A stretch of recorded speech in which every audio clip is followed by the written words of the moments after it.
Highbridge Audio presents Enough, True Measures of Money, Business, and Life, written by John C. Bogle, narrated by Alan Sklar. Introduction and afterward narrated by John C. Bogle. The Great Seduction.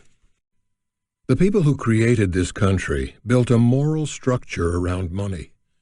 The Puritan legacy inhibited luxury and self-indulgence. Benjamin Franklin spread a practical gospel that emphasized hard work, temperance, and frugality. Millions of parents, preachers, newspaper editors, and teachers expounded the message. The result was quite remarkable. The United States has been an affluent nation since its founding, but the country was, by and large, not corrupted by wealth. For centuries it remained industrious, ambitious, and frugal. Over the past 30 years, much of that has been shredded.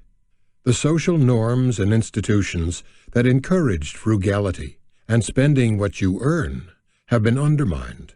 The institutions that encourage debt and living for the moment have been strengthened. The country's moral guardians are forever looking for decadence out of Hollywood and reality TV.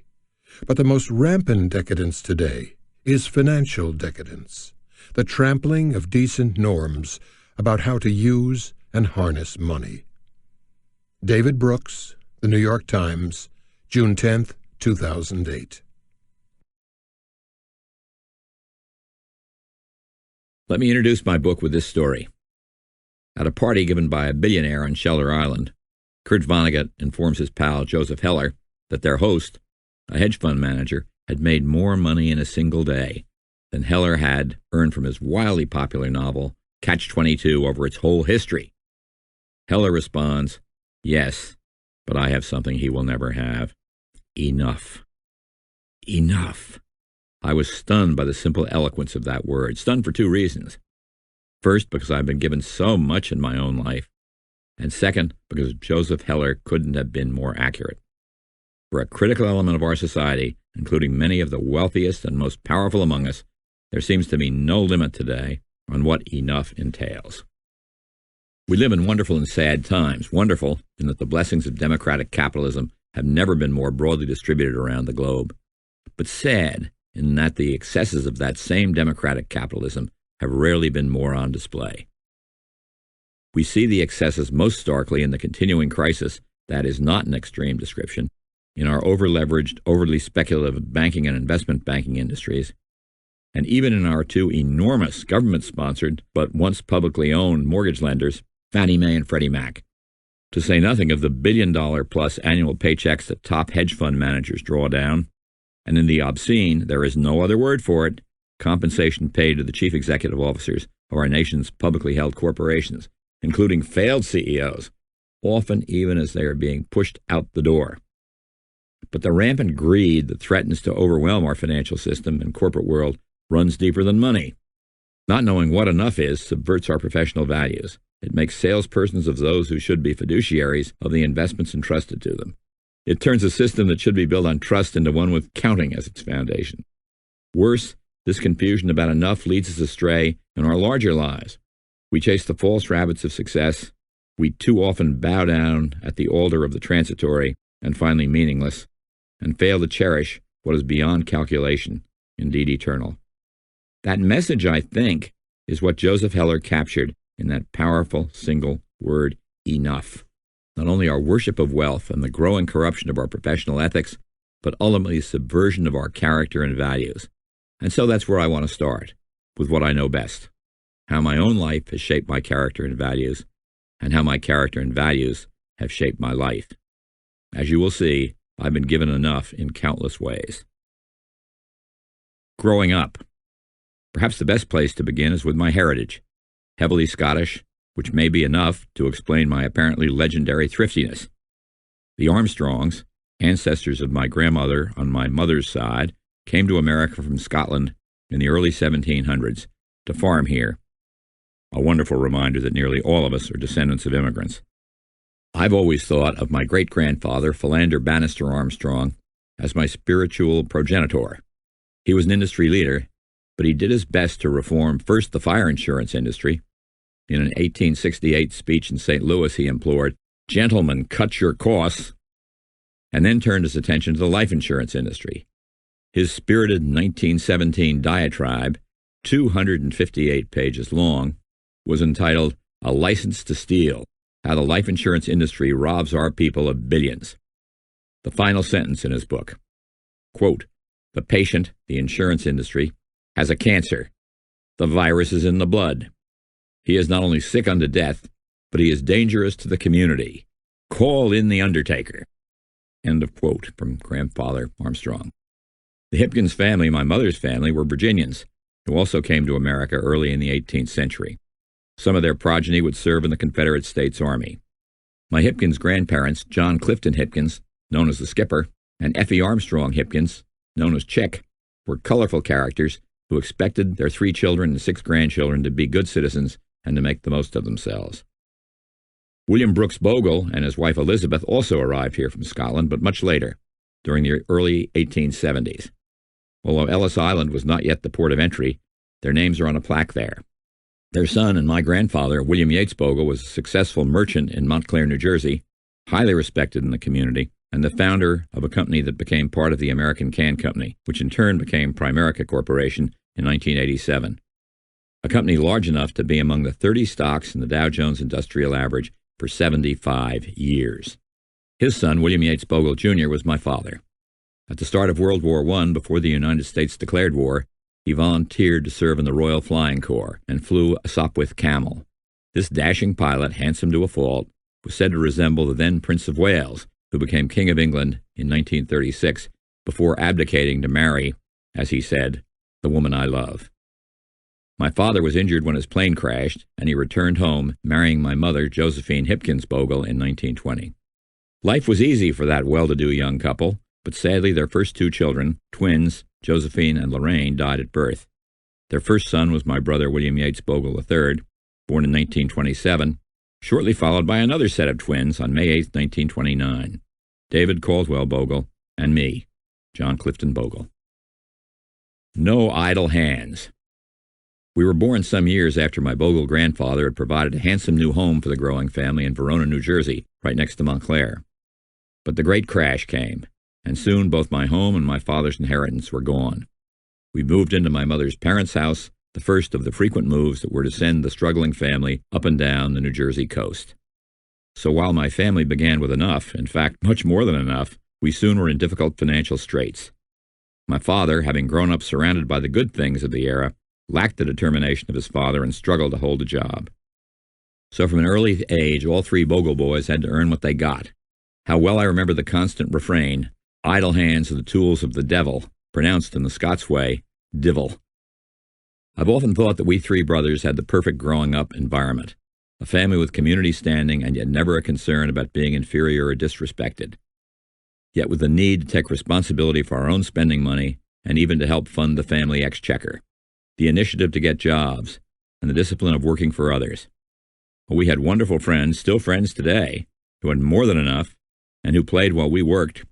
We learned early on the joy of accepting responsibility, of using our wits, and of engagement with the people, rich and far from rich alike, whom we served in our various jobs, winter, summer, spring, and fall.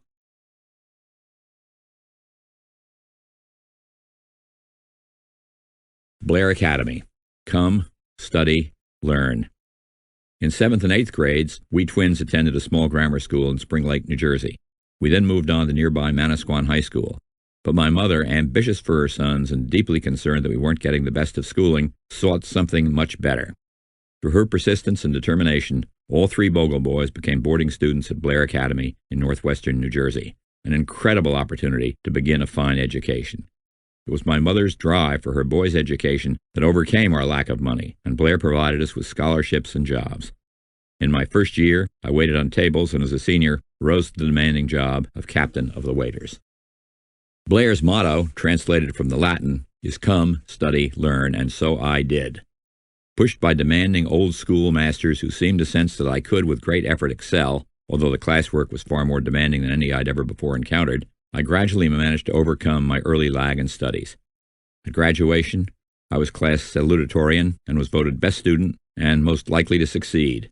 Accolades that may hint both at the determination that I still can't seem to shake, and perhaps the entrepreneurial spirit that would later shape my career. I'll never forget the inspiration I received when in my junior year I read this sentence in Thomas Macaulay's essay on Samuel Johnson. The force of his mind overcame his every impediment. And I was determined to follow that message. So my attitude to what's enough in this life, I think, has been largely shaped by my heritage and the experiences of my youth, not least among them being blessed by a strong family, proud grandparents, loving parents, and a marvelous brotherhood of three who fought with each other but were united when others wanted to take us on. That combination might well have led nowhere. After all, the Bogle boys were hardly worse off than countless numbers of other American youths, but as I reached toward maturity, and ever after, I've been blessed with infinite good fortune in my life, often of miraculous dimension. Surely my first major break was when Blair Academy accepted the responsibility for my education. Without these breaks, who knows where I'd be? Indeed, as you'll soon learn, even if I'd be today. I have come to refer to each of these turns of good fortune as akin to discovering a diamond, and over the course of my life, as it has turned out, I would discover acres of diamonds. Acres of diamonds. An old story. In ancient Persia, a wealthy farmer leaves his home to seek even greater wealth and spends his life in a fruitless search for a perhaps mythical diamond mine. Finally, as age and years of frustration take their toll, he throws himself into the sea and dies, an unhappy pauper far from home. Meanwhile, back at his estate, the new owner, surveying his vast acreage, sees something in a stream, something bright, glistening in the sunlight.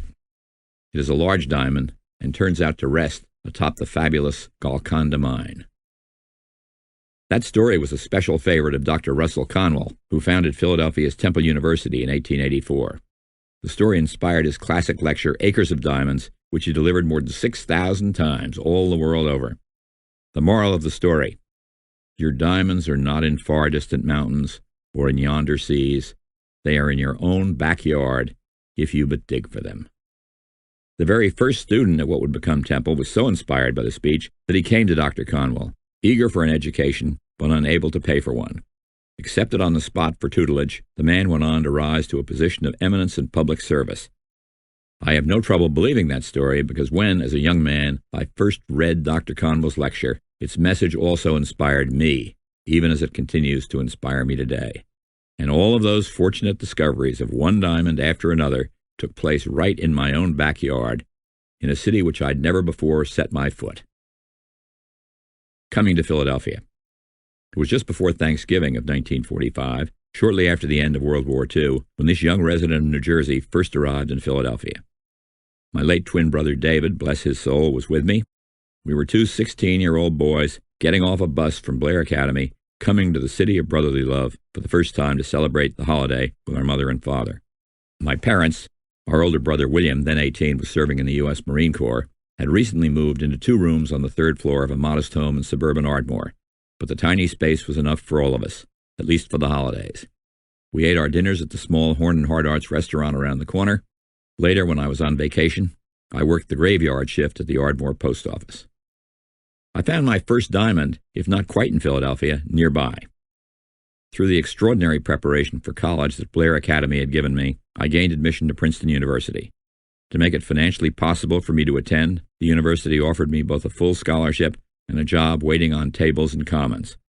A waiter yet again, I must have been good at it. In later years, I worked at the Athletic Association ticket office, managing one of its departments during my junior and senior years. With a series of summer jobs, one as a runner in a local brokerage firm, another as a reporter on the police beat for the Philadelphia Evening Bulletin, I was able to earn the remaining money I needed. I worked very hard, and the hours were long. But I loved hard work then, I still do today, and I grew up with the priceless advantage of having to work for what I got. But in my long career, I don't recall ever thinking of work as work, with one exception, a stint as a pin setter in a bowling alley. Now there is a truly Sisyphean job. At Princeton, a discovery. While I was studying at Princeton, my parents' marriage fell apart. My father moved to New York, and my beloved mother, terminally ill, remained in Philadelphia. I wanted to return there to be with her after my graduation in 1951, and fate intervened to make it possible. Sadly, her life ended in 1952. At Princeton, this callow, idealistic young kid with a crew cut had determined to write his economics department senior thesis on a subject on which no earlier thesis had been written. Not John Maynard Keynes, not Adam Smith, not Karl Marx, but a subject fresh and new. What but fate can account for the fact that in December 1949, searching for my topic, I opened Fortune magazine to page 116 and read an article that was entitled Big Money in Boston about a financial instrument that I had never heard of before, the mutual fund. And when the article described the industry as tiny but contentious, I knew that I had found the subject of my thesis. Though I couldn't have known it at the time, it turned out I had found another diamond as well. After a year of intense study of the mutual fund industry, I completed my thesis and sent it to several industry leaders. One was Walter L. Morgan, mutual fund pioneer, the founder of the Philadelphia-based Wellington Fund, and a member of Princeton's class of 1920. He read my thesis and liked it sufficiently that he would soon write, quote, "a pretty good piece of work for a fellow in college without any practical experience in business life. Largely as a result of this thesis, we have added Mr. Bogle to our Wellington organization," end of Mr. Morgan's quote. I started right after my 1951 graduation, which was magna cum laude, high honors, thanks largely to my thesis, and have never looked back. I've worked there, one way or another, as you will soon see, ever since. I have no way of knowing whether it is true, as some of his closest associates told me after his death, that Walter Morgan thought of me as the son he never had. But he was like a father to me. He became my loyal and trusted mentor, the man who gave me the first break of my long career. More, Mr. Morgan was my rock, the man who had confidence in me when I had little confidence in myself, the man who gave me the strength to carry on through each triumph and tragedy that would follow. When I joined Wellington Management Company in 1951, it was an important company in a tiny industry and managed a single mutual fund, Wellington Fund, with just $150 million of assets. But we were growing rapidly. By the early 1960s, I was deeply involved in all aspects of the business. I soon became Walter Morgan's heir apparent. Early in 1965, when I was just 35 years old, he told me I would be his successor as the leader of the firm. Yet another diamond.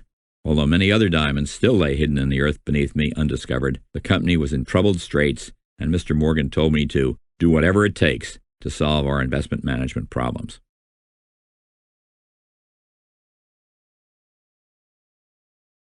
A door slams, a window opens. Headstrong, impulsive, and naive, I found a merger partner in Boston, of all places, that I hoped would help me do exactly that. The merger agreement was signed on June 6, 1966.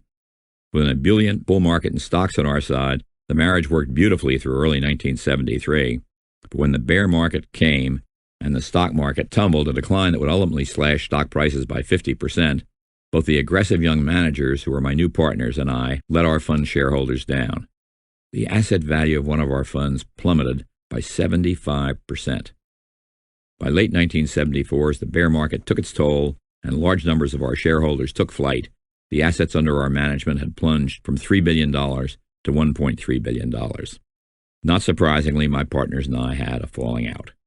But my adversaries had more votes in the company board than I did, and it was they who fired me from what I had considered my company. What's more, they intended to move all of Wellington to Boston, and I was not about to let that happen. I loved Philadelphia, my adopted city that had been so good to me.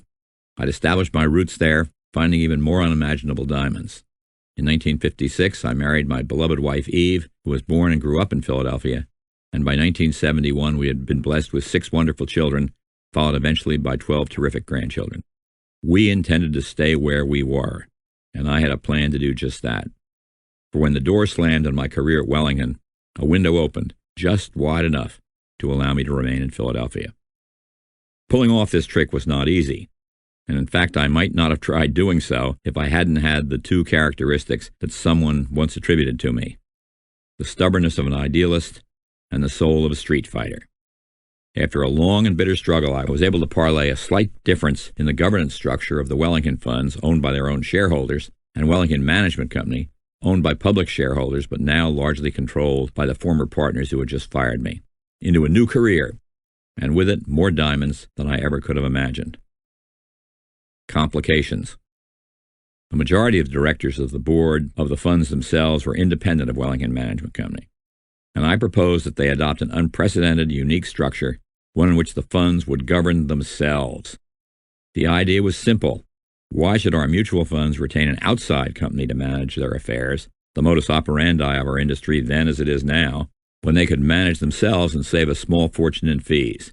They could be truly mutual funds.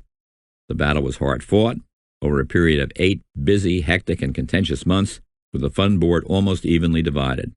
But this new structure finally carried the day. This favorable outcome would never have been possible without the unflinching support of the chairman of Wellington Fund's independent director group, Charles D. Root, Jr.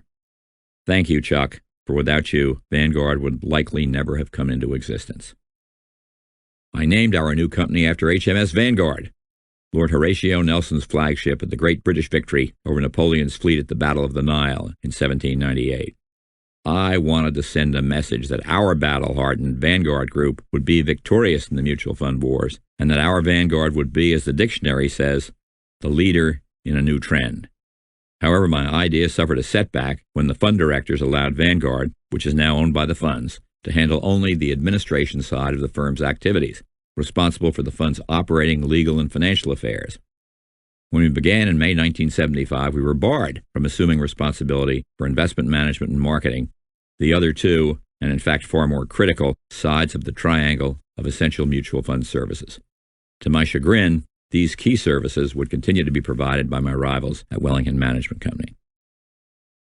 A complete firm emerges. I knew that we would have to expand our narrow mandate and take responsibility for the full range of administrative, investment, and marketing services that all fund complexes require if Vanguard would have even a fighting chance to succeed. So we had to seek yet more diamonds. We quickly found one to rival the fabled Kohinoor diamond in size. The fact that investment management was outside of Vanguard's mandate led me to, within months, to develop a great idea that I'd toyed with for years, which had even been suggested by the research I had done for my Princeton senior thesis, and in which I had written, "Mutual funds can make no claim to superiority over the market averages." Before 1975 had ended, we had formed the world's first index mutual fund. The idea was the essence of simplicity. The portfolio would simply hold all of the stocks in the Standard & Poor's 500 stock index based on their market weight and would closely track its returns. Our index fund was derided for years and was not copied until nearly a full decade had passed. The new fund, originally named First Index Investment Trust, now Vanguard 500 Index Fund, began with just $11 million of assets and was dubbed Bogle's Folly. But it proved its point. The First Index Fund gradually earned compound returns that were far higher than the returns earned by traditional equity funds and would become the largest mutual fund in the world. Today, Vanguard Fund is one of 82 index and virtual index mutual funds that constitute nearly $1 trillion of Vanguard's now $1.3 trillion asset base. In fact, we actually own 45 true index funds narrowly defined. Although they're soundly managed by excellent investment professionals, I consider another 37 funds to be virtual index funds, largely bond and money market funds administered at nominal cost under rigorous maturity and quality standards and closely tracking appropriate measures of the fixed income markets. And so it was, in the words of Psalm 118, the stone that the builders rejected became the chief cornerstone of our new firm. But its birth was a mighty fragile thing. The argument that we were not overstepping our narrow initial mandate just squeaked past approval by the board of directors. The trick of the index fund, I contended, was that it didn't need to be, quote, managed, quote. It would simply buy all of the stocks in the S&P 500 index. But with this quasi-management step, we had edged into the second side, the investment side, of the triangle of essential fund services. How to again expand our mandate to control the third and final side, the marketing function? Why, just find another diamond. And so we did. The idea was to eliminate the very need for distribution, abandoning the network of stockbrokers that had distributed Wellington shares for nearly a half-century, and instead relying not on sellers to sell fund shares, but on buyers to buy them. The risks of such a sea change were enormous, but so were the opportunities. On February 7, 1977, after yet another divisive battle and another board decision that was closely won, we made an unprecedented overnight conversion to a no-load, sales charge-free marketing system. Once again, we've never looked back. We've never had to. With the extraordinarily low operating expenses that became our hallmark, a product of our mutual structure and our cost discipline, offering our shares without sales commissions proved a logical and timely step into a world that would increasingly be driven by consumer choice and the search for value. The motto of our marketing strategy, "If you build it, they will come," obviously a now familiar phrase that inspired the creation of a baseball diamond, of all things, in Iowa, immortalized in the film Field of Dreams. And though what we had built took years to reach full fruition, come the investors did, first by the thousands and then by the millions.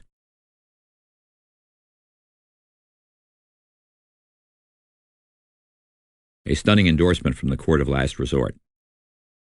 The diamonds Vanguard had accumulated during these struggles, however, were not quite yet in our possession. We held them only on loan. For the Securities and Exchange Commission, the SEC, had given us only a temporary order, allowing us to take some of these crucial steps. Believe it or not, after a tedious week-long regulatory hearing, the SEC staff ruled against our unprecedented plan. Aghast, for I knew what we were doing was right for investors, we mounted a vigorous appeal, and after a struggle that lasted 4 long years, we triumphed at last in 1981 when the SEC did an about-face and at last approved our plan.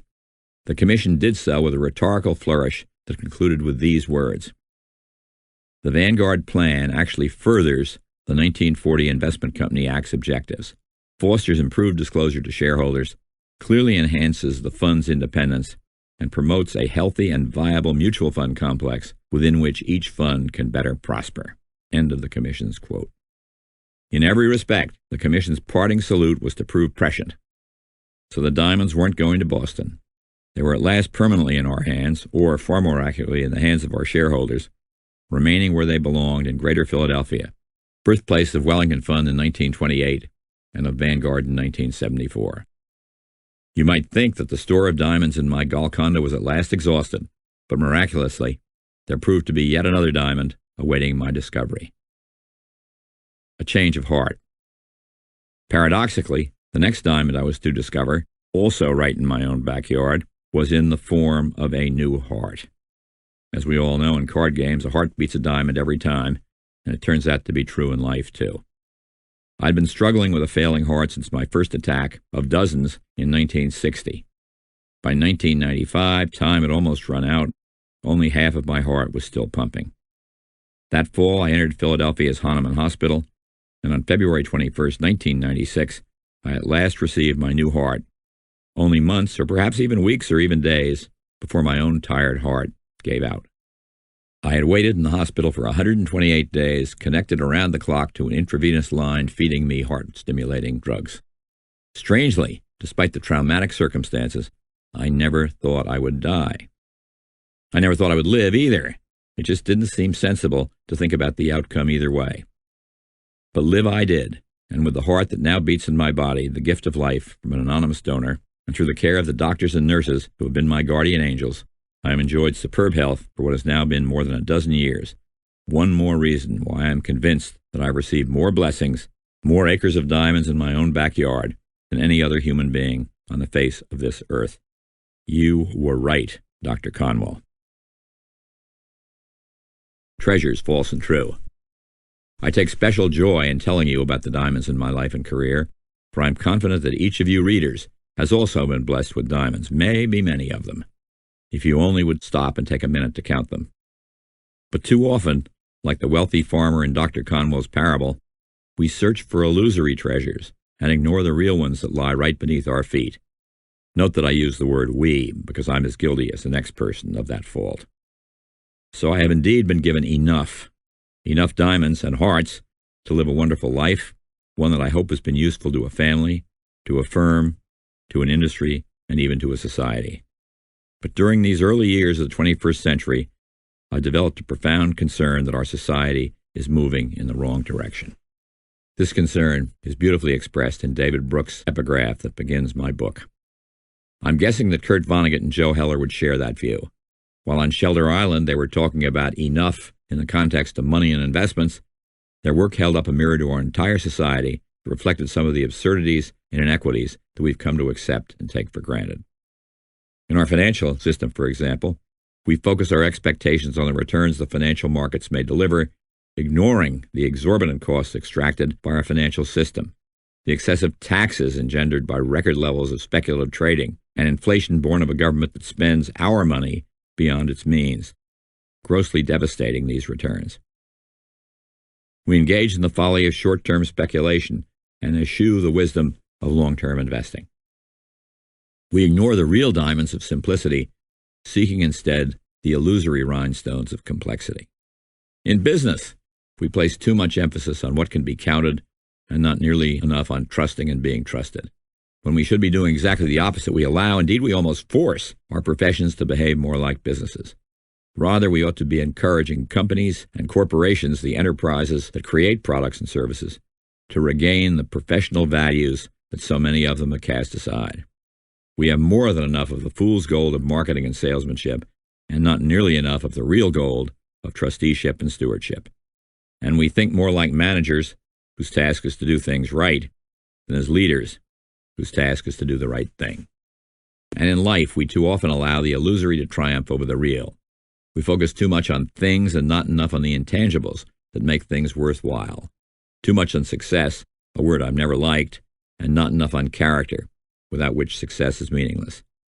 Amidst the 21st century pressures for immediate satisfaction and amassing information on demand, we've forgotten the enlightened values of the 18th century.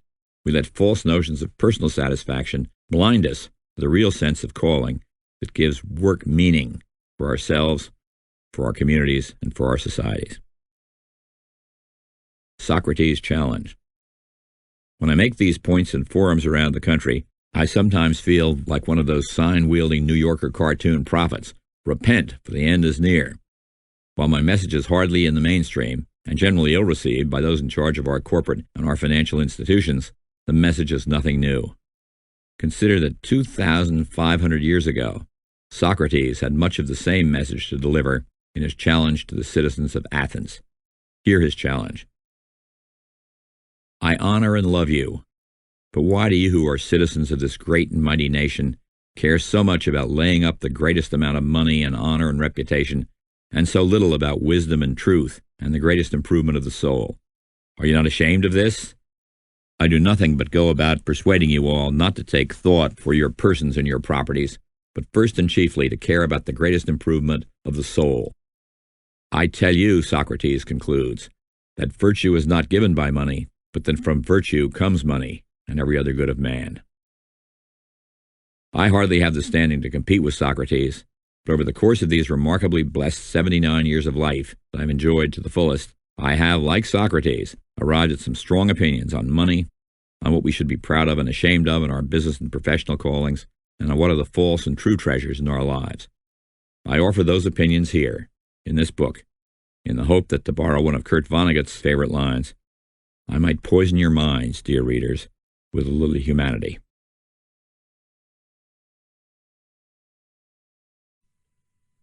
Money. Chapter 1. Too much cost, not enough value. Let me begin with this wonderful old epigram from 19th century Great Britain. Some men wrest a living from nature and with their hands. This is called work. Some men wrest a living from those who wrest a living from nature and with their hands. This is called trade. Some men wrest a living from those who wrest a living from those who wrest a living from nature and with their hands. This is called finance.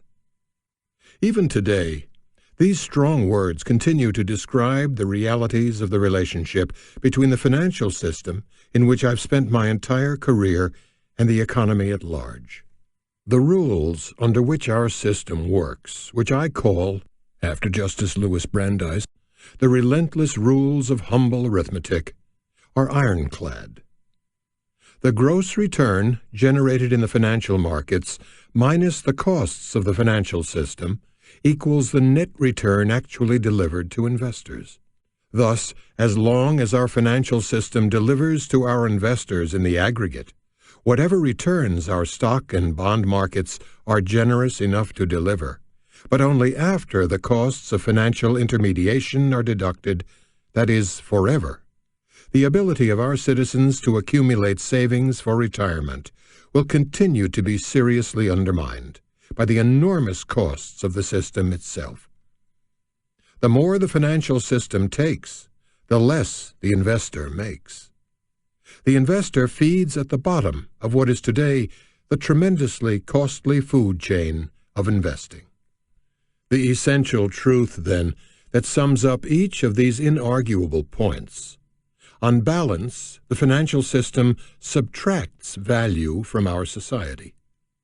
Those are the modern realities of our financial system, but they have been building for a long time, just as the financial sector itself has been building for many decades into the largest single element of the American economy. We have moved to a world where far too many of us seemingly no longer make anything. We're merely trading pieces of paper, swapping stocks and bonds back and forth with one another, and paying our financial croupiers a veritable fortune. In the process, we have inevitably added even more costs by creating ever more complex financial derivatives in which huge and unfathomable risks have been built into the financial system. Warren Buffett's wise partner, Charlie Munger, lays it on the line. Most money-making activity contains profoundly antisocial effects. As high-cost modalities become ever more popular, the activity exacerbates the current harmful trend in which ever more of the nation's ethical young brain power is attracted into lucrative money management and its attendant modern frictions, as distinguished from work providing much more value to others. I share Mr. Munger's concern about the flood of young talent into a field that inevitably subtracts so much value from society. When I speak to college students, I often say exactly that, but I never advise them directly not to go into the field of managing money. Words alone aren't going to discourage anyone from entering a field so highly profitable. Rather, I ask young graduates to consider 3 caveats before doing so. And I would ask you, whatever your calling, to consider these same caveats and how they might apply to your own life and your own understanding of how in our own transitory lives we go beyond what is enough in the search for satisfaction and happiness, and strive to do much more than enough good for our fellow human beings. A prophetic forecast. At the very peak of the boom in the financial sector, in a commencement speech at Georgetown University in May 2007, here's what I had to say on the subject. 1. If you enter the financial field, do so with your eyes wide open, recognizing that any endeavor that extracts value from its clients may, in times more troubled than these, find that it has been hoisted by its own petard. It is said on Wall Street, correctly, that money has no conscience, but don't allow that truism to let you ignore your own conscience, nor to alter your own conduct and character. 2. When you begin to invest so that you will have enough for your own retirement many decades hence, do so in a way that minimizes the extraction by the financial community of the returns generated by business. This is, yes, a sort of self-serving recommendation to invest in low-cost U.S. and global stock market index funds, the Vanguard model. But doing so is the only way to guarantee your fair share of whatever returns our financial markets are generous enough to provide. 3. No matter what career you choose, do your best to hold high its traditional professional values, now swiftly eroding, in which serving the client is always the highest priority. And don't ignore the greater good of your community, your nation, and your world. As William Penn pointed out, we pass through this world but once, so do now any good you can do, and show now any kindness you can show, for we shall not pass this way again. As it turns out, the warning I set forth in that speech, the need to recognize that any endeavor that extracts value from its clients may, in times more troubled than these, find that it has been hoist by its own petard, proved not only eerily prophetic, but surprisingly timely. The industry has been blown up by its own dynamite.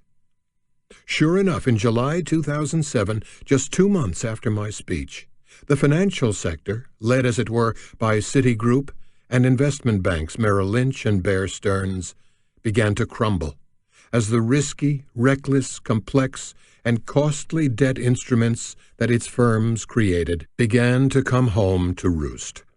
Enormous write-downs in balance sheet valuations followed. By mid-2008, those write-downs in the aggregate totaled an astonishing $975 billion, with more to come.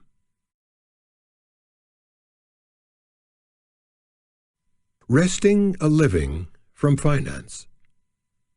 In my speech at Georgetown, I noted that during 2006, the financial sector alone accounted for $215 billion of the $711 billion in earnings of the 500 companies that make up the S&P 500 stock index, 30% of the total, and perhaps 35% or more if we included the earnings of the financial affiliates of large industrial companies such as General Electric. The domination of financial companies in our economy and our stock market has been extraordinary. The earnings of these financial firms alone totaled more than the earnings of our highly profitable energy and technology companies combined, at about 3 times the earnings both of our booming healthcare sector and of our giant industrial firms. By the time 2007 had ended, financial sector earnings had plummeted by almost half, to $123 billion for the year. Not only had financial sector earnings shrunk from 30% to 17% of the $600 billion earnings total of the S&P 500 companies, the sector also accounted for fully 90% of the S&P 500 decline in earnings for the year. The carnage has continued during 2008. Call it poetic justice. But is it? The clients of the banking firms have lost hundreds of billions of dollars in the risky debt obligations that the banks created, and layoffs of employees are rife. More than 200,000 financial sector workers have already lost their jobs. Yet most investment banking executives continue to be paid at astonishingly high levels. I'm reminded of a story, perhaps apocryphal, I recently read about an investment banker addressing his colleagues after the collapse in the mortgage-backed bond market. I have bad news and good news. The bad news is that we lost a ton of money. The good news is that none of it was ours. This story provides yet one more reminder that for the most part, what is good for the financial industry is bad for you. Fortunes from failure. Consider the compensation of 3 well-publicized financial sector CEOs who failed their clients and their shareholders alike during the recent turbulence.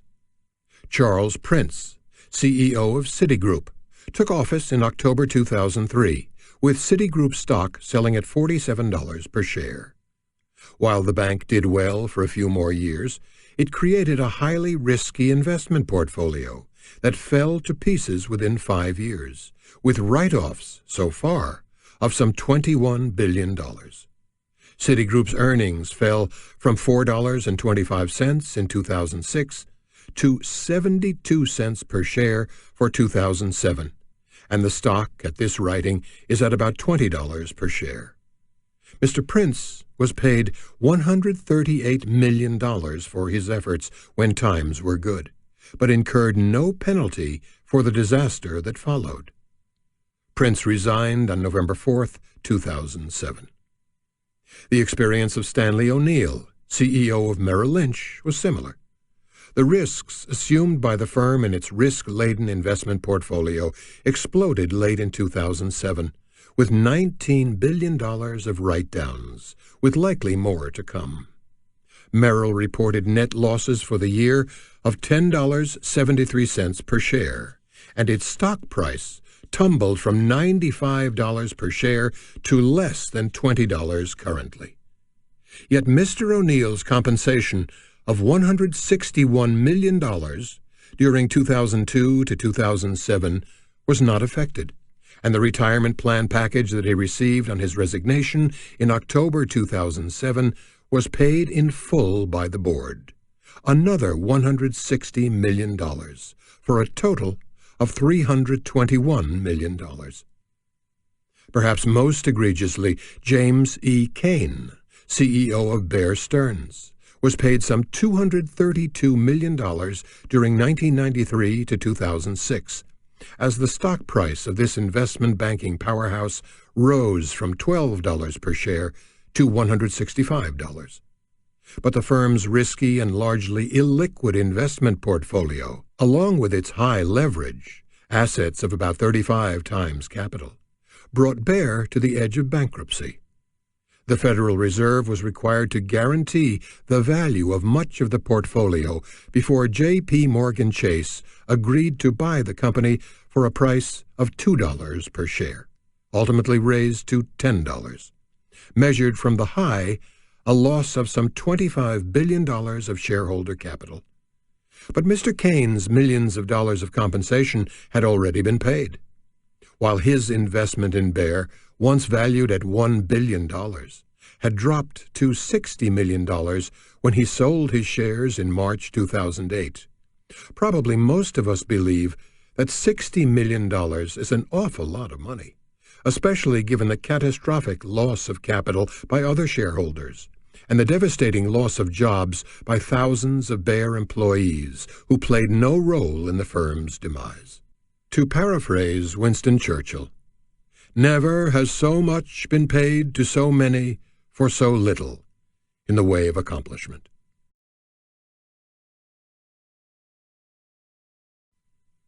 Heads I win, tails you lose. As rich as our financial kings have become over the past few decades, and as much unjustified cost as they have extracted from investors, their wealth pales in comparison with the wealth accumulated by our most successful hedge fund managers. In 2007 alone, the 50 highest-paid hedge fund managers together earned $29 billion. Yes, billion. If you didn't make $360 million in that single year, you didn't even crack the top 25.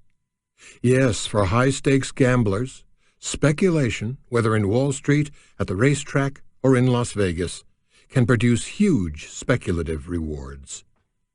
According to the New York Times, the highest-paid hedge fund manager for 2007 was John Paulson, who took down a cool $3.7 billion. It is said that his firm, Paulson and Company, made more than $20 billion for his clients by betting against certain mortgage-backed securities, more fully described later. Who's to begrudge Mr. Paulson a large share of the rewards that his firm earned for its clients by such a remarkably successful speculation? Not I. My problem with the incredible compensation earned by hedge fund managers is its asymmetry, its lack of fundamental equity. Managers on the winning side of speculation win big, but the losers don't lose big. For example, if the Paulson firm indeed won its gamble by betting that mortgage-backed securities or collateralized debt obligations would tumble, or being on the right side of the rank speculations known as credit default swaps, some other firm lost its gamble, betting that those debt obligations or those swaps would rise. The other side, it follows, would have lost $20 billion.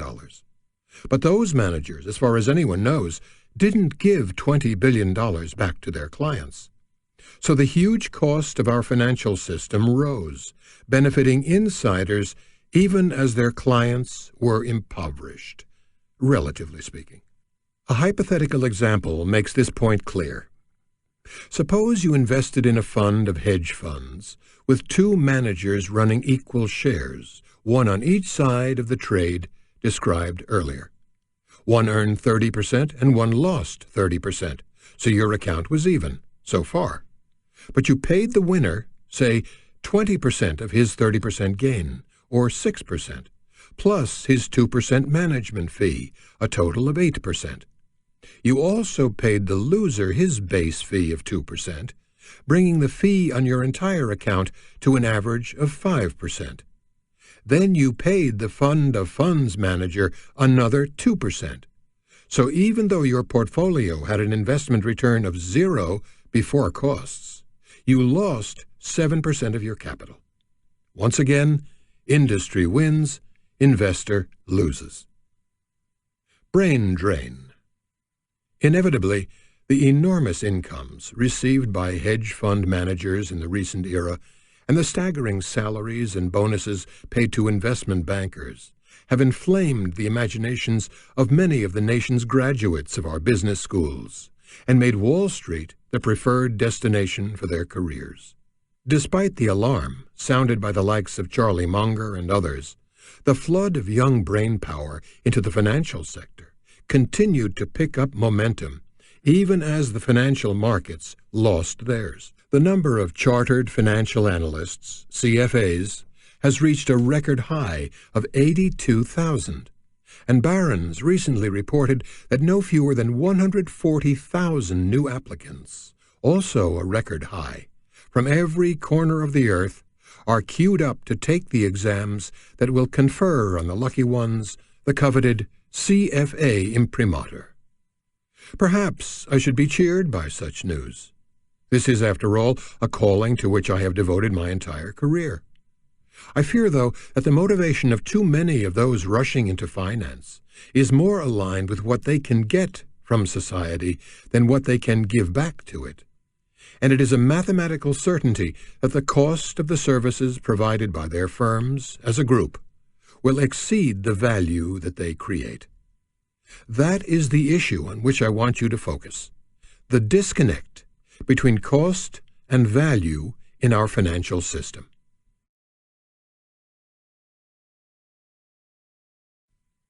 The drain of costs and taxes.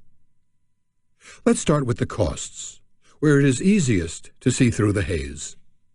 Over the past 50 years, the nominal gross return on stocks has averaged 11% per year. So $1,000 invested in stocks at the outset would today have a value of $184,600. Not bad, right? But it costs money for individuals to own stocks.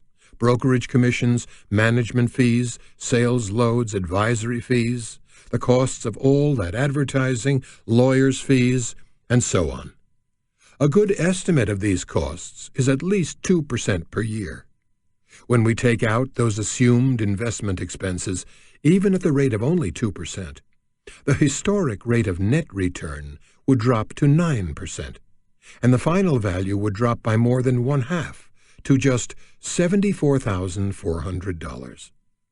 If we assume that as little as 1.5% is paid by taxable investors to cover income taxes and capital gain taxes on that return, the after-tax rate of return would fall to 7.5%, and the final wealth accumulation would plummet by another one-half to $37,000.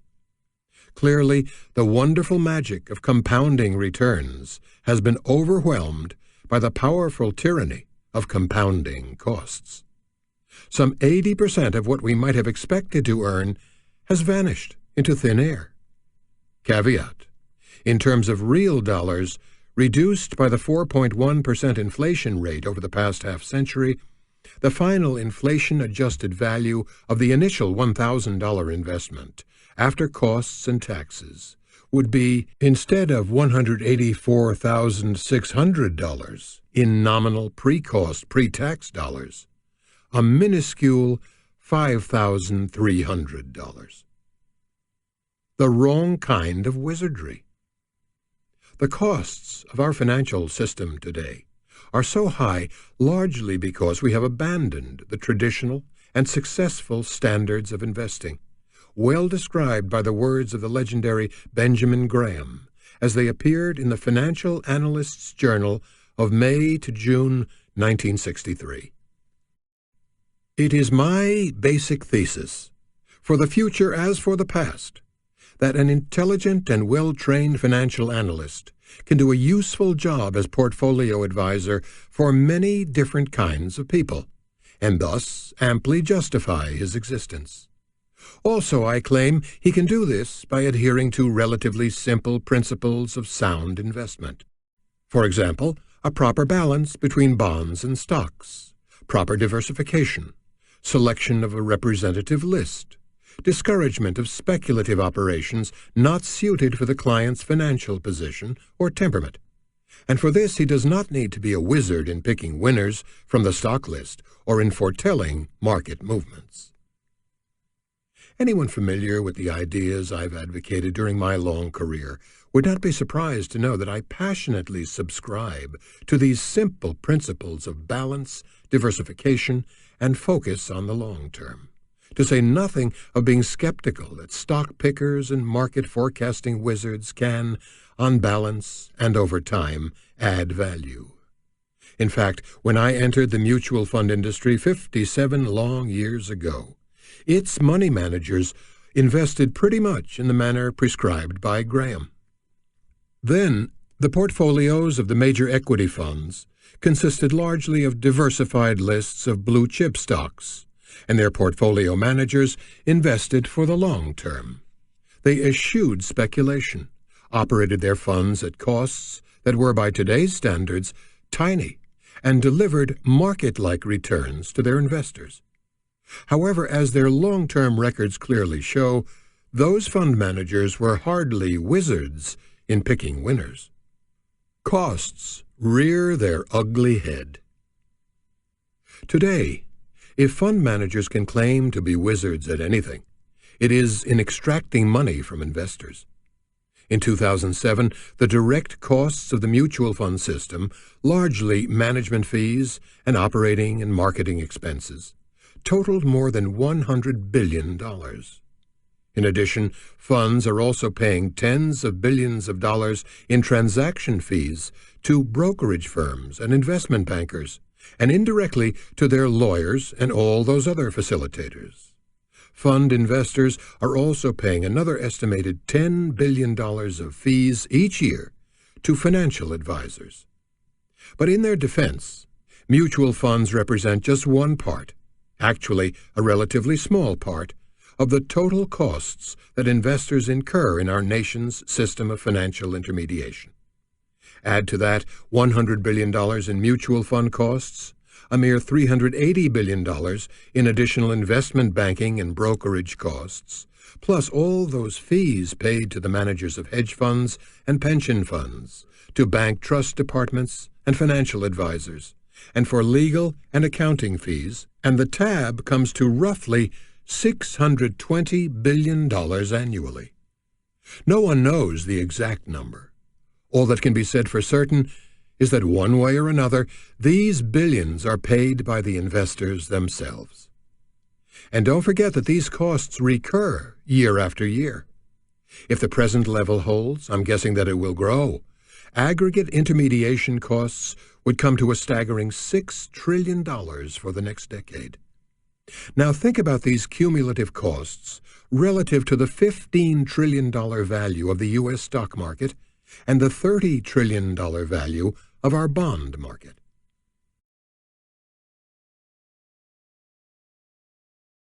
Investors get precisely what they don't pay for. The fact that investor returns lag market returns by the costs of the system is unarguable. Yet it is often also argued that our financial system adds value to our society because of the other benefits it brings to investors. But such a claim belies the reality of our system in that it does not operate under classical free market conditions. The system is fraught with information asymmetry, which favors sellers over buyers, imperfect competition, and irrational choices driven by emotions rather than reason. This is not to say that our financial system creates only costs. It does create substantial value for our society. It facilitates the optimal allocation of capital among a variety of users. It enables buyers and sellers to meet efficiently. It provides remarkable liquidity. It enhances the ability of investors to capitalize on the discounted value of future cash flows, and other investors to acquire the right to those cash flows. It creates financial instruments, often including so-called derivatives, often of mind-boggling complexity, whose values are derived from still other financial instruments that enable investors to assume additional risks, or to divest themselves of a variety of risks by transferring those risks to others. No, it is not that the system fails to create benefits. The question is whether, on the whole, the costs of obtaining those benefits have reached a level that overwhelms those benefits. The answer, alas, seems obvious enough, at least to me. The financial industry is not only the largest sector of our economy, it is also the only industry in which customers don't come anywhere near getting what they pay for. Indeed, given those relentless rules of humble arithmetic, investors in the aggregate get precisely what they don't pay for. Paradoxically, then, if they paid nothing, they would get everything. A question so important. Over the past 2 centuries, our nation has moved from being an agricultural economy to a manufacturing economy to a service economy, and now to a predominantly financial economy. But our financial economy, by definition, deducts from the value created by our productive businesses. Think about it. While the owners of business enjoy the dividend yields and earnings growth that our capitalistic system creates, those who play in the financial markets capture those investment gains only after the costs of financial intermediation are deducted. Thus, while investing in American business is a winner's game, beating the stock market before those costs is a zero-sum game. But after intermediation costs are deducted, beating the market, for all of us as a group, becomes a loser's game. Yet despite the vast, and until very recently, rapidly growing dominance of the financial sector in our total economic life, I know of not one academic study that has systematically attempted to calculate the value extracted by our financial system from the returns earned by investors. Nor had a single article, except my own, on the subject ever appeared in the professional journals, neither the Journal of Finance, nor the Journal of Financial Economics, nor the Journal of Portfolio Management, nor the Financial Analyst's Journal. The first article of which I am aware, Kenneth R. French's The Cost of Active Investing in U.S. Stocks, is in mid-2008, pending publication in the Journal of Finance. That veil of ignorance must be lifted. We need to find ways to radically improve our nation's system of capital formation through some combination of education, disclosure, regulation, and structural and legal reform. If this audiobook is a goad toward that goal, my writing it will have been time well spent. But the point is that the job must get done. Until it is, the financial economy will continue to subtract inordinately from the value created by our productive businesses. And in the challenging times that I see ahead, that is a loss we can no longer tolerate. In June 2007, Princeton University valedictorian and economics major Glenn Weil, now Dr. Weil, having earned his Ph.D. in economics only a year later, described his passion for intellectual inquiry in this way: "There are questions so important that it is or should be hard to think about anything else. There are questions so important that it is or should be hard to think about anything else. The efficient functioning of our nation's flawed system of financial intermediation is just such a question. It's high time not only to think about this question, but to study it in depth, to calculate its costs, and to relate those costs to the values that investors not only expect to earn, but are entitled to earn. Our financial system carries quite enough cost, in fact, far too much cost, and therefore, again, by definition, doesn't create nearly enough value for market participants. Finance indeed wrests its living from those who wrest their livings from nature, from commerce, and from trade. It is essential that we demand that the financial sector function far more effectively in the public interest and in the interest of investors than it does today.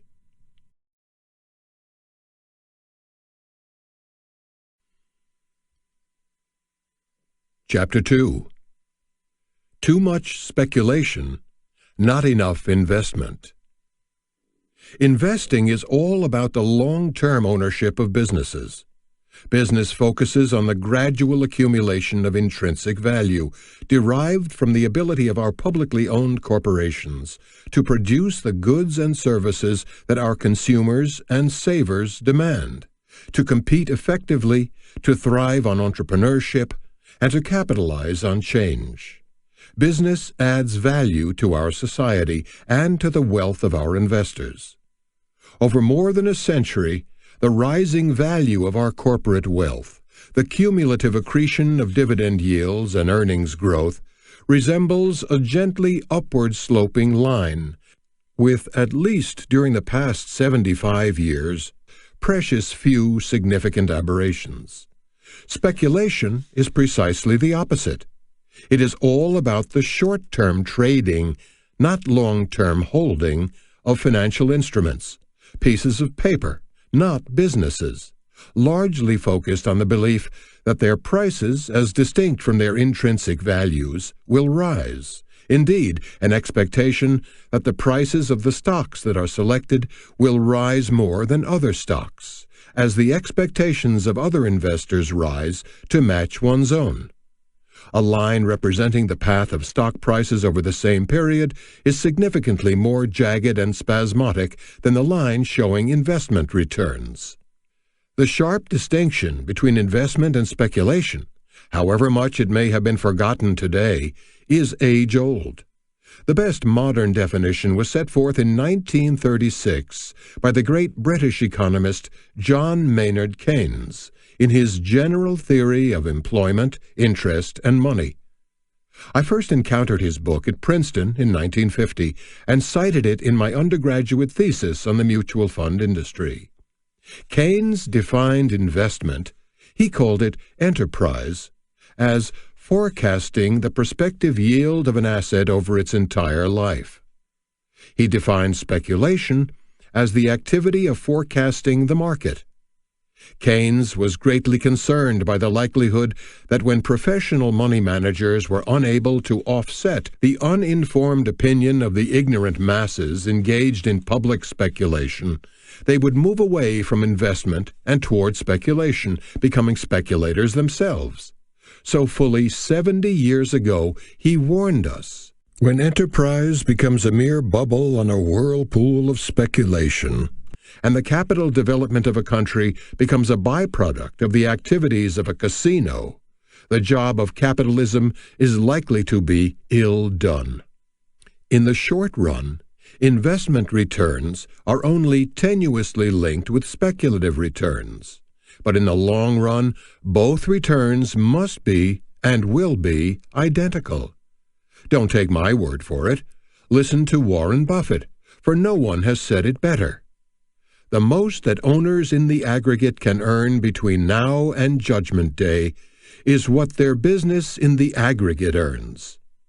Illustrating the point with Berkshire Hathaway, the publicly owned investment company he has run for more than 40 years, Buffett says, when the stock temporarily overperforms or underperforms the business, a limited number of shareholders, either sellers or buyers, receive outsized benefits at the expense of those they trade with. But over time, the aggregate gains made by Berkshire shareholders must of necessity match the business gains of the company. Put another way, as Buffett's great mentor Benjamin Graham once pointed out, in the short run, the stock market is a voting machine, but in the long run it is a weighing machine. But we must take Buffett's obvious truism and Mr. Graham's one step further. For while the aggregate gains made by Berkshire shareholders must of necessity match the business gains of the company, the aggregate gains or losses by the sellers and buyers, even though they are trading back and forth with one another in what is pretty much a closed circle, do not balance out evenly. As a group, investors capture Berkshire's return. As a group, speculators do not. A giant distraction. When our market participants are largely investors, focused on the economics of business, the underlying power of our corporations to earn a solid return on the capital invested by their owners is what drives the stock market, and volatility is low. But when our markets are driven, as they are today, largely by speculators, by expectations, and by hope, greed, and fear, the inevitably counterproductive swings in the emotions of market participants, from the ebullience of optimism to the blackness of pessimism, produce high volatility, and the resultant turbulence that we are now witnessing became almost inevitable. Is this speculation by mutual fund managers and by other market participants healthy for investors, for our financial markets, for our society? Of course not. In the very long run, all of the returns earned by stocks are created not by speculation, but by investment, the productive power of the capital invested in our business enterprises. History tells us, for example, that from 1900 through 2007, the calculated annual total return on stocks averaged 9.5%, composed entirely of investment return, roughly 4.5% from the average dividend yield, and 5% from earnings growth. Dare I remind you that this return reflects neither the croupier costs of investing discussed in the previous chapter, nor the erosion of inflation. What I call the speculative return, the annualized impact of any increase or decrease in the price-earnings P/E ratio or P/E multiple, happened to be zero during this period, with investors paying a little over $15 for each dollar of earnings, P/E equals 15, at the beginning of the period, and about the same at the end. Of course, changes in the P/E can take place over long periods, but only rarely does the long-term speculative return add more than 0.5% to annual investment return, or subtract more than 0.5% from it. The message is clear.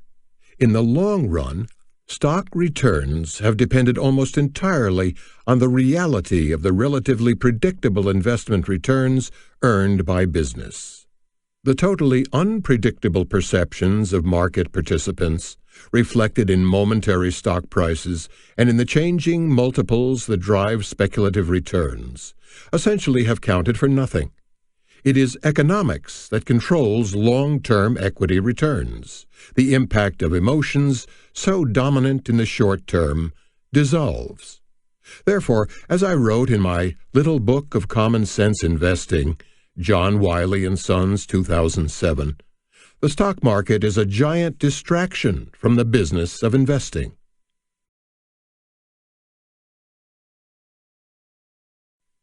A loser's game. The distinction between the real market and the expectations market was perhaps best expressed by Roger Martin, Dean of the Rotman School of Business at the University of Toronto. In the real market of business, real companies spend real money and hire real people and invest in real capital equipment to make real products and provide real services. If they compete with real skill, they earn real profits, out of which they pay real dividends. But to do so demands real strategy, real determination, and real capital expenditures, to say nothing of requiring real innovation and real foresight.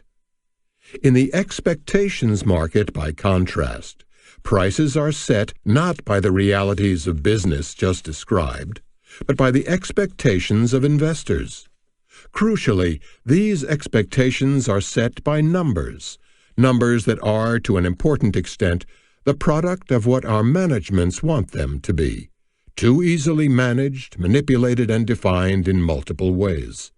What is more, we not only allow but seemingly encourage chief executives whose real job is to build real corporate value, to bet in the expectations market, where their stock options are priced and exercised. That practice should be explicitly illegal, just as it is illegal in most professional sports. Imagine, for example, what would happen if National Football League quarterbacks or National Basketball Association centers were allowed to bet on their own team's pre-game spreads.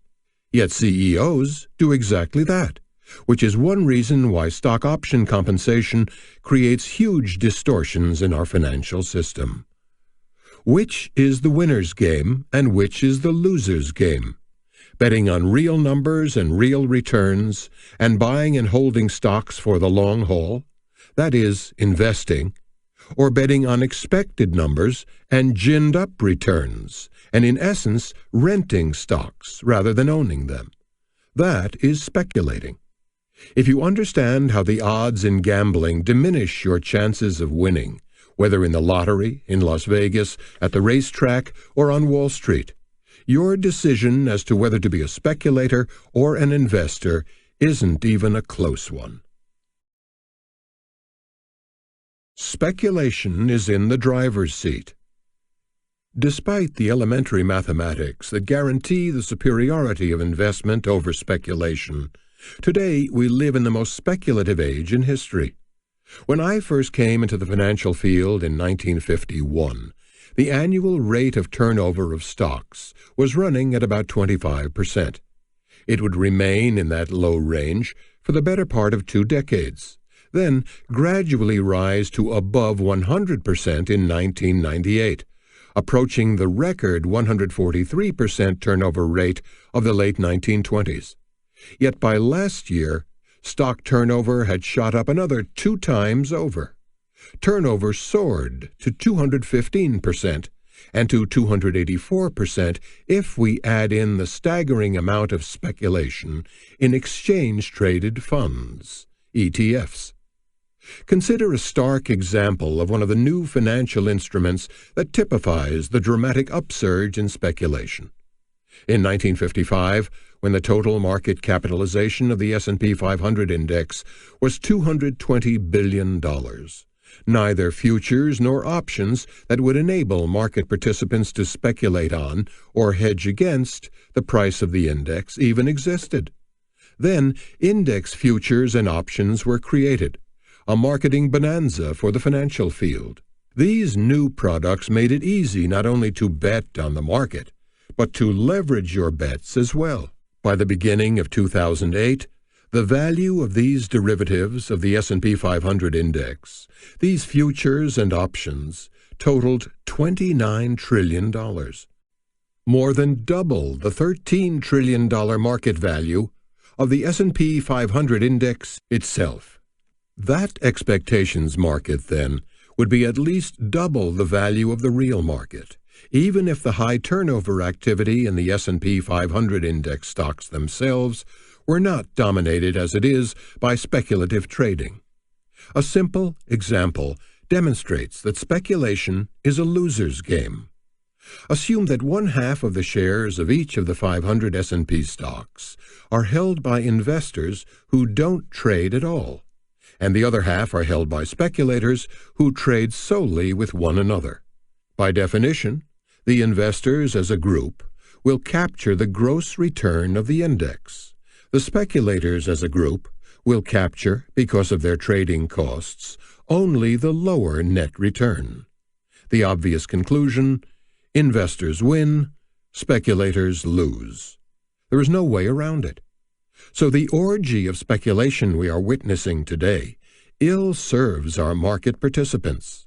It serves only Wall Street.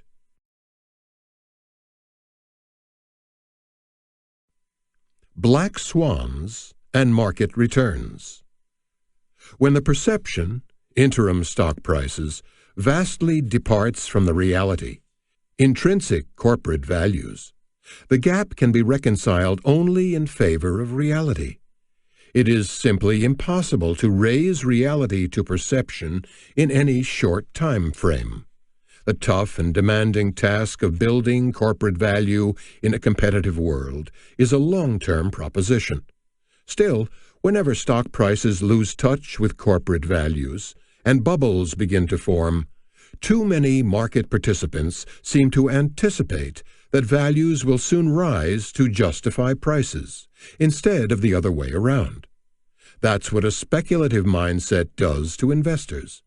It encourages them to ignore the inevitable, even as they discount the probability of the improbable. And then along comes a trading day like October 19, 1987, and the eternal verities of the real market once again reassert themselves. On that single day, which came to be known as Black Monday, the Dow Jones Industrial Average dropped from 2,246 to 1,738, an astonishing one-day decline of 508 points, or almost 25%. There had never been such a precipitous decline. Indeed, the drop was nearly twice the largest previous daily decline of 13%, which took place on October 24, 1929, Black Thursday, a distant early warning that the Great Depression lay ahead. From its earlier high until the stock market at last closed on that fateful Black Monday of 1987, some $1 trillion had been erased from the total value of U.S. stocks. The stunning decline seemed to shock nearly all market participants. But why? In the stock market, anything can happen, and I would argue the point even more strongly today. Changes in the nature and structure of our financial markets and a radical shift in its participants are making shocking and unexpected market aberrations ever more probable. The amazing market swings we have witnessed in the past few years tend to confirm that likelihood. In the 1950s and 1960s, the daily changes in the level of stock prices typically exceeded 2%, only 3 or 4 times per year. But in the year ended July 30th, 2008, we've witnessed 35 such moves. 14 were up and 21 were down. Based on past experience, the probability of that scenario was 0. So not only is speculation a loser's game, it's a game whose outcome can't be predicted with any kind of confidence. The laws of probability don't apply to our financial markets, for in the speculation-driven financial markets, there is no reason whatsoever to expect that just because an event has never happened before, it can't happen in the future. Metaphorically speaking, the fact that the only swans we humans have ever observed are white doesn't mean that no black swans exist. For evidence, look no further than the Black Monday I just mentioned. Not only was its occurrence utterly unpredictable and beyond all historical experience, but its consequences were too. Far from being an omen of dire days ahead, it proved to be a harbinger of the greatest bull market in recorded history. So one never knows. Nassim Nicholas Taleb captures this idea with great insight in his book, The Black Swan, The Impact of the Highly Improbable, Random House 2007. But Taleb only confirms what we already know. In the financial markets, the improbable is, in fact, highly probable, or as Taleb also notes, the highly probable is utterly improbable. Yet far too many of us, amateurs and professionals alike, investors and advisors and managers, continue to look ahead with apparent confidence that the past is prologue in the financial markets, based on our assumptions that the probabilities established by history will endure. Please, please, please, don't count on it.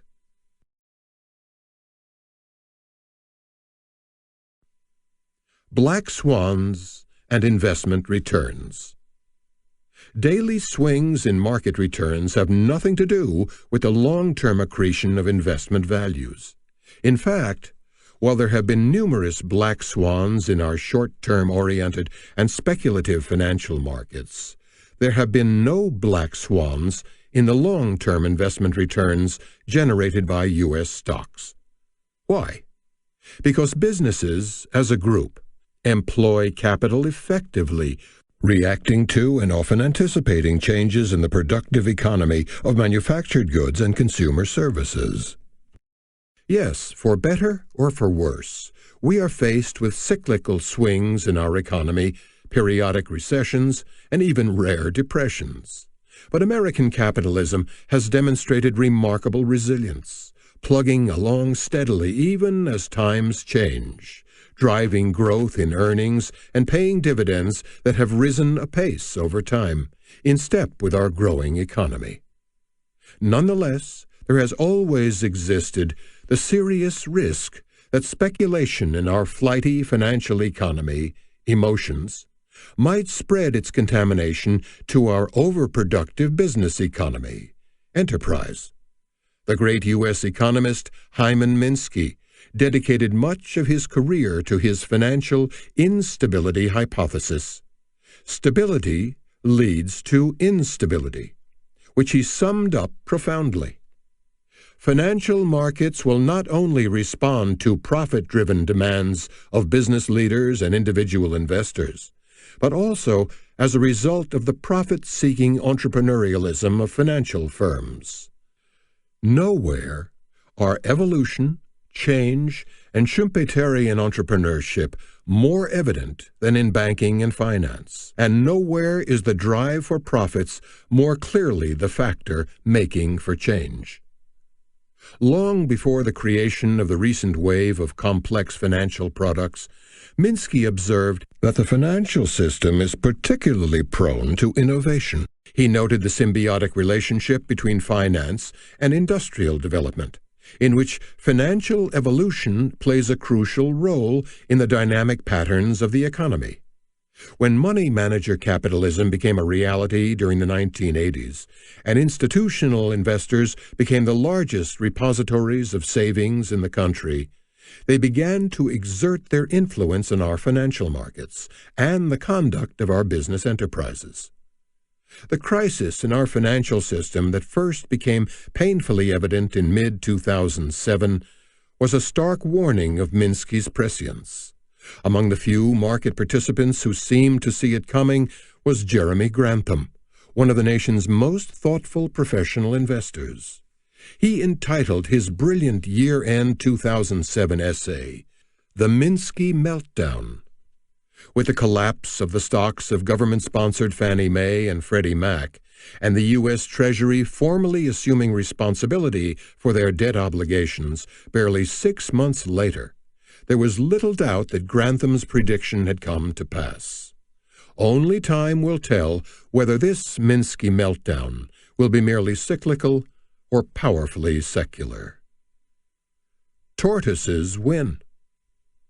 Yet the financial markets, as speculative as they are from time to time, provide the only liquid instruments that facilitate our ownership of business and enable us to invest our savings. So what to do in an investment world fraught with speculation, rarity, extremeness, and retrospective predictability? Peter L. Bernstein, respected investment strategist, economist, best-selling author, and the recipient of a remarkable string of professional awards, provided sound advice in 2001 in an essay titled The 60-40 Solution, 60% stocks, 40% bonds, a strategy focused on emulating investment tortoises rather than speculative hares. In investing, tortoises tend to win far more often than hares over the turns of the market cycle. Placing large bets on an unknown future is worse than gambling, because at least in gambling you know the odds. Most of the decisions in life motivated by greed have unhappy outcomes. Hares win. But how can that be? Yet just a few years later, Bernstein changed his mind. Let me try to sum up in a few paragraphs the gist of his formidably influential article in the March 1st, 2003 edition of his Economics and Portfolio Strategy. We simply do not know about the future. There is no assurance that historical experience will replay itself in any shape, form, or sequence. The expected equity premium not only is low, but also doesn't take into account the abnormalities lurking in today's investment environment. We're living in unprecedented times. So get rid of the extra freight of long-term optimization and let short-term forces play the dominant role. Rely on a bipolar portfolio with one segment for good news and one for bad news, reaching for the most volatile asset classes to do the job. Build ramparts around equities such as gold futures, venture capital, real estate, instruments denominated in foreign currencies, Treasury inflation-protected securities, TIPS, and long-term bonds. And the icing on the cake, don't do any of these things permanently. Opportunities and risks will come and go. Change allocations frequently. Be flexible. Buy and hold investing is the past. Market timing is the future. I salute Peter Bernstein for marching, red cape and all, into an arena filled with bulls and bears, and I admire him immensely for trying to reconcile the irreconcilable. And indeed there is much merit in what he recommends, however difficult it may be to implement. But what he is really recommending, in my judgment, is speculation, and it is a loser's game.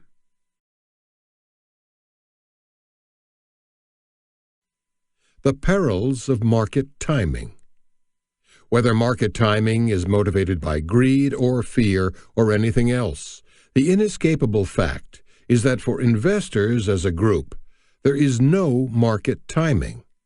For better or worse, all of us investors together own the total market portfolio.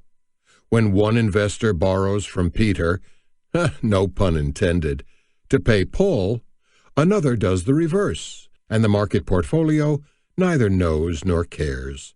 This transfer of holdings among the participants is speculation, pure and simple. Individually, of course, any one of us has the opportunity to win by departing from the market portfolio. But on what rationale will we base our market timing? On our conviction about the prospective equity premium? Concern about the known risks that are already presumably reflected in the level of market prices? Concern about the unknown risks? It is no mean task to divine the unknowable. Yes, as Bernstein says, opportunities and risks will appear and disappear in short order. I agree with that proposition. But human emotions and behavioral flaws militate against our capitalizing on them. Count me as one who simply doesn't believe that market timing works. Don't forget that your incredible success in consistently making each move at the right time in the market is but my pathetic failure in making each move at the wrong time. One of us, metaphorically speaking, must be on the opposite side of each and every trade. A lifetime of experience in this business makes me profoundly skeptical of all forms of speculation, market timing included. I don't know anyone who can do it successfully, nor anyone who has done so in the past. Heck, I don't even know anyone who knows anyone who has timed the market with consistent, successful, replicable results. It is difficult enough to make even one timing decision correctly, but you have to be right twice. For the act of, say, getting out of the market implies the act of getting in later and at a more favorable level. But when, pray? You will have to tell me, and if the odds of making the right decision are, because of costs, even less than 50-50, the odds of making 2 right decisions are even less than 1 out of 4, and the odds of making, say, 12 correct timing decisions hardly excessive for a strategy that is based on market timing, seem doomed to failure. Over, say, 20 years, betting on those odds would give you just one chance out of 4,096 to win, even when we ignore the negative impact of the transaction costs entailed in the implementation of each of those decisions. One chance out of 4,096? Are those good odds to bet on? Suffice it to say that Warren Buffett doesn't think so. In mid-2008, it was reported that he took the opposite side of a not totally dissimilar wager. He laid on a $320,000 bet with Protégé Partners, a firm that manages funds of hedge funds, that over the 10 years ending in 2017, the returns from Vanguard's flagship 500 index fund would top the collective return from the 5 inevitably speculative, freewheeling, market-timing, trade-churning hedge funds selected by Protégé's supposed experts. I'm partial, of course, but that's a bet I might even be glad to place with my own money. Whoever wins, by the way, the prize money from both sides, $1 million, including interest earned, will go to charity. Striking a balance. Of course, our markets need speculators, financial entrepreneurs, traders, and short-term traders, risk-takers, restlessly searching to exploit anomalies and imperfections in the market for profitable advantage. Equally certain, our markets need investors, financial conservatives, long-term owners of stocks who hold in high esteem the traditional values of prudence, stability, safety, and soundness. But a balance needs to be struck, and in my judgment, today's powerful and debilitating turbulence is one of the prices we pay for allowing that balance to get out of hand. Most of the themes in the preceding paragraph appear in the brilliant 2001 memoir, On Money and Markets, by economist and investor Henry Kaufman, one of the wisest of all the wise men in Wall Street's long history. Clearly, Dr. Kaufman shares my concerns as he expresses his own fears about the corporatization of Wall Street, the globalization of finance, the limits on the power of policymakers, and the transformation of our markets. In his final chapter, he summarizes his concerns. Trust is the cornerstone of most relationships in life. Financial institutions and markets must rest on a foundation of trust as well. Unfettered financial entrepreneurship can become excessive and damaging as well, leading to serious abuses and the trampling of the basic laws and morals of the financial system. Such abuses weaken a nation's financial structure and undermine public confidence in the financial community. Only by improving the balance between entrepreneurial innovation and more traditional values can we improve the ratio of benefits to costs in our economic system. Regulators and leaders of financial institutions must be the most diligent of all. I couldn't agree more.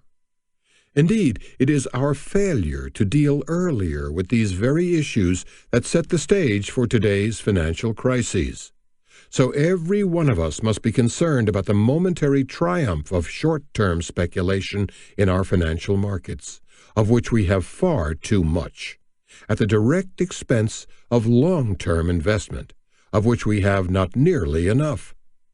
But it is up to today's market participants particularly, as well as academics and regulators, to work together to restore that balance and return financial conservatism to its rightful preeminence.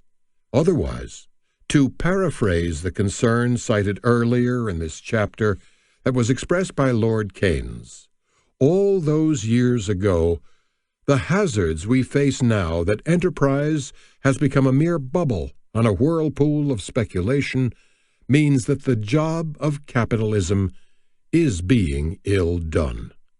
That is what has happened, and our society cannot afford to let it continue.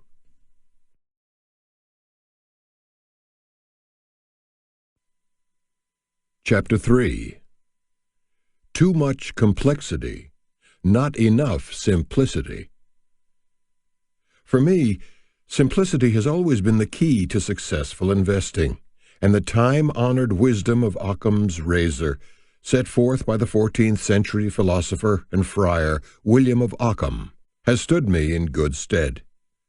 When confronted with multiple solutions to a problem, choose the simplest one.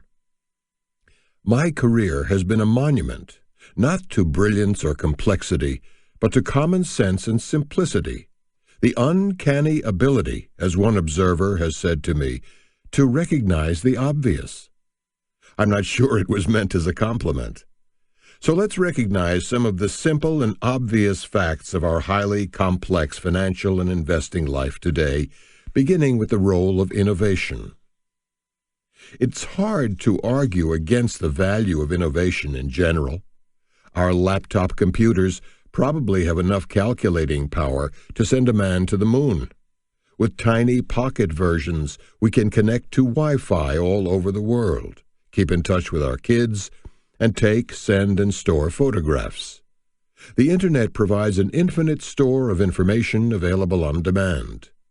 E-tailing has given consumers the benefit of previously unimaginable price competition.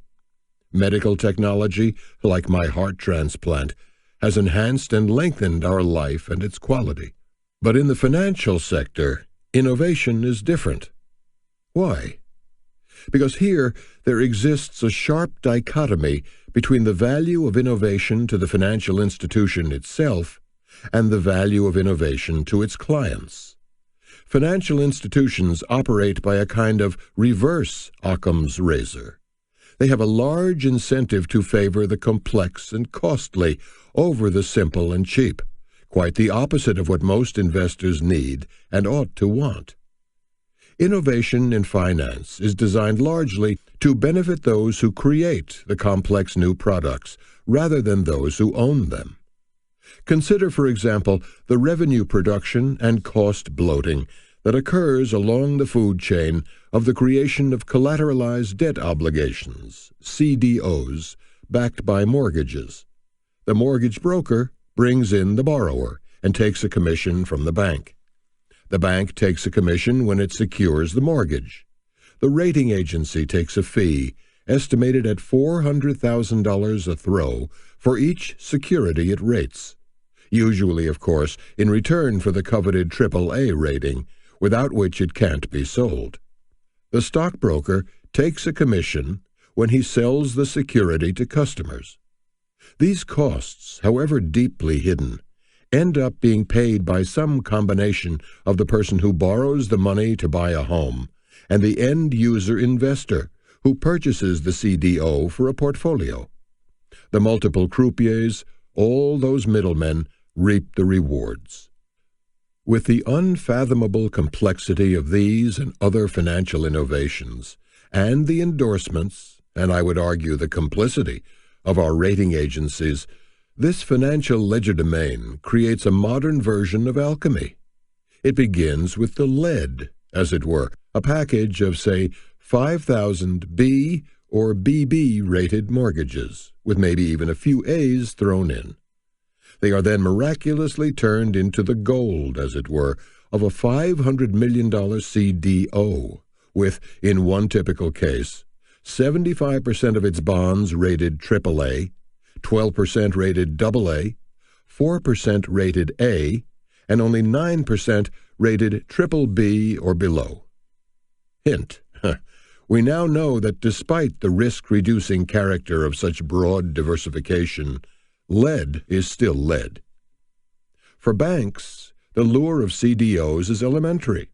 They like getting paid large fees for lending money, and when they can quickly get the loans off their own books and into public hands, so-called securitization, it can hardly be surprising that they aren't much concerned about the creditworthiness of those families for whose homes they have provided mortgages.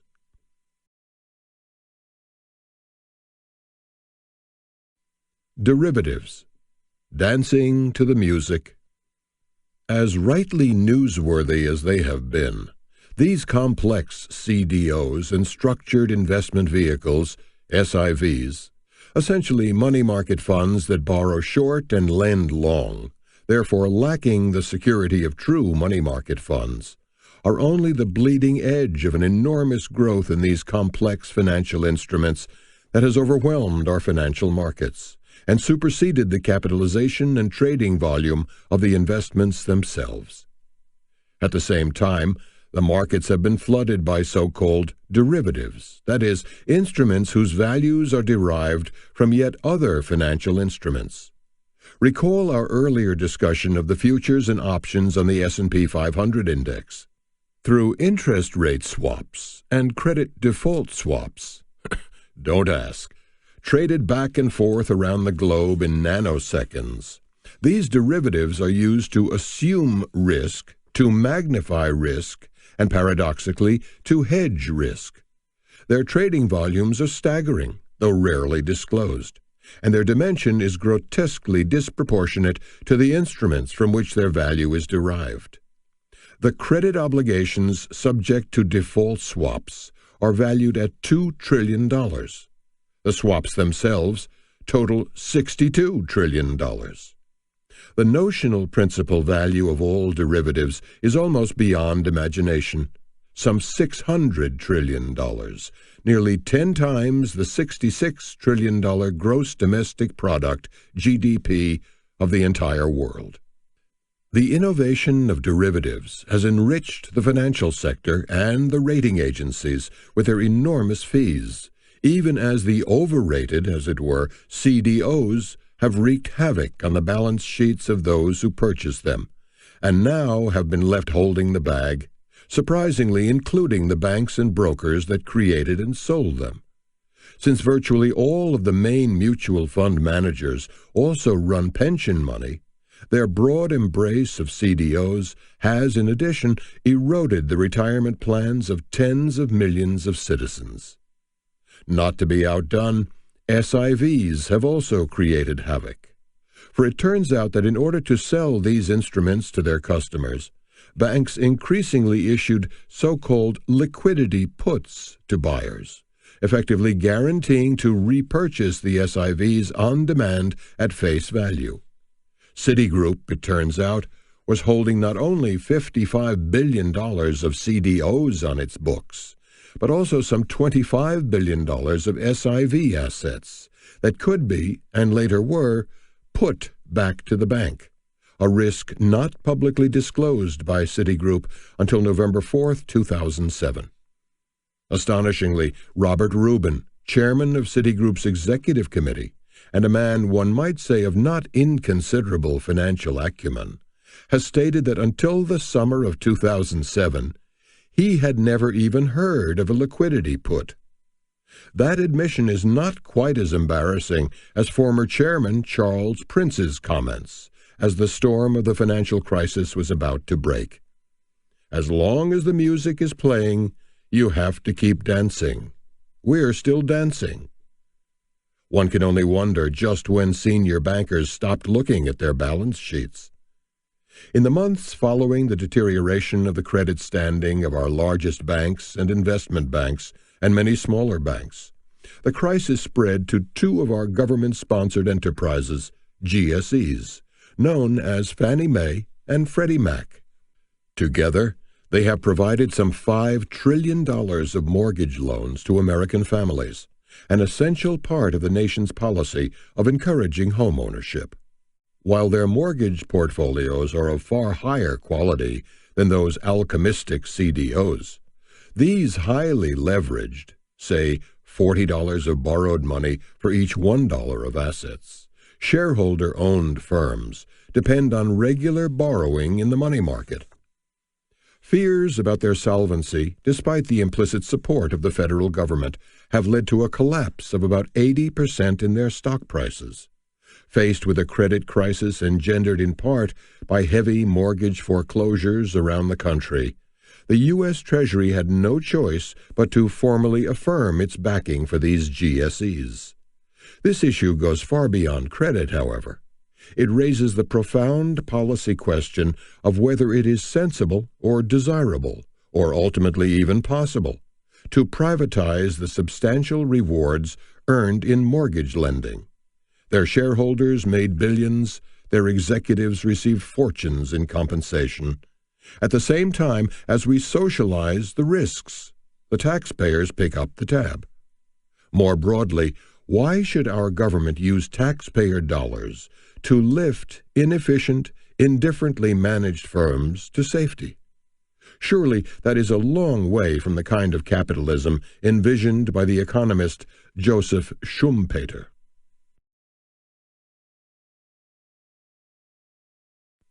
Markets win, investors lose. Since there's money to be made, lots of it, in the creation and marketing of inevitably complex innovations, the disease is contagious. CDOs and their by now hundreds of innovative kith and kin in banking are echoed in the flood of innovations among stock and bond mutual funds.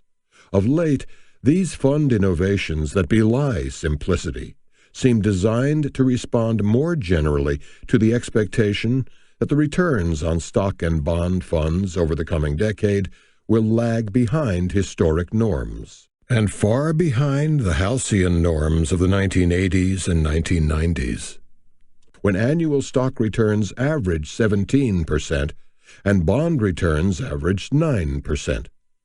Who wouldn't want to recapture such days? We truly never had it so good before or since that time.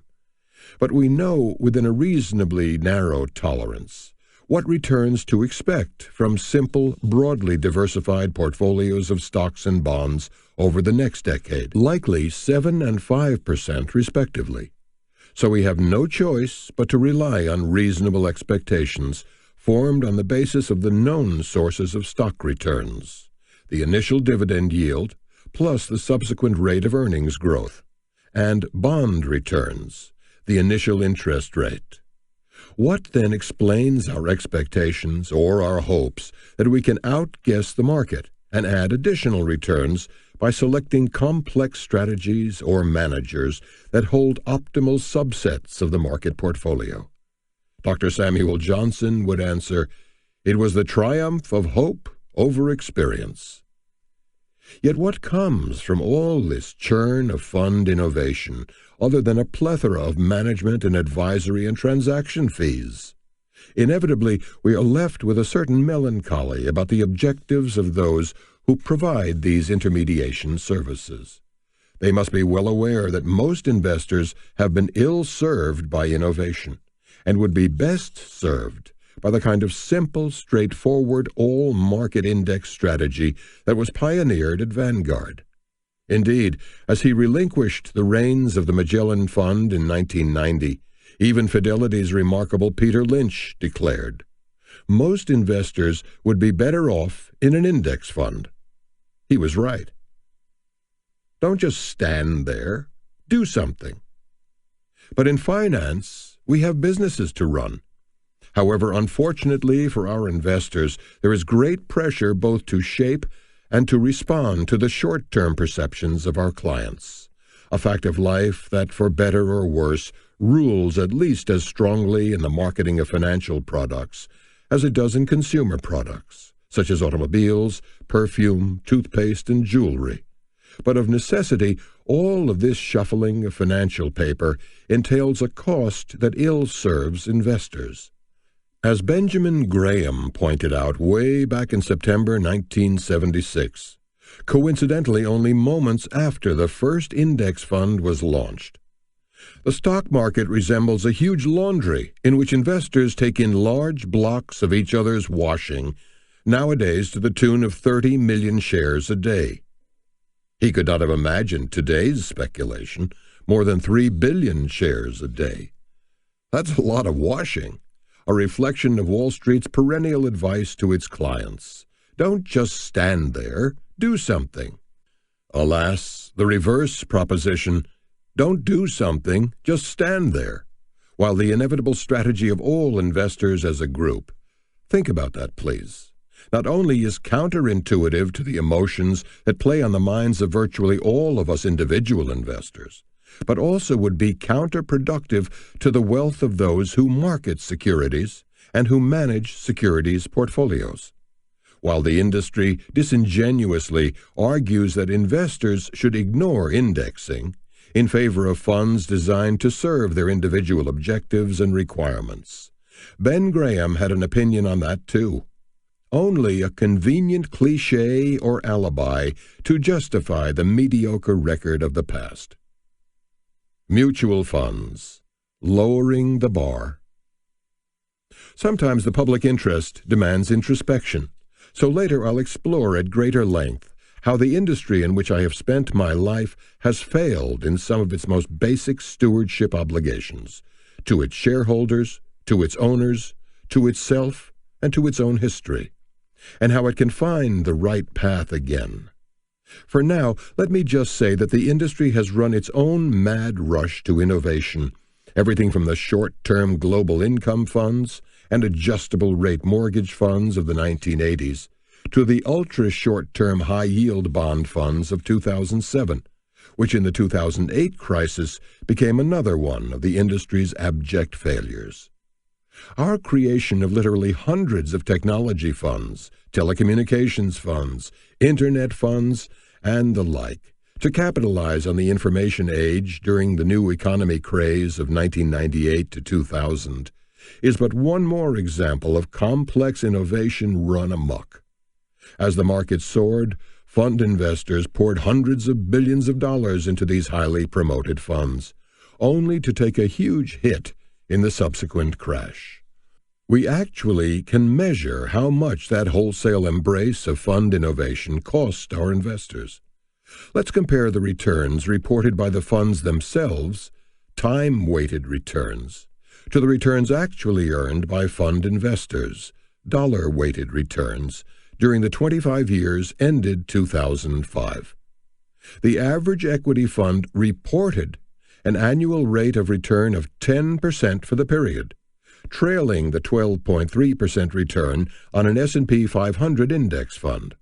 But the return actually earned by the investors in these funds was 7.3%, a lag of 2.7 percentage points per year below the return the funds themselves reported. Cumulatively, then, fund investors on average experienced but a 482% increase in their capital over the decade. Yet simply by buying and holding the market portfolio through an index fund, they would have earned an increase in capital of 1,718%, nearly 4 times as large. Thanks to the innovation and creativity of fund sponsors, and surely the greed or perceived need of fund investors, the return that mutual fund investors received on their hard-earned capital was less than a third of the return offered by the stock market itself. For the mainstream funds, the losses were much smaller.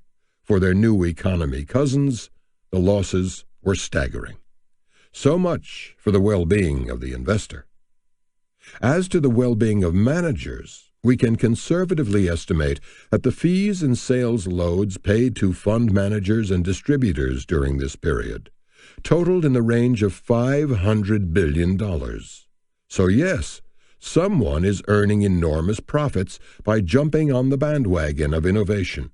But unless you are a fund manager or distributor, that someone is not likely to be you.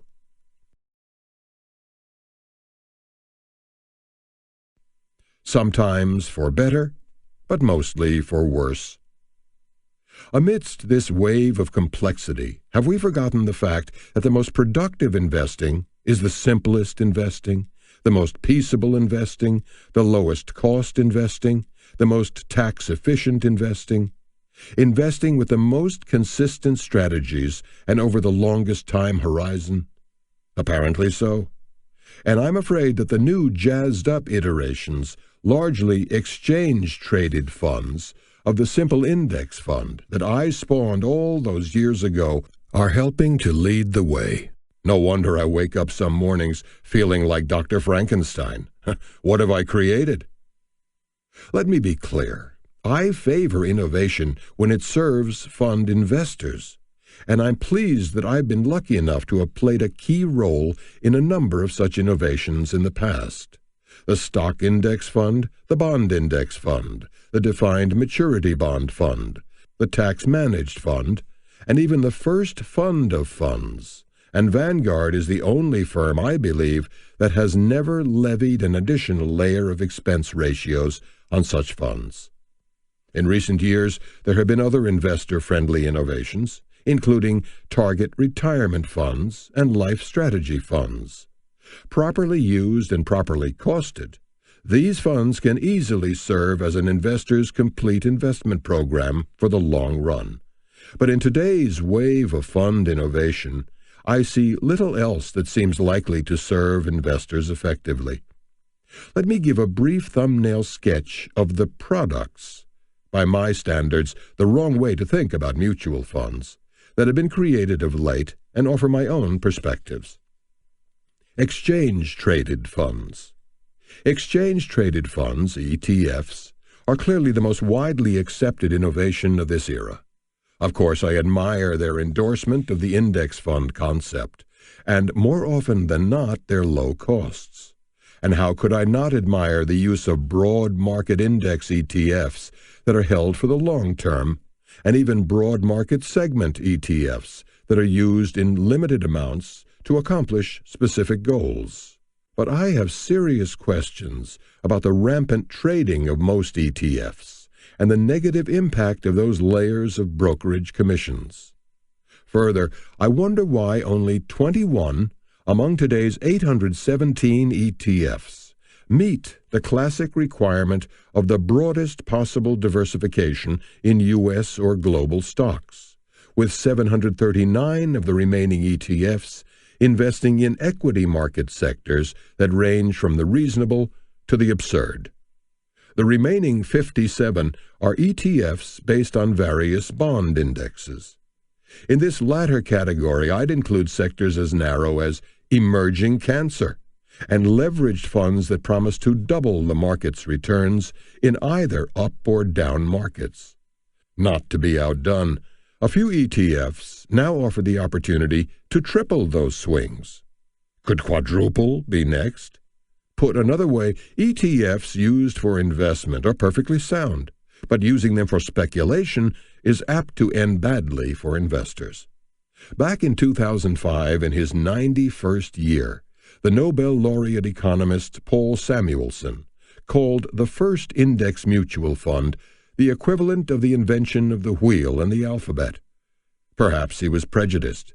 His holdings in that fund, the Vanguard 500 Index Fund, helped pay for the education of Dr. Samuelson's 6 children and his 15 grandchildren. He has never said anything comparable about ETFs, nor, I suspect, will anyone of equal stature do so. Fundamental indexing. While this so-called index method of value investing has been presented as some sort of Copernican revolution, the idea behind the methodology is many decades old.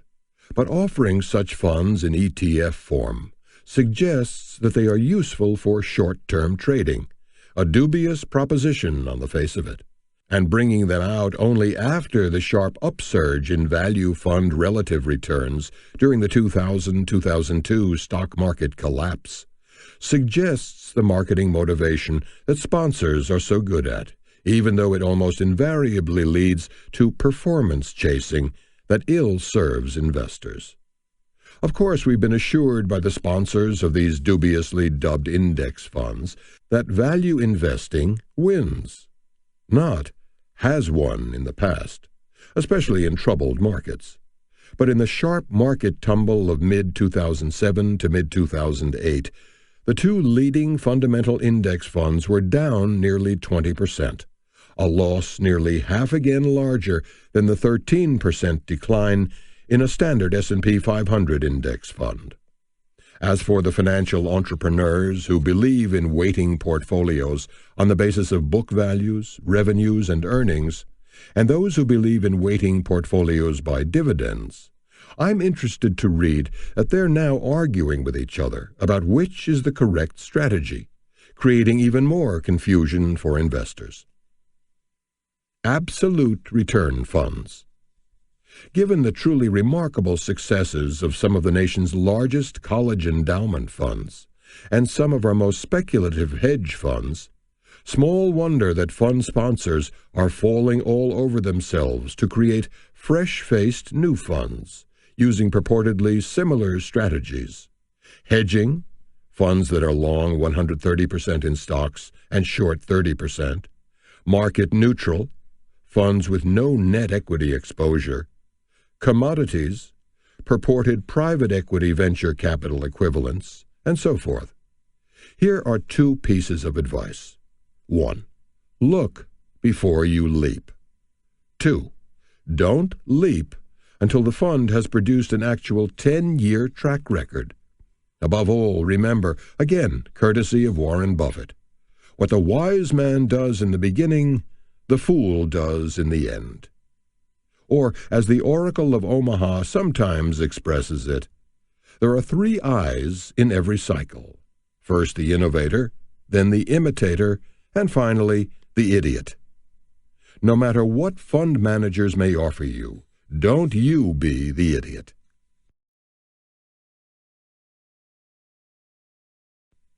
Commodity funds. First principles. Commodities have no internal rate of return. Their prices are based entirely on supply and demand. That is why they are considered speculations, and rank speculations at that.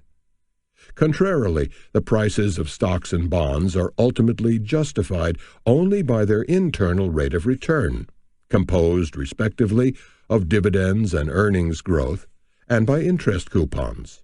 That's why stocks and bonds are considered investments. I freely concede that the growing worldwide demand that has helped drive the huge rise in the prices of most commodities in recent years may well continue, but it may not. I'm not at all sure that speculation on future price increases will be rewarded. Managed payout funds. The fund industry apparently only recently discovered that millions of investors are moving from the accumulation phase of investing to the distribution phase, even though the demographic handwriting has been on the wall for decades. So we have new funds that in effect guarantee the exhaustion of your assets in whatever time period you choose, something that has always been all too easy to accomplish. We also have funds designed to distribute 3%, 5%, or 7% of your assets without necessarily invading principal. Only time will tell if that will happen, but what seems to have been ignored by the fund industry, for obvious reasons, is the alternative, serving retired investors by increasing fund investment income, the forgotten man of the fund industry. But the only sound way to provide more income per unit of risk is to slash fund expenses, so such client-focused innovation is unlikely to happen. Brazil, Russia, India, and China. BRIC funds and international funds. No doubt about it. With returns in Brazil, Russia, India, and China soaring in recent years, fund sponsors were quick to market them. My long experience warns that it's all too counterproductive for investors to jump on the bandwagon of superior past performance. Of course, the sharp declines, 30 to 50% in the first half of 2008, that at least China and India have suffered, will squash investor appetites for them. History tells us that when U.S. stock returns lead the world, equity fund capital flows into international markets decline, and then they soar when non-U.S. issues lead. It's hardly surprising, then, that only 20% of equity fund cash flows were directed into non-U.S. funds in 1990 to 2000, when U.S. stocks vastly outpaced foreign issues. Nor is it surprising that since then, with foreign stocks outpacing U.S. issues, the tables have been turned. Fully $220 billion flowed into foreign funds in 2007, and only about $11 billion into domestic equity funds. Now there's a red flag. But in the hottest sectors of the international markets, risk is high, so be careful. Also note that since 1990, the returns of non-U.S. stocks, even including their recent boom, have been dwarfed by the returns on U.S. equities, 6% annually versus 10%. The innovation blunderbuss. No objective industry veteran can look at this blunderbuss of innovation with other than a jaundiced eye. The problem is not only that future returns earned on untried and often costly strategies are unpredictable and rarely live up to their hyperbolic promises. The problem is that such a proliferation of idiosyncratic funds that ignore the value of simplicity inevitably results in a fund failure rate that, however rarely publicized, is little short of astonishing. In an earlier book, I wrote that of 355 funds that existed in 1970, only 132 made it through the next 35 years. In the recent era, of the 6,126 mutual funds that existed at the start of 2001, 3,165 had already been consigned to the dustbin of history by mid-2008. Small wonder that even the portfolio managers who run the funds don't eat their own cooking. Among 4,356 equity funds, 2,314 managers own no shares, none, in the funds they manage. How, I ask, can a less informed member of the investing public successfully implement a long-term strategy involving mutual funds if only half of all the funds can even make it through a period as short as 7 years? And how can fund investors muster any faith whatsoever in the funds that now exist, when more than half of their managers won't put their own money on the line? In fact, it is clear that fund investors no longer muster much faith in their mutual funds. A survey of fund investors conducted for one prominent fund manager, not Vanguard, found that 71% of investors don't trust the fund industry. Some 66% said fund firms don't take responsibility for protecting their shareholders' well-being. And even in the deeply troubled financial sector, mutual funds are at the bottom of the list of trusted service providers.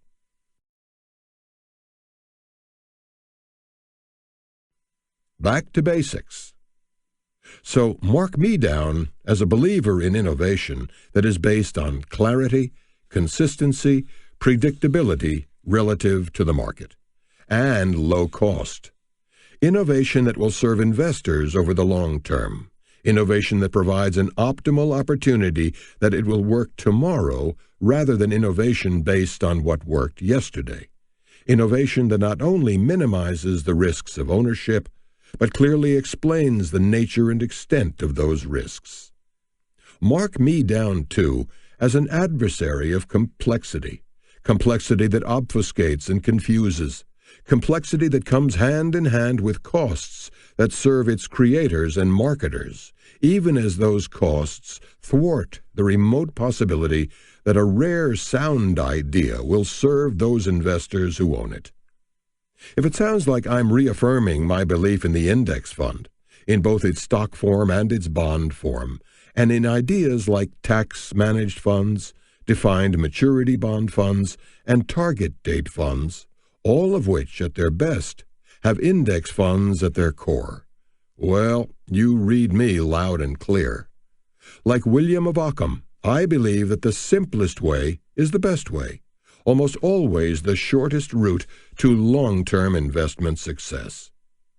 Mark me down, too, as an index fundamentalist, though not a fundamental index fundamentalist, a passionate believer that the simplicity of the original index fund design, highly diversified portfolios of stocks weighted by their market capitalizations, continues to represent the gold standard for investors.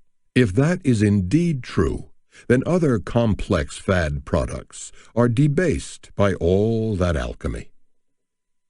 As we have seen earlier, many have tried, but no one has yet made lead out of gold. Indeed, all these years later, I still struggle to develop any methodology other than relative costs for identifying winning strategies or winning funds in advance, and for successfully predicting how long those winning strategies will persist, or how long those portfolio managers will continue to manage the funds that have delivered those superior returns in the past. An all too predictable outcome. By now, I suppose, I've pretty much painted myself into a corner as an aging mutual fund Luddite who finds himself uninspired and unimpressed by the rise of complexity and excess cost at the expense of simplicity and minimum cost. But it's a great corner. Happily for my peace of mind and my conscience, I find that nearly all of the positions I've set forth in this chapter have been endorsed by some of the most informed and respected academics of our time, among them Nobel laureates William Sharp and Paul Samuelson, soon to have 95 years of wisdom under his belt, and by the most successful investors of the modern era, beginning with Warren Buffett himself. I'm happy to let David Swensen, the brilliant chief investment officer of the Yale University Endowment, a man with an impeccable character and a peerless reputation for intellectual integrity, speak for these deservedly lauded intellects, and for me as well. The fundamental market failure in the mutual fund industry involves the interaction between sophisticated, profit-seeking providers of financial services and naive, return-seeking consumers of investment products. The drive for profits by Wall Street and the mutual fund industry overwhelms the concept of fiduciary responsibility, leading to an all-too-predictable outcome. The mutual fund industry consistently fails to meet the basic active management goal of providing market-beating returns. A well-constructed academic study conservatively puts the pre-tax failure rate at 78 to 95% for periods ranging from 10 to 20 years, as measured against the Vanguard S&P 500 index fund. Investors fare best with funds managed by not-for-profit organizations because the management firm focuses exclusively on serving investor interests. No profit motive conflicts with the manager's fiduciary responsibility. No profit margin interferes with investor returns. No outside corporate interest clashes with portfolio management choices. Not-for-profit firms place investor interest front and center. Ultimately, a passive index fund managed by a not-for-profit investment management organization represents the combination most likely to satisfy investor aspirations. Out of the enormous breadth and complexity of the mutual fund world, the preferred solution for investors stands alone in stark simplicity. In a word, amen. Swensen's apt tribute to an uncluttered client-focused strategy, combined with a simple client-focused structure, serves as profound reaffirmation of the fact that our financial system today has quite enough complexity and innovation with their grossly excessive costs, and not nearly enough simplicity with its minimal dilution of investor earnings.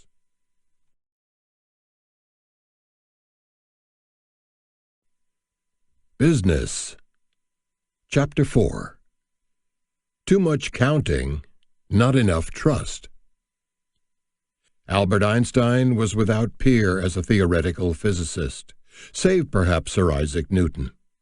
Probably no human being in history did more to quantify the seemingly unfathomable mysteries of the universe. But he wasn't so much into mathematics, saying, "Do not worry about your difficulties in mathematics. I assure you mine are still greater." Indeed, Einstein well understood the limits of quantification and the flaws inherent in thinking that counting alone could advance our understanding of how the world works. A sign that hung in his office at the Institute for Advanced Study in Princeton, New Jersey, is as applicable to all other human pursuits as it is to science. Not everything that counts can be counted, and not everything that can be counted counts. That rule also applies to the conduct of business affairs. Of course, as the father of relativity, Einstein has to be taken in relative terms. No business can trust everything and count nothing, nor can any business count everything and trust nothing. It's all a question of balance, although my own instincts lead me toward far less reliance on counting and far more reliance on trusting.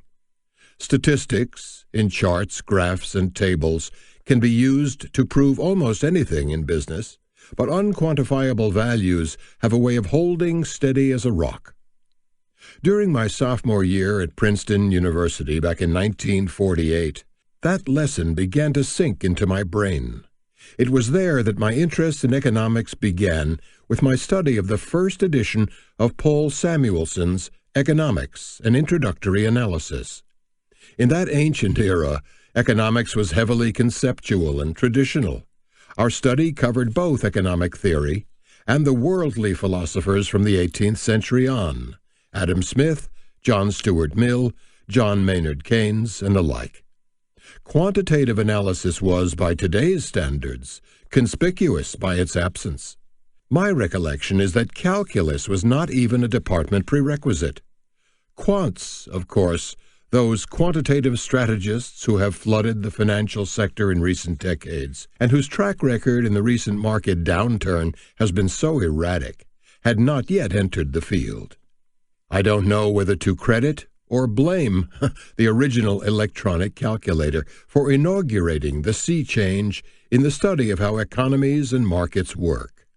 But with the coming of today's incredibly powerful personal computers and the onset of the information age, numeracy is in the saddle today and rides economics.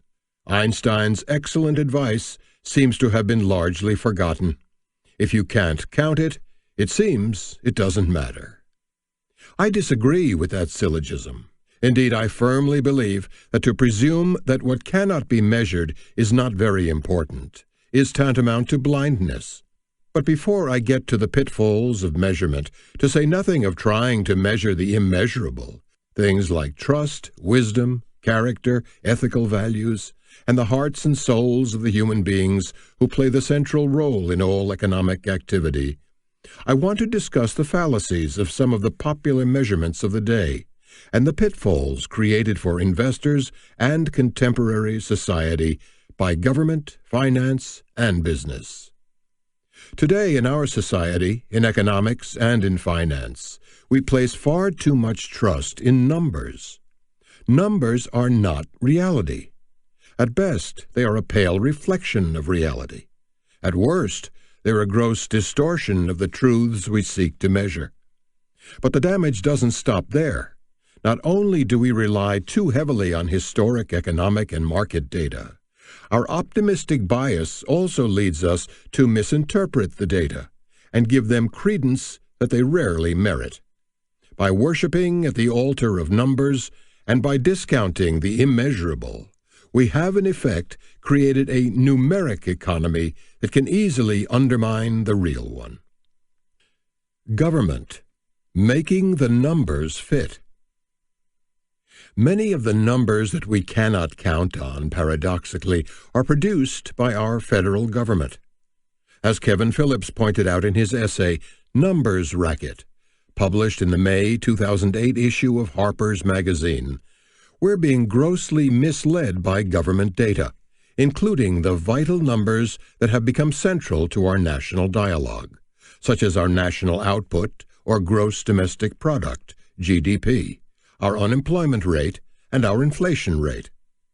It turns out that our GDP includes so-called inputted income, such as the assumed value of income from living in our own homes, the benefits of free checking accounts, and the value of employer-paid insurance premiums.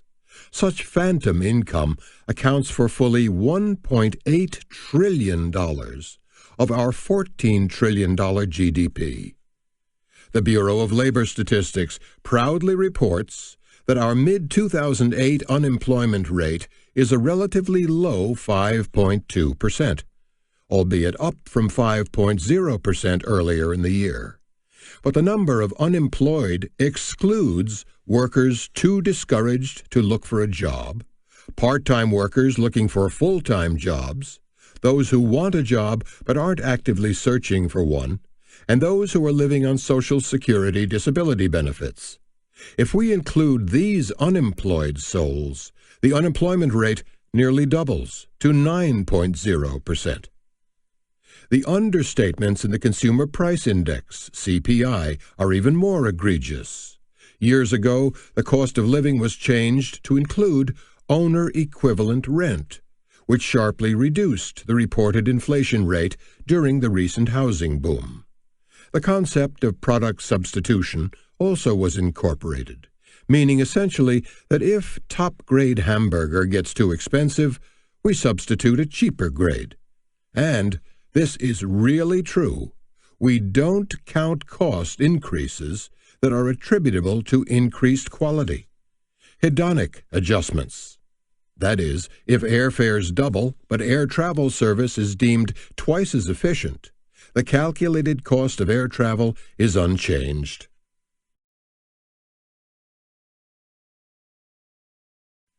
Finance. Attributing certitude to history. The counting we do in the investment field is also badly flawed. The notion that common stocks are acceptable as investments, rather than merely speculative instruments, can be said to have begun in 1925 with Edgar Lawrence Smith's Common Stocks as Long-Term Investments. Its most recent incarnation came in 1994 in Jeremy Siegel's Stocks for the Long Run. Both books unabashedly state the case for equities, and arguably both helped fuel the great bull markets that ensued. Both, of course, were then followed, perhaps inevitably, by two of the worst bear markets of the past 100 years. Both books, too, were replete with data, but the seemingly infinite data presented in the Siegel tome, a product of this age of computer-driven numeracy, puts its predecessor to shame. Siegel clearly established that over 2 centuries of history, the real return on U.S. stocks has centered around 7% per year, about 10% in nominal terms, before the erosion of inflation, which has averaged about 3%. But it's not the panoply of information imparted in Stocks for the Long Run that troubles me. Who can be against knowledge? As Sir Francis Bacon reminded us, knowledge is power.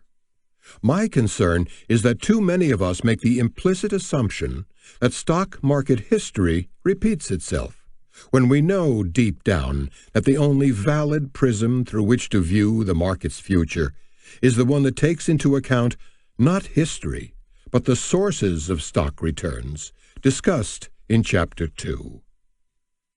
The experts are wrong again. That experts are so often wrong seems such a self-evident truth that you might well wonder who exactly would be so foolish as to project future returns at past historical rates.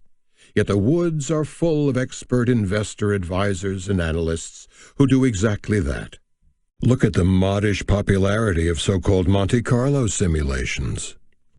The problem with these simulations, essentially calculating the monthly returns on stocks, tossing them into a blender, and casting the seemingly infinite series of permutations and combinations in the form of probabilities, is that by relying simply on historic total returns for their figures, they ignore the sources of those returns. Yes, speculative returns, which are based on changes in the number of dollars investors are willing to pay for each dollar of corporate earnings. The price-earnings, P/E ratio, tend to revert to the long-term norm of 0. Yes, corporate earnings growth tends to parallel the nominal growth rate of our economy. No surprises there. But no, the contribution of dividend yields to returns depends not on historic norms, but on the dividend yield that actually exists at the time of the projection of future returns. With the dividend yield at 2.3% in July 2008, Of what use are historical statistics that reflect a dividend yield that averaged 5%, more than twice the present yield? Answer: none.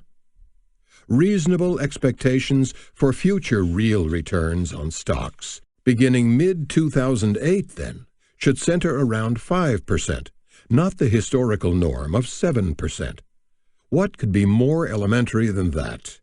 But that's often the trouble with complex calculations. They can't be trusted to convey simple truths. Even sophisticated corporate executives and their pension consultants follow the same flawed course. Indeed, one typical corporate annual report expressly stated that our asset return assumption is derived from a detailed study conducted by our actuaries and our asset management group, and is based on long-term historical returns. Astonishingly, but naturally, this policy leads corporations to raise their future expectations, with each increase in past returns precisely the opposite of what reason correctly suggests. At the outset of the bull market in the early 1980s, for example, major corporations assumed a future return on pension assets, bonds as well as stocks, of 7%. At the market peak, as 2000 began, nearly all firms had sharply raised their assumptions, some to 10% or even more. Since pension portfolios are balanced between equities and bonds, they had implicitly raised the expected annual return on the stocks in the portfolio to as much as 15%, even as the bear market that followed would make that assumption seem like a bad joke. If these corporate financial officers had only shut down their computers and put aside their inherent self-interest in minimizing the contributions to those pension plans, and read John Maynard Keynes instead, they would have known what the numbers were never going to tell them. The bubble created by all the emotions that had fueled the boom, optimism, exuberance, greed, all wrapped in the excitement of the turn of the millennium, the fantastic promise of the information age, and the new economy, had to burst. And so, of course, it did. In late March 2000, at the very moment that those rosy 10% growth projections were being printed in glossy annual reports. Clearly, investors would have been wise to set their expectations for future returns on the basis of the current sources of returns, rather than fall into the trap of looking to past returns to set their course.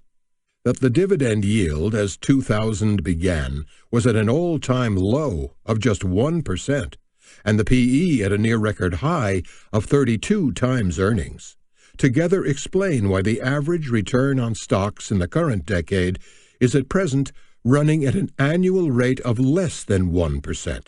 If the market remains where it is today at the close of 2009, the decade's return will be the second lowest of any full decade in history.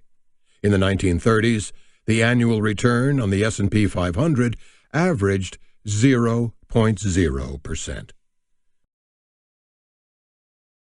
Business, the bias toward optimism. But it's not just capital markets that have been corrupted by the perils of relying so heavily on the apparent certitude of numbers. Our businesses, too, have much to answer for. And indeed, the economic consequences of managing corporations by the numbers are both extensive and profound.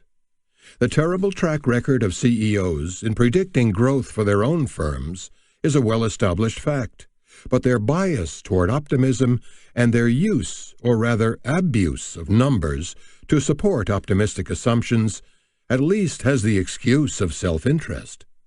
Security analysts are supposed to bring a more objective eye to such numbers, but time and again they too uncritically put on rose-colored glasses and go along for the ride. With the earnings guidance from the corporations they cover, Wall Street security analysts have over the past 2 decades regularly estimated average future 5-year earnings growth. On average, the projections were for growth at an annual rate of 11.5%. But as a group, These firms met their earnings targets in only 3 of the 20 rolling 5-year periods that followed. And the actual earnings growth of these corporations has averaged only about 1/2 of the original projection, just 6%. But how could we be surprised by this gap between guidance and delivery? The aggregate profits of our corporations are closely linked, indeed almost in lockstep, with the growth of our economy. It has been a rare year when corporate profits accounted for less than 4.5% of the U.S. gross domestic product, GDP, and profits only rarely account for as much as 9%. Indeed, since 1929, after-tax profits have grown at an average rate of 5.6% annually, actually lagging the 6.6% growth rate of the GDP. In a dog-eat-dog capitalistic economy, where the competition is vigorous and largely unfettered, and where the consumer is king, how could the profits of corporate America possibly grow faster than our GDP? Our optimistic bias has also led to another serious weakness. In a trend that has attracted too little notice, we have changed the very definition of earnings. While earnings reported to shareholders under Generally Accepted Accounting Principles, GAAP, had been the standard since Standard & Poor's first began to collect the data years ago, in recent years the standard has changed to operating earnings. Operating earnings essentially are reported earnings bereft of all those messy charges, like inventory revaluations and capital write-offs, often the result of unwise investments and mergers of earlier years. They are considered non-recurring, though for corporations as a group, they recur year after year with remarkable consistency. For the record, reported earnings for the S&P 500 index over the past decade have averaged $51 per share, while operating earnings averaged $61 per share. The illusory number that we could so easily count was 20% higher than the real number that we could actually trust. What's more, we now have pro forma earnings, a ghastly formulation that makes new use, or again, abuse, of a once respectable term, that report corporate results net of unpleasant developments. Such no bad stuff calculations are one more step in the wrong direction. Even auditor-certified earnings have come under doubt, as the number of corporate earnings restatements has soared nearly 18-fold, from 90 in 1997 to 1,577 in 2006. Does that sound like punctilious corporate financial reporting? Hardly. Indeed, it sounds like precisely its opposite. Loose accounting standards, that is, loose counting, have made it possible to create out of thin air what passes for earnings. One popular method is making an acquisition and then taking giant charges described as non-recurring, only to be reversed in later years when needed to bolster sagging operating results. But the breakdown in our accounting standards goes far beyond that, cavalierly classifying large items as immaterial, hyping the assumed future returns of pension plans, counting as sales those made to customers who borrowed the money from the seller to make the purchases, making special deals to force extra sales at quarter's end, and so on. If you can't merge your way into meeting the numbers, in effect, just change the numbers. But what we loosely describe as creative accounting is only a small step removed from dishonest accounting. The real-world consequences of counting. When our government, in effect, cooks the books by which we weigh the economy, when our financial institutions attribute certitude to history, and when our businesses practice a willful and self-serving optimism, the ripples extend far beyond unfortunate numeric abstractions. These deeply ingrained flaws have societal implications, and most of them are negative. For example, When investors accept stock market returns as being derived from a type of actuarial table, they won't be prepared for the risks that arise from the inevitable variability of investment returns and the inevitable uncertainty of speculative returns. As a result, they are apt to make unwise asset allocation decisions under the duress or the exuberance of the moment. Pension plans that make this mistake will have to step up their funding when reality intervenes. When investors base their retirement planning on actually achieving whatever returns the financial markets had provided in the past, and then tacitly ignore the staggering toll taken by intermediation costs and taxes, to say nothing of inflation, they save a pathetically small portion of what they ought to be saving to assure a comfortable retirement. Another example of the real-world consequences. Our financial system has, in substance, challenged our corporations to produce earnings growth that is, in truth, unsustainable. When corporations fail to meet their numeric targets the hard way, over the long term, by raising productivity, by improving old products and creating new ones, by providing services on a more friendly, more timely, and more efficient basis, and by challenging the people of the organization to work more effectively together. And those are the ways that our best corporations achieve success. They are compelled to do it in other ways, ways that often subtract value from you, from me, and from society.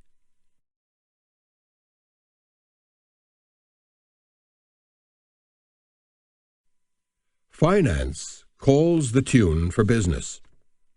One of these ways, of course, is an aggressive mergers and acquisitions strategy.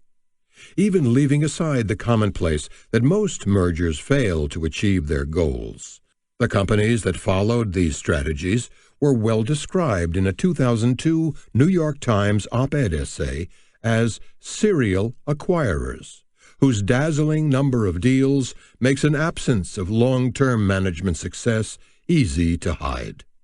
Tyco International, one of the most notorious examples of the modern era, acquired 700 companies before the day of reckoning came. But the final outcome of the strategy, as the Times piece explained, was almost preordained. Their empires of numbers hype can be undone very quickly by market discipline. Much of this merger activity has reached the level of absurdity. Michael Kinsley, writing in the New York Times in May 2007, notes that in 1946, Warren Avis had an idea. He founded Avis Airlines Rent-A-Car. 2 years later, Avis sold the company to another businessman, who sold it to a company called Amiskeg, which sold it to Lazard Frères, which sold it to giant conglomerate ITT Corporation. All this by 1965. All told, Avis has gone through some 18 different ownerships, and each time, Kinsley notes, there have been fees for bankers and fees for lawyers, bonuses for top executives to pay them off for the past or to sign them on for the future, and theories about why this was exactly what the company needed. Since then, it's a long story. Avis has been publicly held again, then conglomerate-owned again. Norton Simon, S-Mark, Beatrice Foods, then sold to Westray Capital, which sold half of the business to PHH Group, with the remainder sold to Avis employees, who sold it to a firm called HFS Corporation, which took it public, after which Avis bought, yes, PHH. The combined company was then bought by Cendant. Whew! Kinsley sums it up well. Modern capitalism has two parts. There's business and there's finance. Business is renting you a car at the airport. Finance is something else. What we call business today is largely about finance. Shades of Minsky, whom we met earlier. I venture to suggest that the financiers who played all those trading games with Warren Avis's creation took far more money out of the business than the money that trickled down through the complex maze of transactions to the shareholders, who are, of course, the owners of the business. Rock, scissors, paper. The saga of Avis is a compelling example of the fact that too many so-called industrial companies have become financial companies, companies that count rather than make. Witness the fact that the senior aide to the CEO is almost invariably the chief financial officer, often viewed by the investment community as the éminence grise. Such companies, again quoting Kinsley's New York Times article, base their strategies not on understanding the business they go into, but assume that by scavenging about for good deals, they can better allocate their financial resources than can existing financial markets. You may remember the children's game in which rock breaks scissors, scissors cut paper, and paper covers rock. In manias, as I noted in my book, The Battle for the Soul of Capitalism, when prices lose touch with values, paper indeed covers rock. Paper companies that count have acquired rock companies that make, and the results have been devastating. When I mention the mergers of America Online, AOL, and Time Warner, of Quest Communications and US West, and of WorldCom and MCI, I don't have to tell you which was paper and which was rock. These are among the most poignant examples of a phenomenon in which many aggressive corporate acquisitions of companies that were once the rocks of their industries have fallen on perilous times, with hundreds of thousands of loyal, long-term employees both losing their jobs and seeing their retirement savings slashed unmercifully. Giving judgment a chance. Lest I be accused of innumeracy, please be clear that I'm not saying that numbers don't matter. Measurement standards, counting, if you will, are essential to the communication of financial goals and achievements. I know that. But for going on 4 decades, I've been engaged in building an enterprise, and a financial institution at that, based far more on the sound implementation of a few common-sense investment ideas, an enlightened sense of human values and ethical standards, and the bond of trust between our firm and its clients. We did our best to avoid measurement with quantitative goals and statistical achievements. Vanguard's market share, as I've said countless times, must be a measure, not an objective. It must be earned, not bought. Yet the fact is that our market share of fund industry assets has risen without interruption for the past 28 years. Our strategy arose from a conviction that the best corporate growth comes from putting the horse of doing things for clients ahead of the cart of earnings targets. Growth must be organic rather than forced. No company, of course, and certainly not one as huge as Vanguard is today, can ignore numbers altogether. But I've often noted the extremes in management style between companies that trust and companies that count, and I fervently hope that anyone who has ever worked for Vanguard includes our company among the former. For my part, I've tried to reinforce the point over the decades with an aphorism that I've seen posted at countless desks throughout our now seemingly countless buildings. For God's sake, let's always keep Vanguard a place where judgment has at least a fighting chance to triumph over process.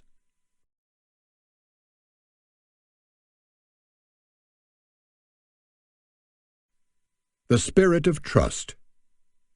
My faith in trust goes back to the Golden Rule. We are, after all, implored in the Bible to love our neighbors, not to quantify their character, and to do unto them as we would have them do unto us, not to do unto them in exact equal measure what they have done to us. At Vanguard, our own patron saint, the great British naval hero Lord Horatio Nelson, captain of the HMS Vanguard, and an unparalleled moulder of men, reaffirms this golden rule. Here's how Nelson, was described in a sermon that my wife Eve and I heard in St. Paul's Cathedral in London on October 23, 2005, the 200th anniversary of his death at the Battle of Trafalgar. It is true that Nelson was a consummate professional and a hard-working manager, but at times of decision, leaders need to make contact with foundational convictions and with a sense of calling which comes from going deep within oneself. This is the source of healthy self-confidence and the ability to master fear and to encourage people in the most extreme circumstances. Any education system which hopes to produce effective leaders and followers must take the formation of these foundational convictions very seriously. Yet we live at a strange time when the periodic table and anything that can be quantified and reduced to a mathematical truth is regarded as an accurate description of reality. But the Beatitudes and the teachings of the world's wisdom traditions are seen as little more than debatable opinions of dead sages. Nelson's sense of personal and individual call was developed within a tradition which also understands growth in the spiritual life as growth in love of neighbor.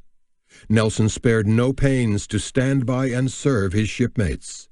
He exhibited an infectious trust in people which called out the best in them and engaged them not only to Nelson's person, but enrolled them in the cause in which he believed, a faith that people are to be trusted in a way that helps them to be trustworthy. Measure first, judge later. What then is to be done about this apparent triumph of counting over trusting? For one good set of answers, I turn to David Bogle, English social critic and author of The Sum of Our Discontent. We are living at an age when life is completely overwhelmed by numbers and calculation, and we are all increasingly controlled by targets. The frightening thing is that just because computers can count and measure nearly everything, then we do. There was a time when we could trust our own judgment, common sense, and intuition to know if we were ill or not. Now we're in danger of being unable to do anything without it being measured first. Numbers and measurements are as vulnerable as the emperor's new clothes to the incisive, intuitive human question. The closer any of us get to measuring what's really important, the more it escapes us. Yet we can recognize it, sometimes in an instant. Relying on that instant a bit more, and our ability to grasp it, is probably the best hope for all of us. But it is not just social critics who recognize that the role of counting must play second fiddle to the role of trusting. Here, exemplary business leader Bill George, former chief of medical technology pioneer Medtronic. Trust is everything, because success depends upon customers' trust in the products they buy, employees' trust in their leaders, investors' trust in those who invest for them, and the public's trust in capitalism. If you do not have integrity, no one will trust you, nor should they. An empty exercise. Please don't misunderstand me. I honor and respect counting. No one realizes better than I that business is demanding and competitive, and that many, indeed most, business firms have lives that, in Thomas Hobbes' famous formulation, are solitary, poor, nasty, brutish, and short. We must either compete or die. In such circumstances, we have no alternative but to construct objective and measurable goals and hold those responsible accountable for their achievement. But I recognize as well the deep wisdom that is required to understand that without trust, counting is at best an empty exercise, and at worst, a dangerous one. Agree with me or not, but at least I'm consistent. In 1972, nearly 40 years ago, I closed my annual message to the employees of Wellington Management Company, which I then headed, with this quotation from Daniel Yankelovich about giving too much credence to counting numbers. The first step is to measure what can be easily measured. This is okay as far as it goes. The second step is to disregard that which cannot be measured, or give it an arbitrary quantitative value. This is artificial and misleading. The third step is to presume that what cannot be measured really is not very important. This is blindness. The fourth step is to say that what cannot be measured does not really exist. This is suicide. I'm convinced that this quotation is as true today as it was then, and more relevant than ever. Business organizations must learn that not everything that can be counted counts. Yet today we rely too heavily on counting and not nearly enough on trusting. It is time, well past time in fact, to strike a healthier balance between the two.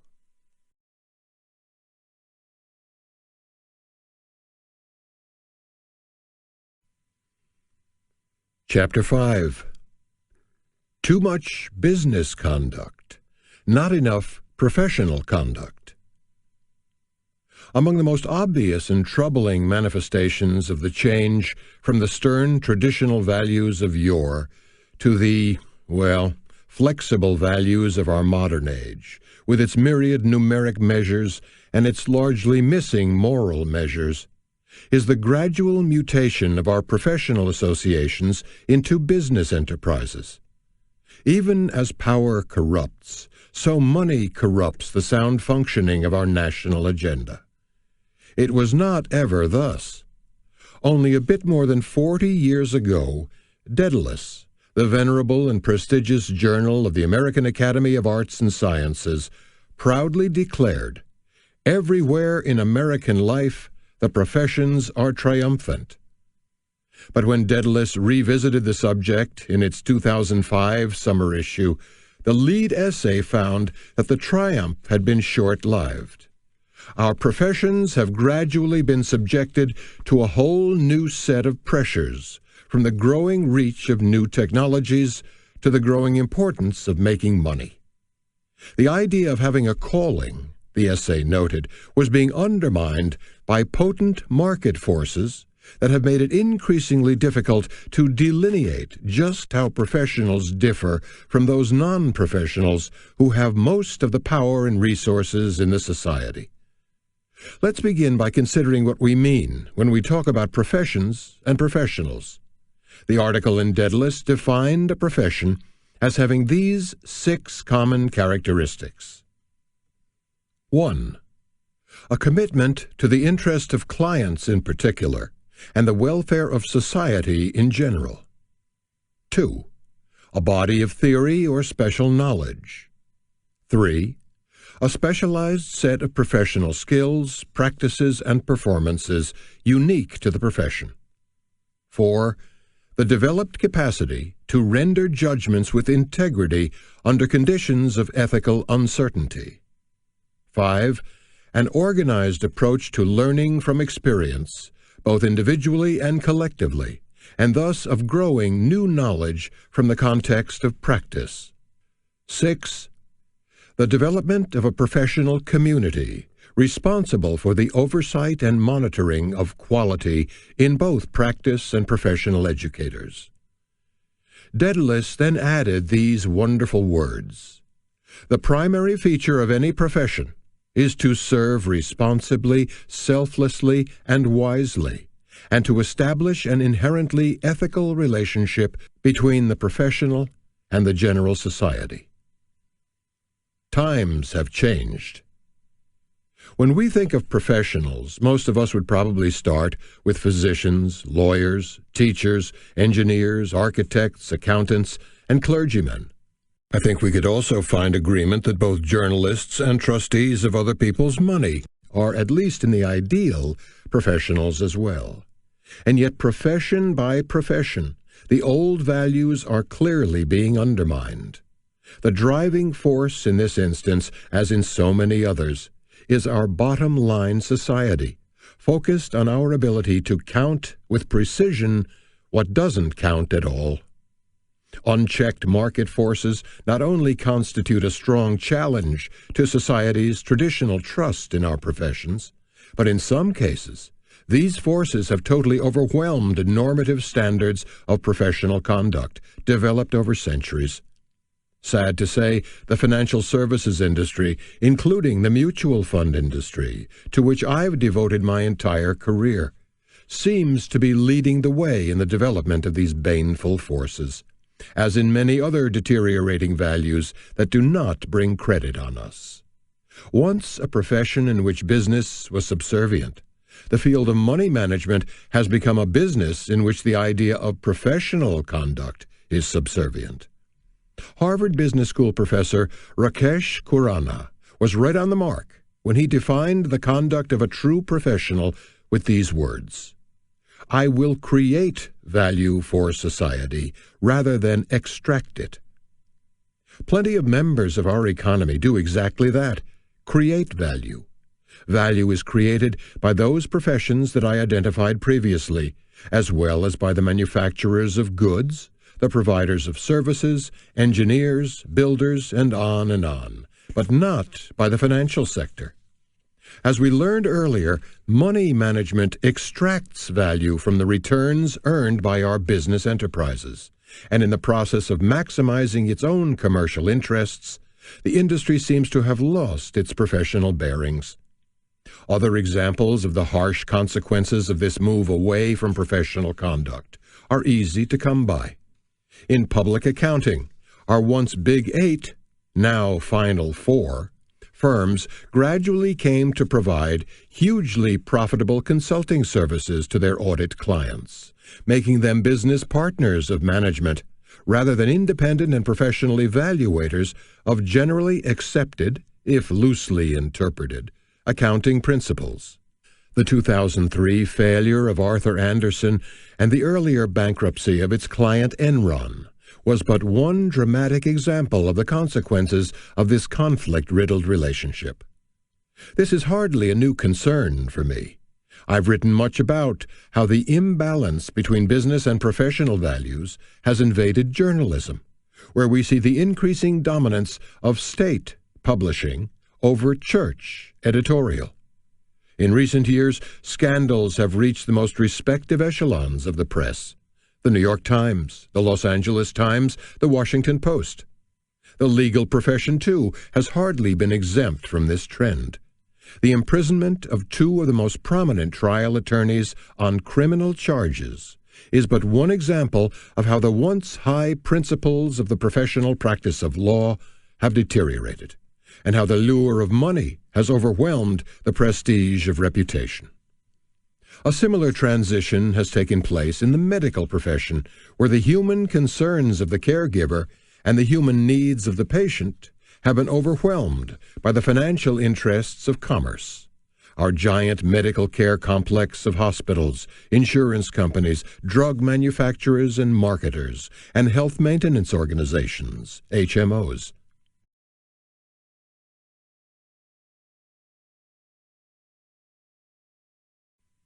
Hammers and nails. In all, professional relationships with clients have been increasingly recast as business relationships with customers. In a world where every user of services is seen as a customer, every provider of services becomes a seller. Put another way, when the provider becomes a hammer, the customer is seen as a nail. Please don't think me naive. I'm fully aware that every profession has elements of a business. Indeed, if revenues fail to exceed expenses, no organization, even the most noble of faith-based institutions, will long exist.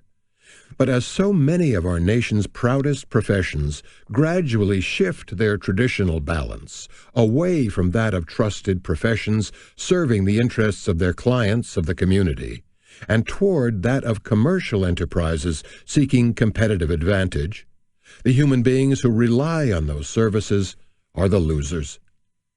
A few years ago, the author Roger Lowenstein made a similar observation, bemoaning the loss of the Calvinist rectitude that had its roots in the very old world notions of integrity, ethics, and unyielding loyalty to the customer. America's professions, he wrote, have become crassly commercial, with accounting firms sponsoring golf tournaments. And, he might have added, mutual fund managers not only doing the same thing, but buying naming rights to stadiums as well. The battle for professional independence, he concluded, is never won. Capitalism changes its values. Our commercial enterprises, too, have moved a long way from the traditional values of capitalism.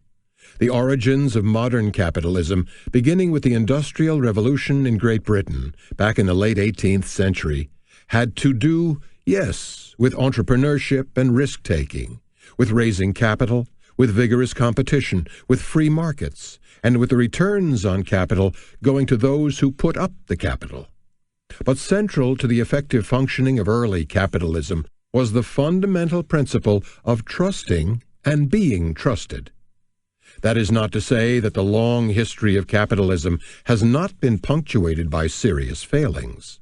Some were moral failings, such as the disgraceful treatment of laborers, often mere children, in the factories of an earlier era. Other failings include breaking the rules of fair and open competition, exemplified by the oil trusts and robber barons of yore. By the latter part of the 20th century, yet another failure fell upon us: the erosion of the very structure of capitalism.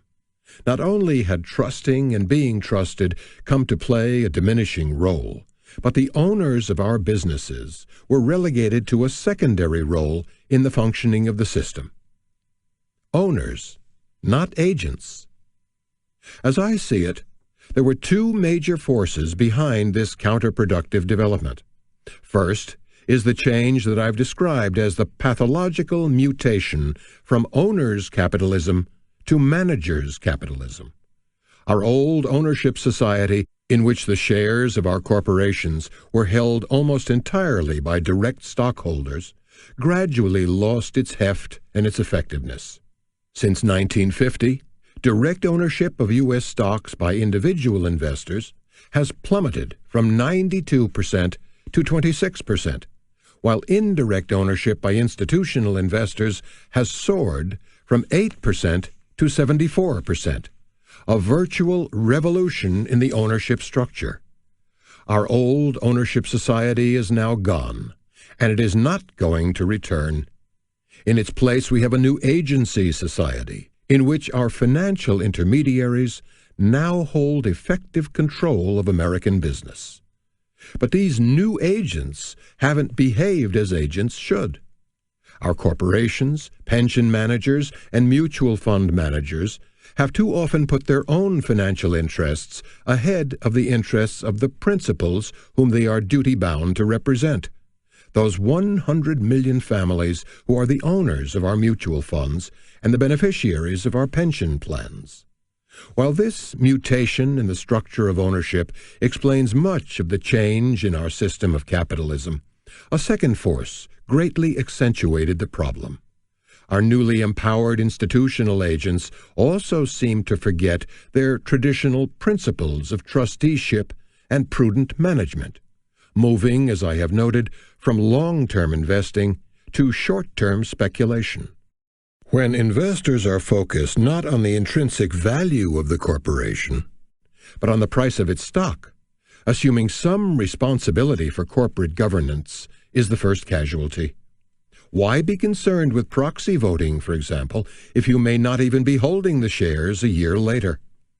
The net result of this 1-2 punch was well described by Adam Smith, whose warning of 200-plus years ago seems to have been ignored. Managers of other people's money rarely watch over it with the same anxious vigilance with which they watch over their own. They very easily give themselves a dispensation. Negligence and profusion must always prevail. And so in the recent era, negligence and profusion have prevailed among our corporate directors and our money managers, even to the point of an almost complete disregard of their duty and responsibility to the corporation's owners. Too few seem adequately aware of the lack of the anxious vigilance over other people's money that once defined professional conduct. To paraphrase Upton Sinclair, it's amazing how difficult it is for a man to understand something if he's paid a small fortune not to understand it.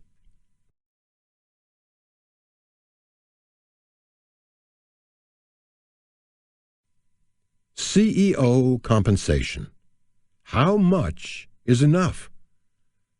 A small fortune may even be an inadequate description of what our corporations now pay their senior executives, driven in part by these two changes, from principal to agency ownership, and the short-term holding of corporate stocks by their new owners. One of the great differentiating factors between business and professional values is the role of money. In business, it seems that there is no such thing as enough, while in the professions, money is, at least in the ideal, subservient to ethical standards and service to the general society. Today, compensation of our business leaders has gone through the roof. Yet it's hard to see that the CEOs of our great corporations as a group have added much value to the natural growth of our economy. My own conclusion on the subject was also expressed in my book, The Battle for the Soul of Capitalism. In 1980, the compensation of the average chief executive officer was 42 times that of the average worker.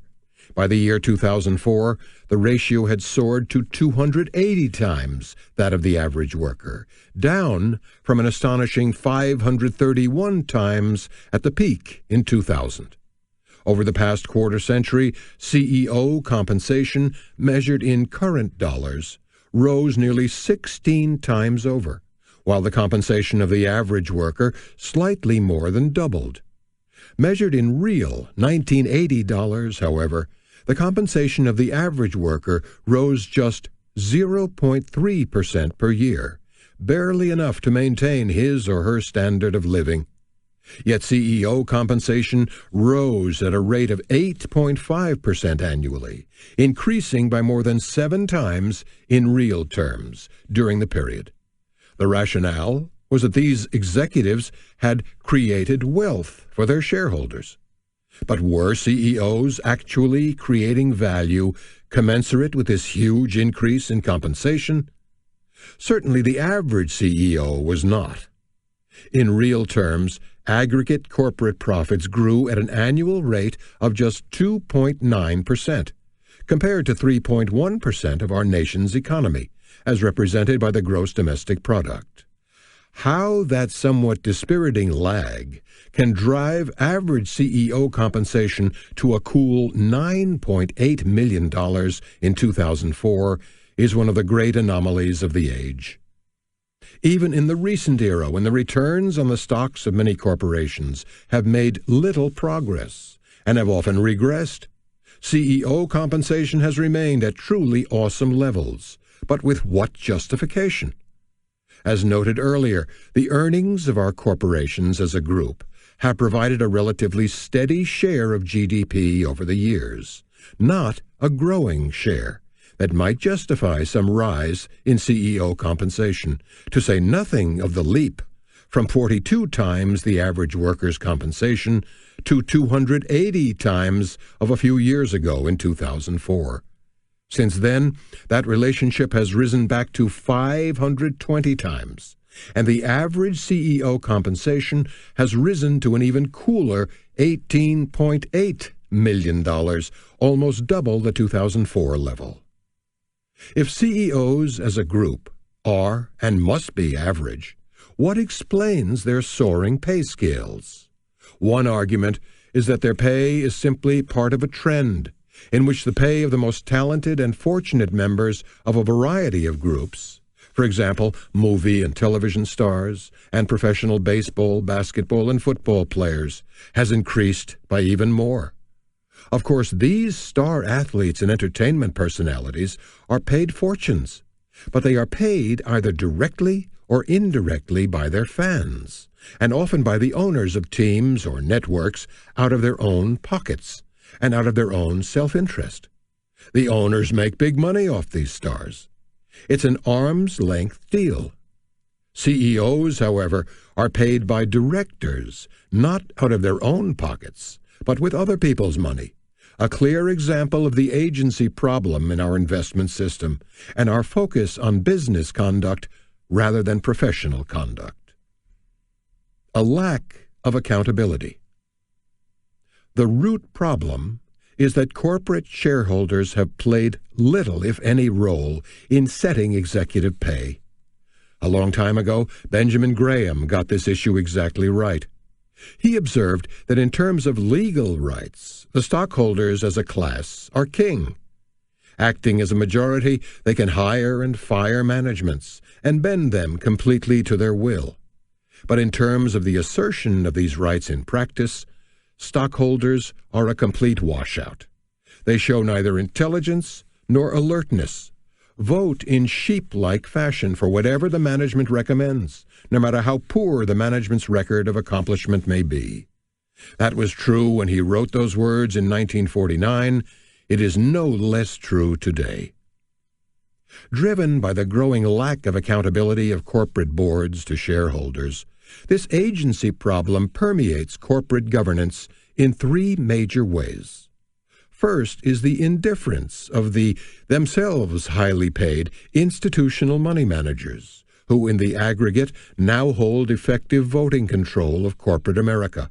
Next are the conflicts of interest faced by these managers, in which their fiduciary interest in representing the mutual fund shareholders and pension beneficiaries they are duty-bound to serve seems to have been overwhelmed by their financial interest in gathering and managing the assets of these mutual funds and pension funds. And finally is the fact that most institutional shareholders no longer practice long-term investing, which logically demands attention to corporate governance issues. They have turned instead to short-term speculation, in which they hold corporate shares for an average of a year or less, which logically leads to indifference about governance issues. One step that might mitigate all three problems would be to allow non-binding shareholder votes on executive compensation. Implementation costs would be relatively modest, and it would force the institutional shareholders who own corporate America to act as responsible corporate citizens to the benefit of our society at large.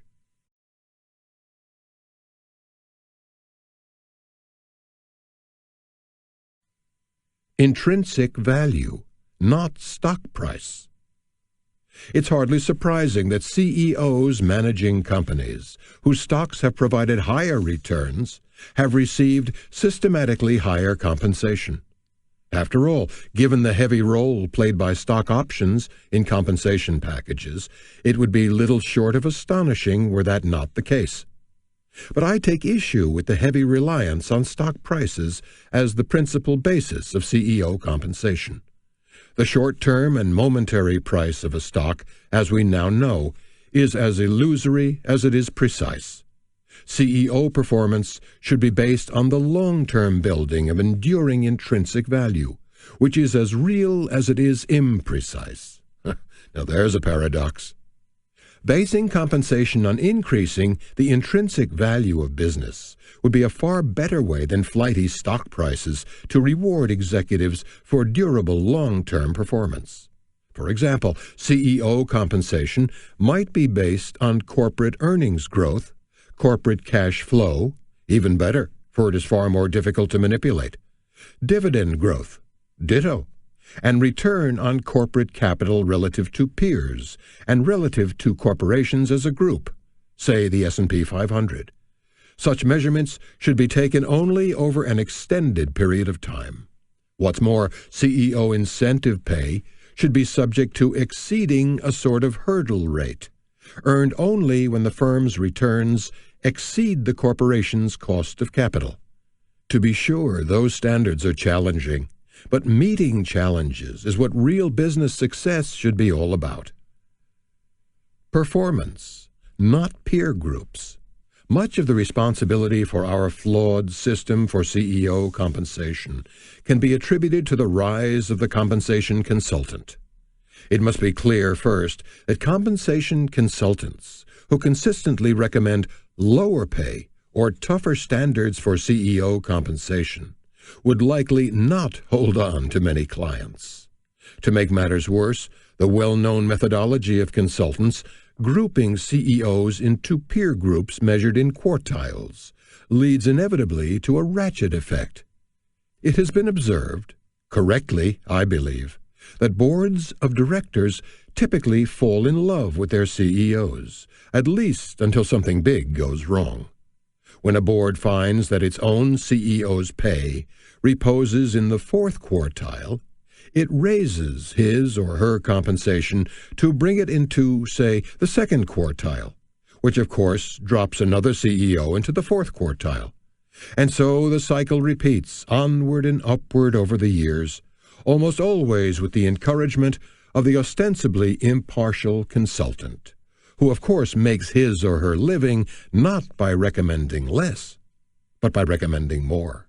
Such a methodology is fundamentally flawed and has the obvious effect: the figures in these compensation grids almost always go up for the peer group and almost never go down.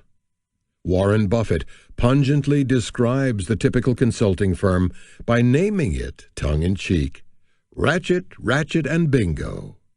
Until we pay CEOs on the basis of corporate performance rather than on the basis of corporate peers, CEO pay will almost inevitably continue on its upward path. Finally, CEO compensation should have a contingent component. Incentive pay should be spread out over an extended period of years, and stock options should be phased in as well. For example, 50% exercisable on the first exercise date, with 10% exercisable annually over the subsequent 5 years. There should also be clawback provisions, under which incentive compensation is returned to the company when earnings are restated downward. If CEOs are going to expose their corporations to aggressive strategies and high risks in order to win maximum compensation, whether based on intrinsic shareholder value or on stock price, then when the strategies backfire, shareholder value collapses and the risks come home to roost, as tragically exemplified in the current financial crisis. Executives should be required to pony up from their own earlier rich rewards.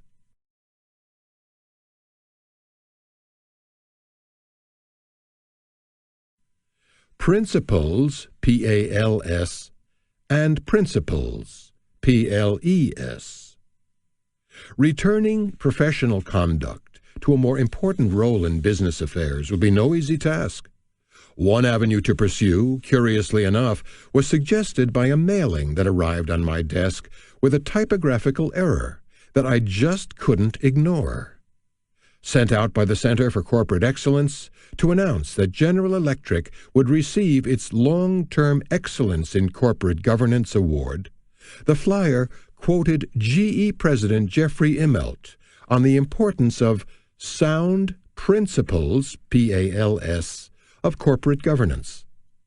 Clearly, the quotation should have read principles, P-L-E-S, not principles, P-A-L-S.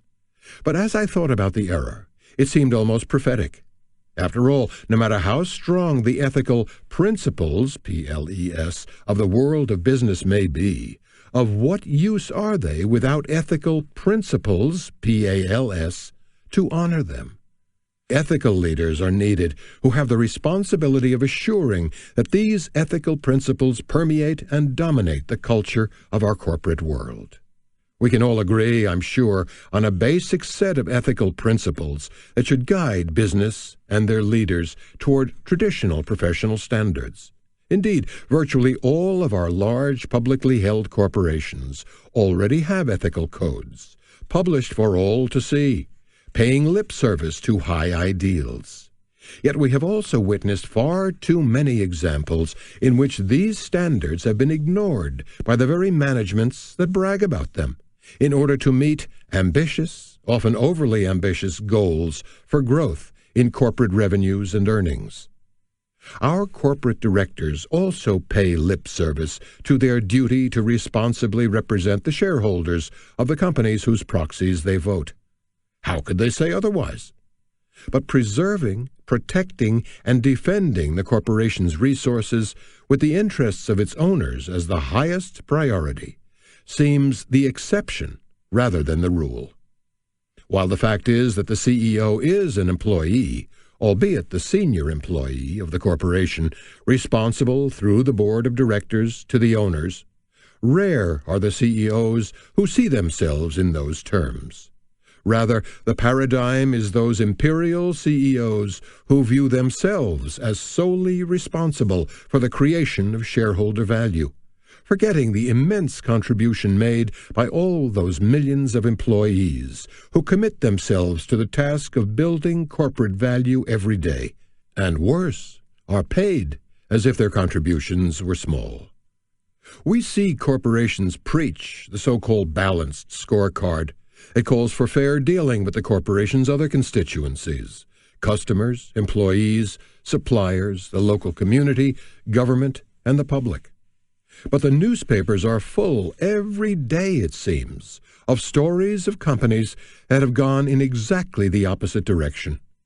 And how about the integrity of the firm's financial statements, let alone the true independence of the independent auditor who attests to their conformity with generally accepted accounting principles? Small wonder that the engineering wonder of our age is financial engineering. Am I arguing that our business principles, PALS, of today are less ethical than their predecessors? No, not necessarily. But I am arguing that our business principles, PLES, have been compromised. It wasn't so many decades ago that the standards in the conduct of business were close to absolute. There are some things that one simply doesn't do. But today, we place our reliance on relative standards. Everyone else is doing it, so I can do it too.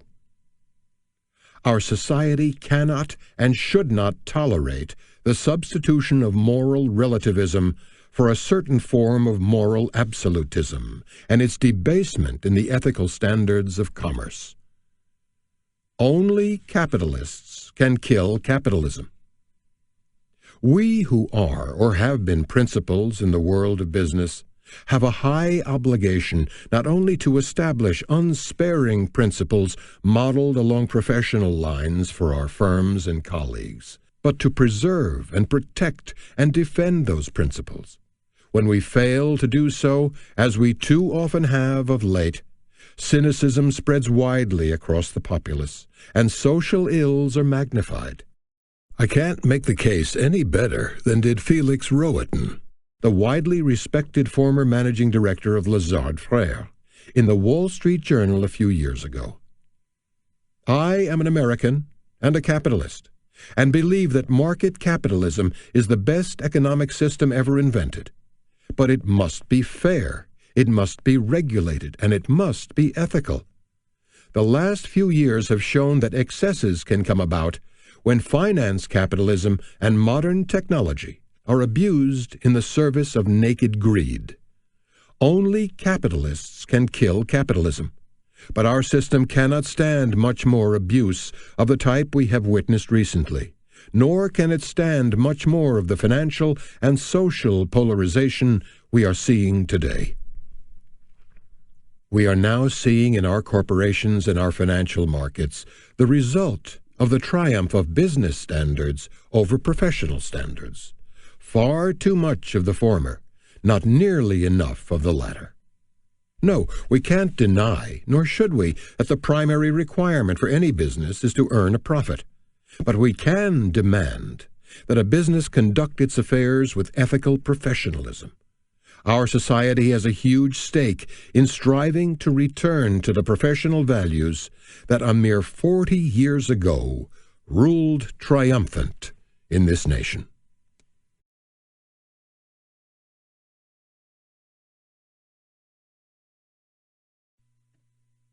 Chapter 6.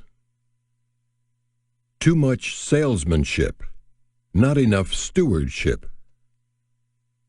It is especially painful for me to acknowledge that the mutual fund industry is in many respects the exemplar of the deterioration in business values and investment values that I have just described. So allow me to turn here to the very industry that I entered in 1951, and in which I have served ever since, and discuss the vast changes that have swept through it during my more than half-century in the field. First, let's chronicle these changes, which together have tipped the balance away from the stewardship of yore to the salesmanship that clearly characterizes the industry today. The most obvious change is that the fund industry has enjoyed enormous growth. Once a midget, it is now a giant. In 1951, mutual fund assets totaled $2 billion. Today, assets total more than $12 trillion, an astonishing 17% average rate of annual growth over more than a half-century, a rate that has been exceeded by few, if any, other industries. In 1951, equity funds held about 1% of all U.S. stocks.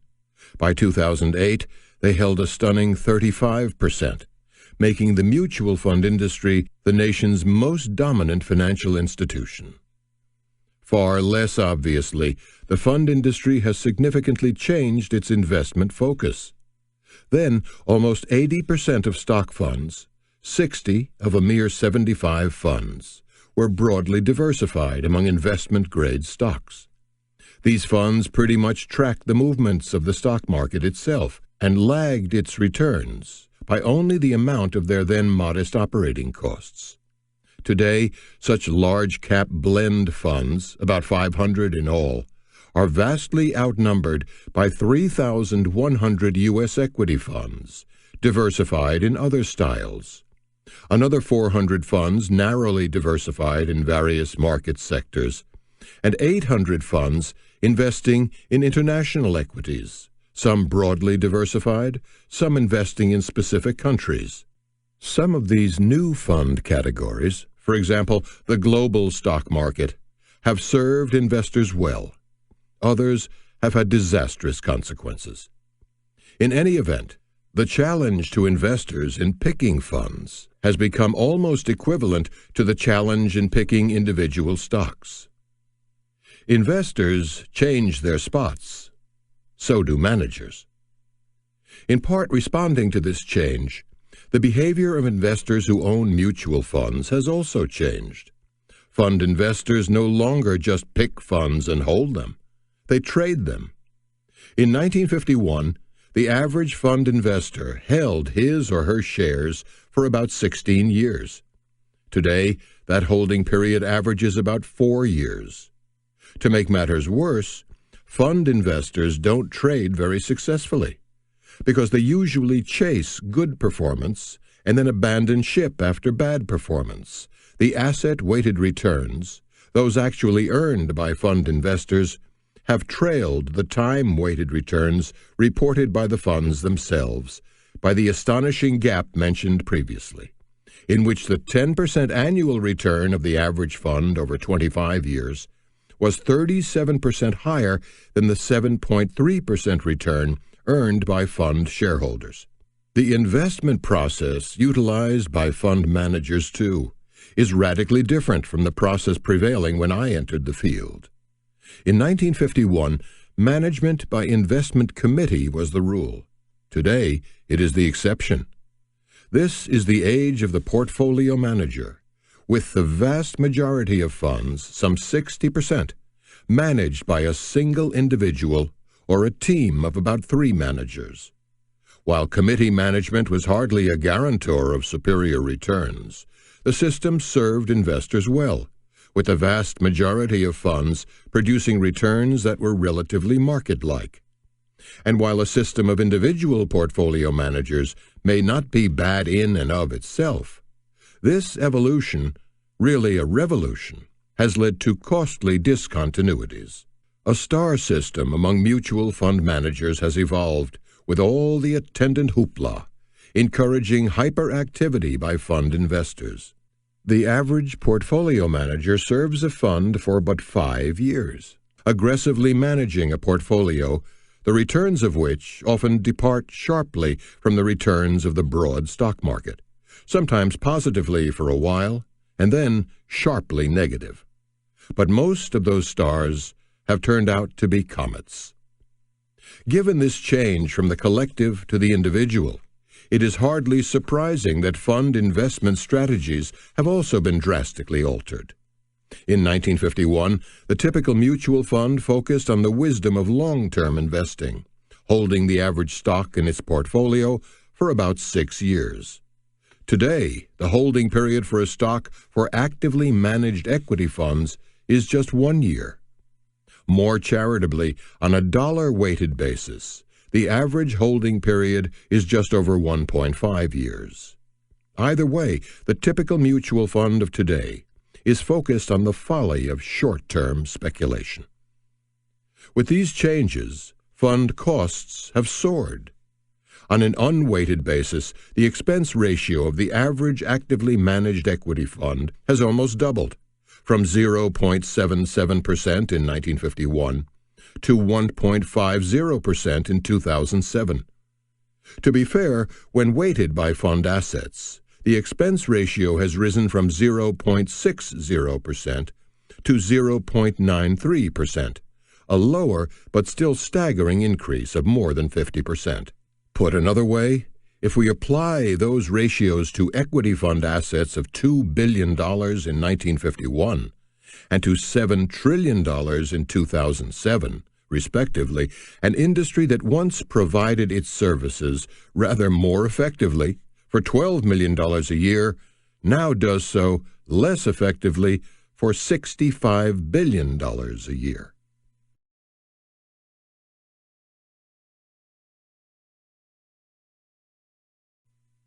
Good for managers, bad for shareholders. However calculated, this astonishing rise in costs constitutes a major drag on the returns earned by fund investors. Despite the quantum growth in industry assets since 1951, managers have arrogated to themselves the lion's share of the extraordinary economies of scale available in the field of money management, rather than directing the lion's share of economies to the fund owners, who, to state the obvious, made them possible. As noted earlier, money managers, led by the giant global financial conglomerates that dominate the industry, those conglomerates now own 32 of the 50 largest fund organizations, and another 9 firms are publicly owned, hold as their highest priority the return earned on their own capital, rather than the return earned on the capital they are investing for their fund shareholders. This change in the industry's character from privately owned managers to managers largely owned and controlled by conglomerates brings into sharp relief the fact that what is good for the fund industry is generally bad for fund shareholders. Each one of these profound changes has fostered a new and far less lofty mission for the industry. Over the past half-century plus, the fund business has turned from stewardship to salesmanship, from managing assets to gathering assets. We have become largely a marketing industry, engaging in a furious orgy of product proliferation. Our apparent motto, "If you will buy it, we will make it." During the 1950s and 1960s, some 240 new equity funds were formed, and during the 1970s and 1980s, about 650 were formed. But in the 1990s alone, 1,600 new equity funds were created. Most of them, alas, were technology, internet, and telecommunications funds, and aggressive growth funds focused on these areas. It was such funds, of course, that then took the brunt of the 2000 to 2002 bear market. Such product proliferation has engendered the expected reaction. Funds are born to die. Whereas 13% of all funds failed during the 1950s, the failure rate for the present decade is running at near 60%. Toward a better world. This combination of asset growth, truncated investment focus, counterproductive investor behavior, real-time portfolio management process, hair-trigger investment strategies, soaring costs, conglomerate ownership, and product proliferation, inevitably followed by deproliferation, has constituted a serious disservice to fund investors. Simply put, we, the trustees of the investment dollars of American families, pension funds, mutual funds, and other financial institutions, have failed to live up to the faith investors have placed in us. We have become blind to our excessive intermediation costs, deaf to the fact that, given the level of those costs, investment managers as a group are destined to fail at the task of providing adequate returns, and insensitive and unforthcoming to the multitudinous ways in which we as an industry fail our clients. We pander to the public taste of bringing out new funds to capitalize on each new market fad, and we magnify the problem by heavily advertising the returns earned by our hottest funds. In a phrase, salesmanship has trumped stewardship, and our investors are the ones who have suffered. Our trade association, the Investment Company Institute, ICI, has never noted the gap between the returns reported by mutual funds and the returns actually received by fund shareholders, even as it claims to be the advocate for those very shareholders.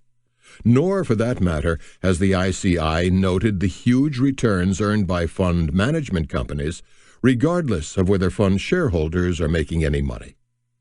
These are but two of the many examples that add to the evidence that belies the consistent claim of the industry, articulated over and over again at the annual membership meetings of the ICI, that the interests of mutual fund managers are directly aligned with the interests of mutual fund shareholders.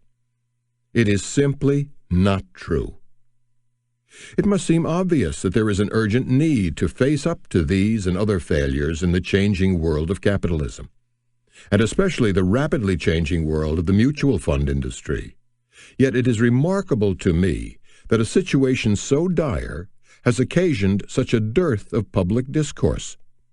While we drown in innovation, we starve for introspection, the one quality that might allow us to truly see where we have been, where we are going, and what we must do to earn the trust of the investors.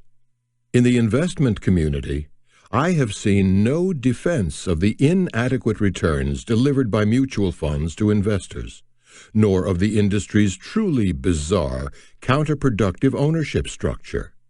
No attempt by fund managers to explain why the rights of ownership that one would think are implicit in holding shares of stock in our portfolios remain largely unexercised. No serious criticism of the virtually unrecognized turn away from the once conventional and pervasive investment strategies that relied on the wisdom of long-term investing toward strategies that increasingly rely on the folly of short-term speculation.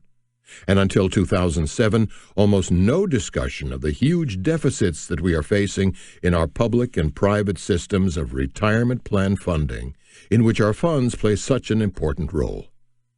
While these are not problems that lack solutions, it would be absurd to claim that solutions will be easily achieved. But I now want to set out my views as to the new direction this industry ought to take, indeed ultimately must take, in its own enlightened self-interest, to establish a new beginning for reform.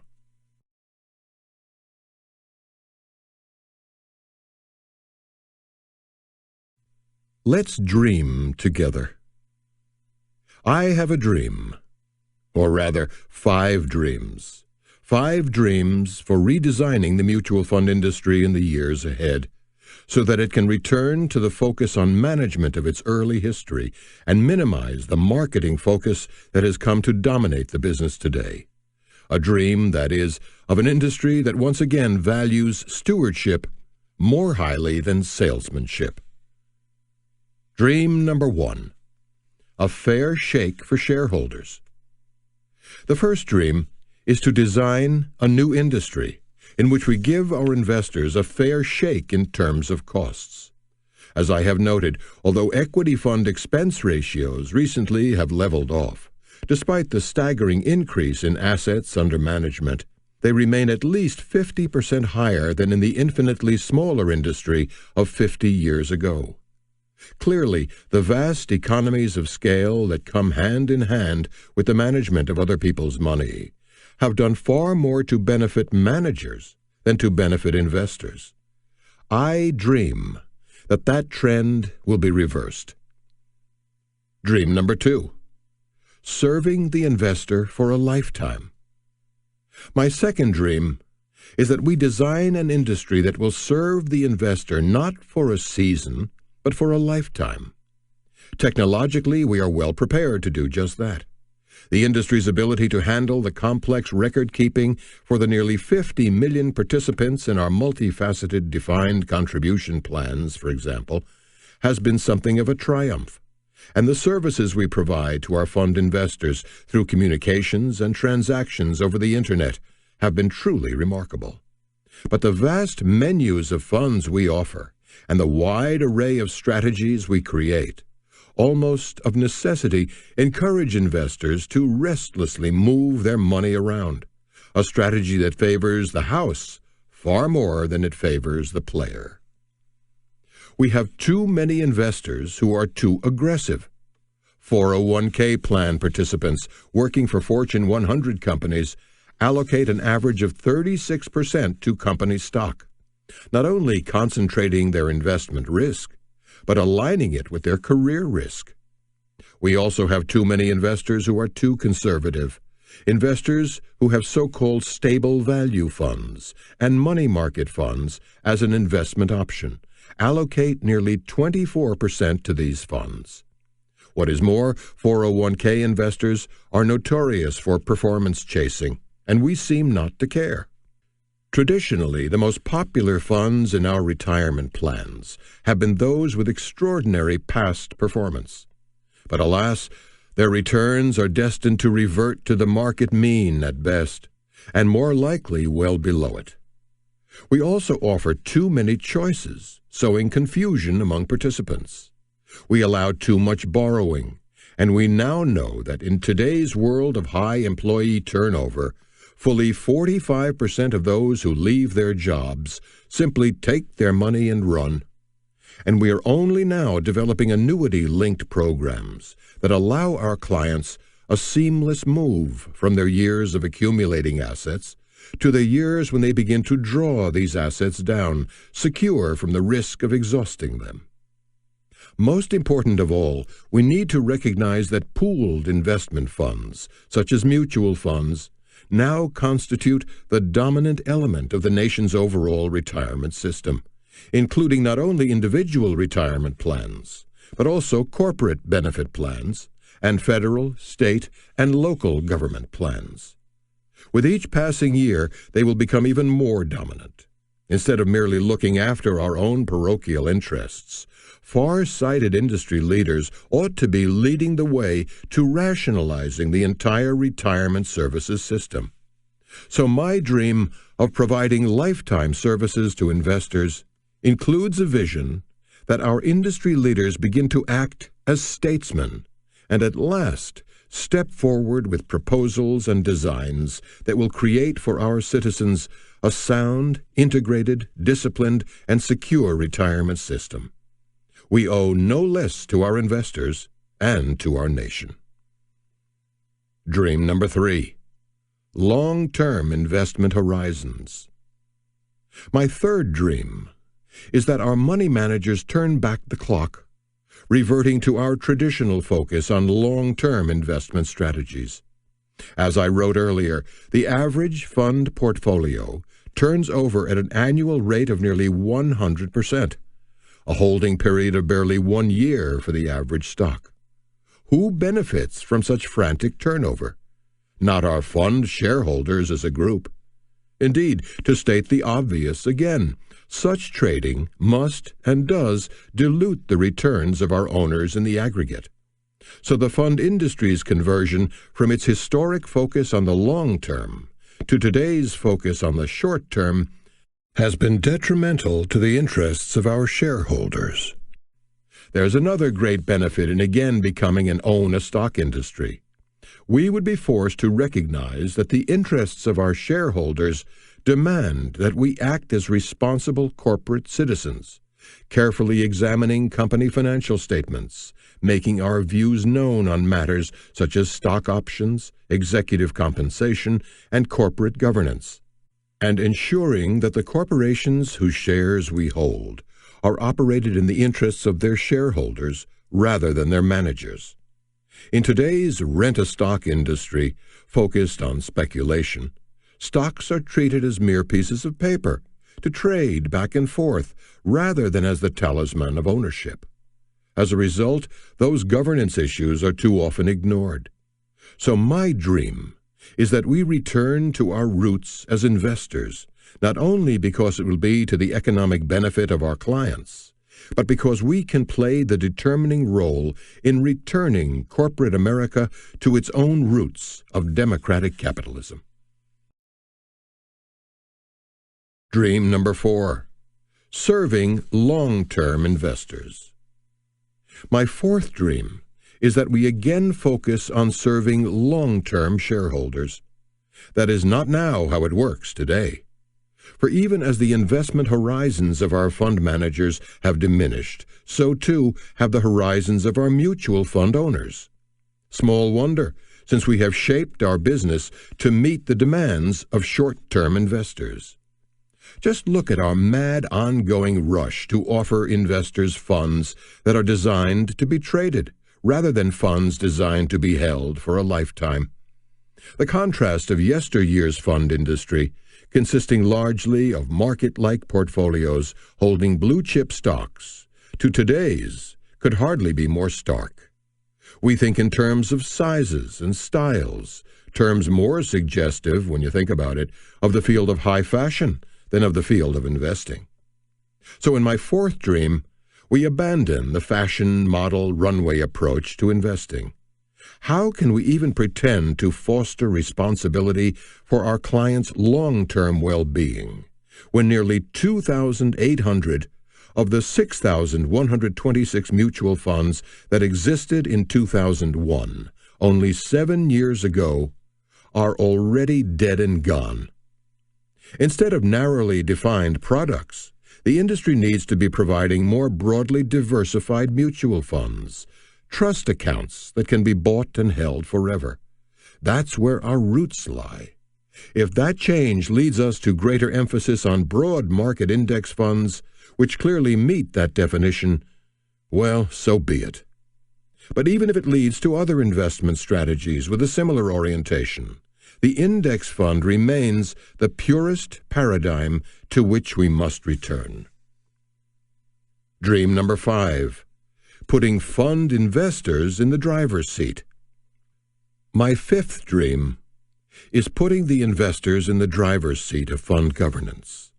Only in this way can we honor the express demand of the Investment Company Act of 1940, the federal statute that governs our industry, that mutual funds be organized, operated, and managed in the best interests of their shareholders, rather than in the interest of their advisors and underwriters. Yet for all of the Act's noble intentions, that's simply not the principle under which our industry operates today. The blunt fact is that funds are organized, operated, and managed to benefit their advisors. So what's to be done? Shareholder education is painfully slow, yet time is money. The conglomerates that dominate the industry today will not soon accept eroded returns on their own capital, nor will they willingly return their profits to their clients. So I see no recourse but to demand that the governance of mutual funds comports with precisely what the 1940 Act demands, a largely independent board of directors that is beholden first and foremost to the shareholders who elect it. That structure exists, but it doesn't operate that way. Contrary to the Act's language, the advisor controls the fund. So we must eliminate the blatant conflict of interest that exists when the chairman of the fund board is the same person as the chairman of the management company board. As Warren Buffett says, negotiating with oneself seldom produces a barroom brawl.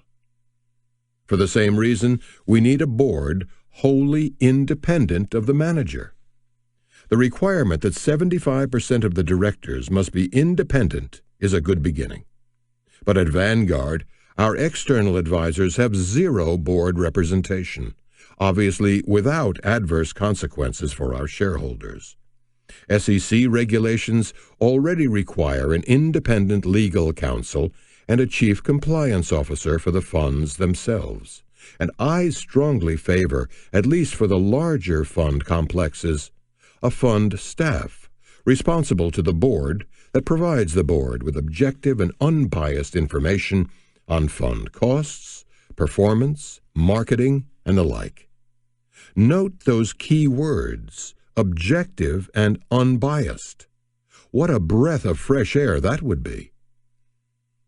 Of, by, and for the shareholder. What I'm ultimately looking for is an industry that is focused on stewardship, the prudent handling of other people's money, solely in the interests of our investors, an industry that is of the shareholder, by the shareholder, and for the shareholder. We need a mutual fund industry with both vision and values, a vision of fiduciary duty and shareholder service, and values rooted in the proven principles of long-term investing and of trusteeship that demands integrity in serving our clients. How do we get there? In addition to the 5-step, 5-dream program I have just outlined. First, we do so by having faith in the majesty of simplicity, helping investors to make the uncertain but necessary judgments to determine their allocations between stocks, with their opportunity for growth of capital and the attendant risks, and bonds, with their income productivity and relative stability, and then doing everything in our power to diversify these investments and minimize the costs, management fees, operating costs, marketing expenses, turnover impact, promising only to give investors their fair share of financial market returns, no more, no less. Again, if index funds are the best way to assure the realization of these goals, so be it. We also need to build not just fund companies that are amalgamations of financial products, but companies that stand for something. As one who has been at that task for better than 5 decades, I can tell you that it is a tough, demanding, never-ending task. My own goal has been to build a company that stands for stewardship. Let me be clear, however, that this goal is not without a self-serving aspect. For only to the extent we adequately serve the human beings who have entrusted us with the management of their wealth will Vanguard itself survive and prosper. Others will have to define their own firms, but I hope that stewardship will become at least part of their character, because stewardship pays off. In this industry, we tend to define success in terms of dollars under management, cash flow, market share, and new accounts opened. But real success can't be measured by such numbers. Rather, success must be defined in terms of service quality and of providing investors with their fair share of whatever returns our financial markets are generous enough to bestow on us. Success must also be measured by the character and values of our firms, not only in our words, but in our deeds. Above all, our success depends on keeping the faith of those human beings who have entrusted us with their precious hard-earned dollars, and then going out and earning that faith every single day. In the fund field, to say nothing of the financial field at large, we have had quite enough, indeed far too much, salesmanship. It's stewardship, of which we have had not nearly enough, that holds the key to our future.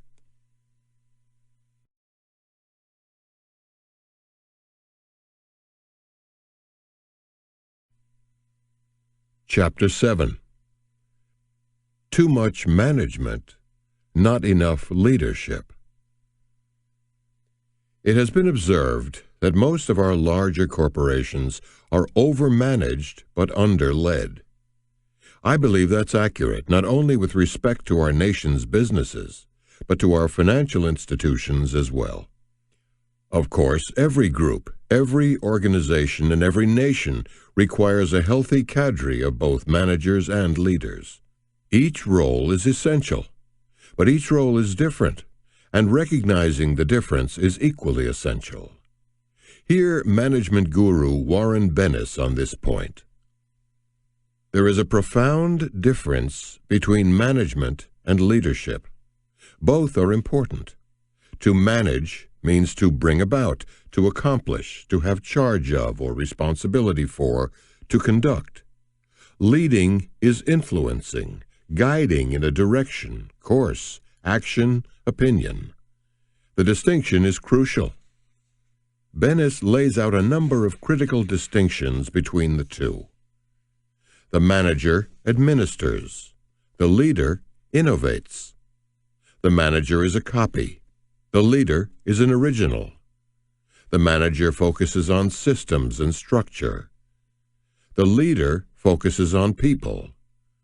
The manager relies on control. The leader inspires trust. The manager has a short-range view. The leader has a long-range perspective. The manager has his or her eye always on the bottom line. The leader has his or her eye on the horizon.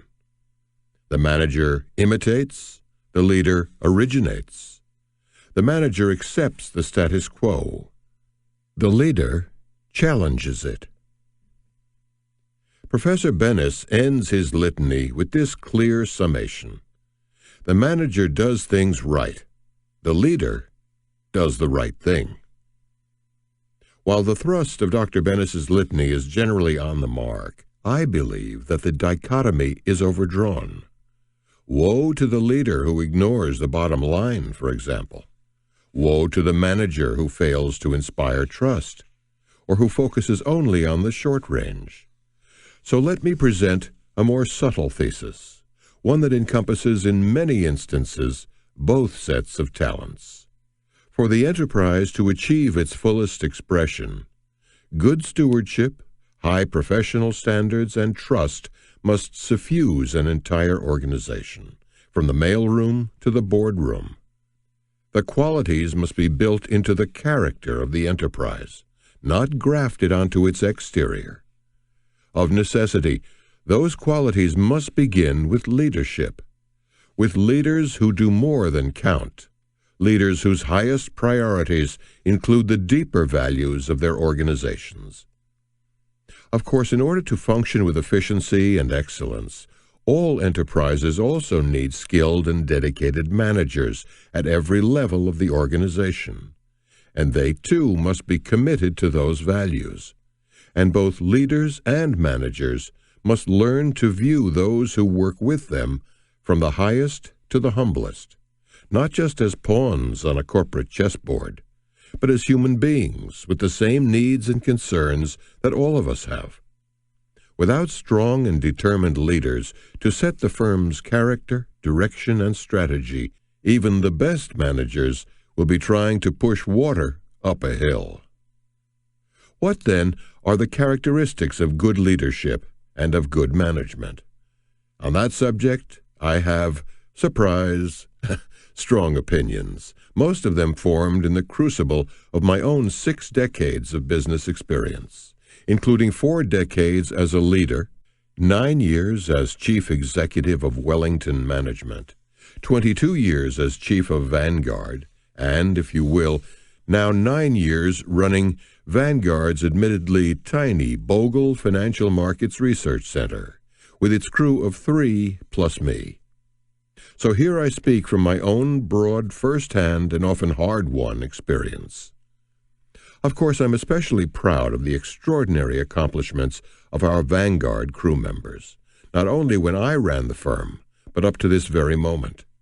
their intense involvement in and contribution to those accomplishments testify to the merit of the wonderful wisdom I culled from a 1972 speech given by Howard W. Johnson, then the chairman of the Massachusetts Institute of Technology. It put into words what I believed long before I read them. The institution must be the object of intense human care and cultivation. Even when it errs and stumbles, it must be cared for, and the burden must be borne by all who work for it, all who own it, all who are served by it, all who govern it. Every responsible person must care and care deeply about the institutions that touch his life. Building a great organization. So at heart, my central message begins with a sense of caring, a message reflected in these 10 rules for building a great organization, many of which, as you will see, apply to both leaders and managers. Rule number 1. Make caring the soul of the organization.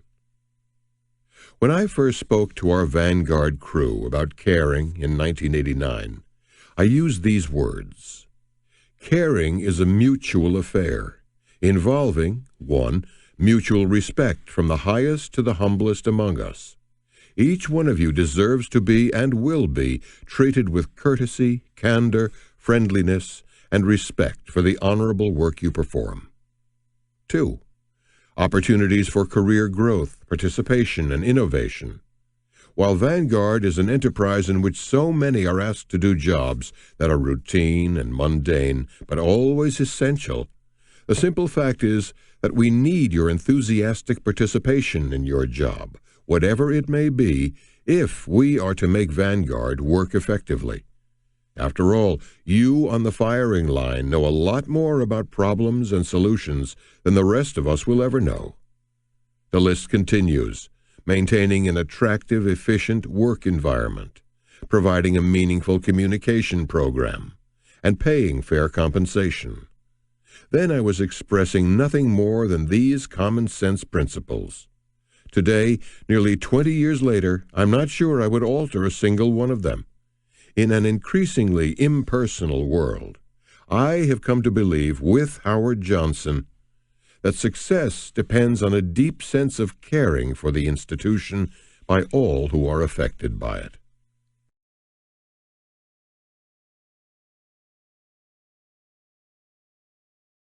Rule number 2. Forget about employees. At our outset in 1974, I tried to capture the spirit of our new organization by eliminating the word employee, a word that hardly suggested teamwork and cooperation, from our lexicon, substituting crew member, another nautical nod to our patron saint, Lord Nelson, and to his flagship, after which our company is named. To me, an employee suggested someone who came in each day at 9, left promptly at 5, did what he was told, kept her mouth shut, and got paid, just like clockwork, when the work week ended. A crew member, while it may sound, corny, suggested to me an excited, motivated, committed, yes, caring person who was part of a crew in which we all worked together on a worthwhile voyage, part of a chain that could be no stronger than its weakest link. That's the kind of crew I wanted to lead, one linked together, each dependent on the other. Rule number 3. Set high standards and values, and stick to them. Way back in 1980, at a celebration of Vanguard's $3 billion milestone, I called on our crew to offer skill in what we do, imagination in what we create, integrity in what we produce, judgment in the goals we set for ourselves, courage in times of peril, and good humor in adversity, and humility in accomplishment. If I were starting over today, I would not hesitate to set those same standards. As for values, I was determined from the outset to make human beings the focus of our firm. How often I have said over these long years that those whom we serve, and let's never forget those with whom we serve as well, must be treated as honest-to-God, down-to-earth human beings, all with their own hopes and fears and financial goals. In practice, that means together serving the human beings who are our clients to the best of our ability, being prudent stewards of the assets they have entrusted to us, treating them as we would like the stewards of our own assets to treat us, and serving them with candor, with empathy, with fair dealing, and with integrity. In my time as head of Vanguard, none of these standards and values was ever written down in a manual. Rather, I proposed a single, overarching but simple rule. Do what's right. If you're not sure, ask your boss. Why so? Because, as I've said 1,000 times, good ethics is good business. A new thought? Hardly. In the Odyssey, Homer reminds us, "Take it to the heart and pass the word along. Fair dealing brings more profit in the end." I've read untold numbers of books and articles about business management and corporate strategy, but I've never seen the phrase human beings as representing the key to business leadership. But when I think of both our clients and crew, that phrase has been the key to everything we've accomplished. Rule number 4. Talk the talk. Repeat the values endlessly. If building a great workforce demands leadership, and if leadership requires virtue, and I have no doubt that the best leadership does require virtue, then a leader can be defined as a person who initiates and directs an endeavor in the principal pursuit of a project of consequence. To lead at all levels, from chief executives to senior managers to project directors, even to those souls responsible for the most mundane of tasks, requires inspiring and persuading other human beings to work together on a journey toward a worthwhile destination. Building a great organization demands finding the right words to communicate the best ideas and the highest ideals, words that convey purpose and passion and vision. In the effort to do so, we have all been given a priceless gift, the English language. Let's use the inspirational words and cadences it has given us to build an organization that lasts, an organization in which leaders, managers, and those who do the hard work of routine can take great pride. Rule number 5. Walk the walk. Actions speak louder than words. Whether manager or leader, there are few more self-defeating courses of action than talking the talk without walking the walk. So whatever you preach, you darn well better practice. The principle is simple. If you want to be trusted, be trustworthy. If you demand hard work, work hard. If you want your colleagues to level with you, level with them. It's not very complicated. But there's another aspect to walking the walk, its literal meaning. Walk around your company or department or unit or group. Personal visibility is one of the key elements of leadership, and it doesn't happen when you're sitting behind your desk. And if you're an executive, a suit in common parlance, don't limit your ambit to conference rooms filled with other suits. Get out and meet the people who are doing the real work, those in the mailroom, the security guards, the programmers, the accountants, the money managers, everyone upon whom your daily work depends.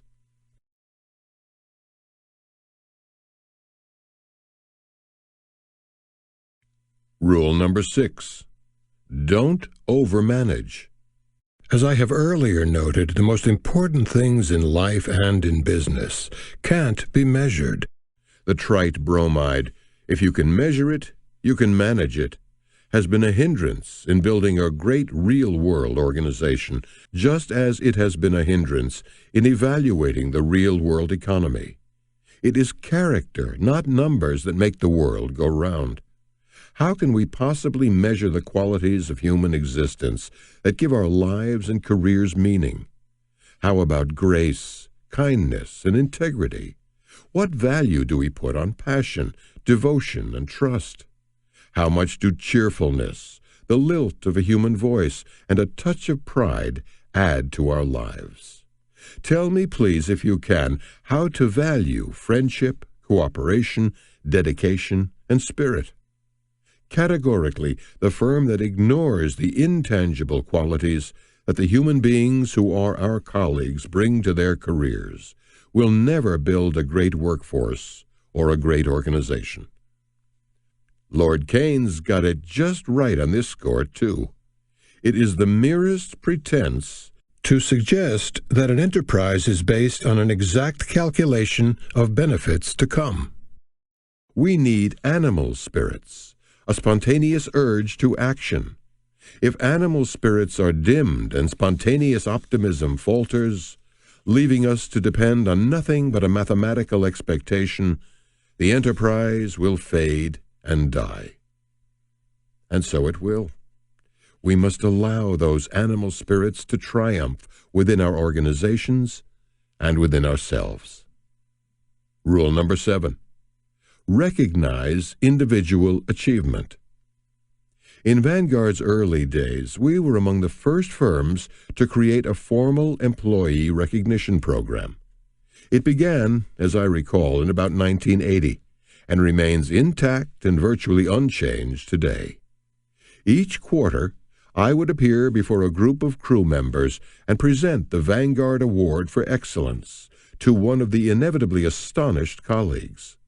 The award, based on nominations from one's peers and reviewed by a committee of officers, is given for special team spirit, cooperation, exemplary service to clients and crew members, initiative, and resourcefulness.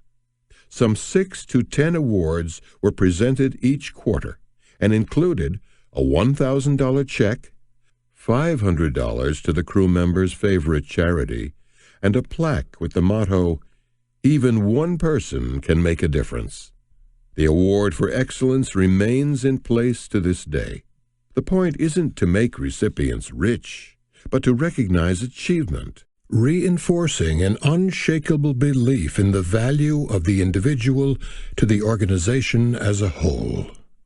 Even though I am no longer the company's chief executive, I continue to sit down in my office with each award winner for an hour or so of conversation, at once listening and talking, learning and teaching, getting acquainted, and giving each winner a special signed copy of one of my books, with a bookplate commemorating the award. Small as they may seem, these human touches in a now giant enterprise will, I'm certain, help to preserve the legacy I've tried to create. Rule number 8. A reminder. Loyalty is a two-way street. Rare is the high-ranking corporate officer who doesn't call on his or her workforce to display loyalty, but too many managers stop there. The best leaders, however, make certain they give loyalty back in equal measure. As I told our crew back in 1988, it is really incredible that it has taken most American companies so long to realize that it is simply not right to ask those who do the daily work to be loyal to the corporation without making the same commitment with the same fervor that the corporation will be loyal to them in return. And that concept of two-way loyalty must itself become a Vanguard tradition. Talk without action is hollow and meaningless. So once Vanguard reached a solid financial footing in the early 1980s, we acted to demonstrate the firm's loyalty to its crew. Through the Vanguard Partnership Plan, each and every member of our crew, from the moment of signing on, shares in the rewards we generate for our shareholders. I know of no other company in which every member of the workforce, without putting up 1 cent of capital, shares in its earnings. These earnings are derived from 1. Our low-cost advantage, that is, our fund expense ratios relative to those of our major competitors. 2. The extent to which our fund performance exceeds or falls short of the returns of our competitors. And 3. The size of our asset base. So as our cost advantage has increased, as the returns of our funds have exceeded those of their peers, and as our assets have grown, our earnings have grown substantially. Each crew member holds a specific number of partnership units, which we increase with years of service and job grade level, and each June receives a check that, with some significant exceptions, typically comes to 30% of a crew member's annual compensation. The plan's provisions are proprietary.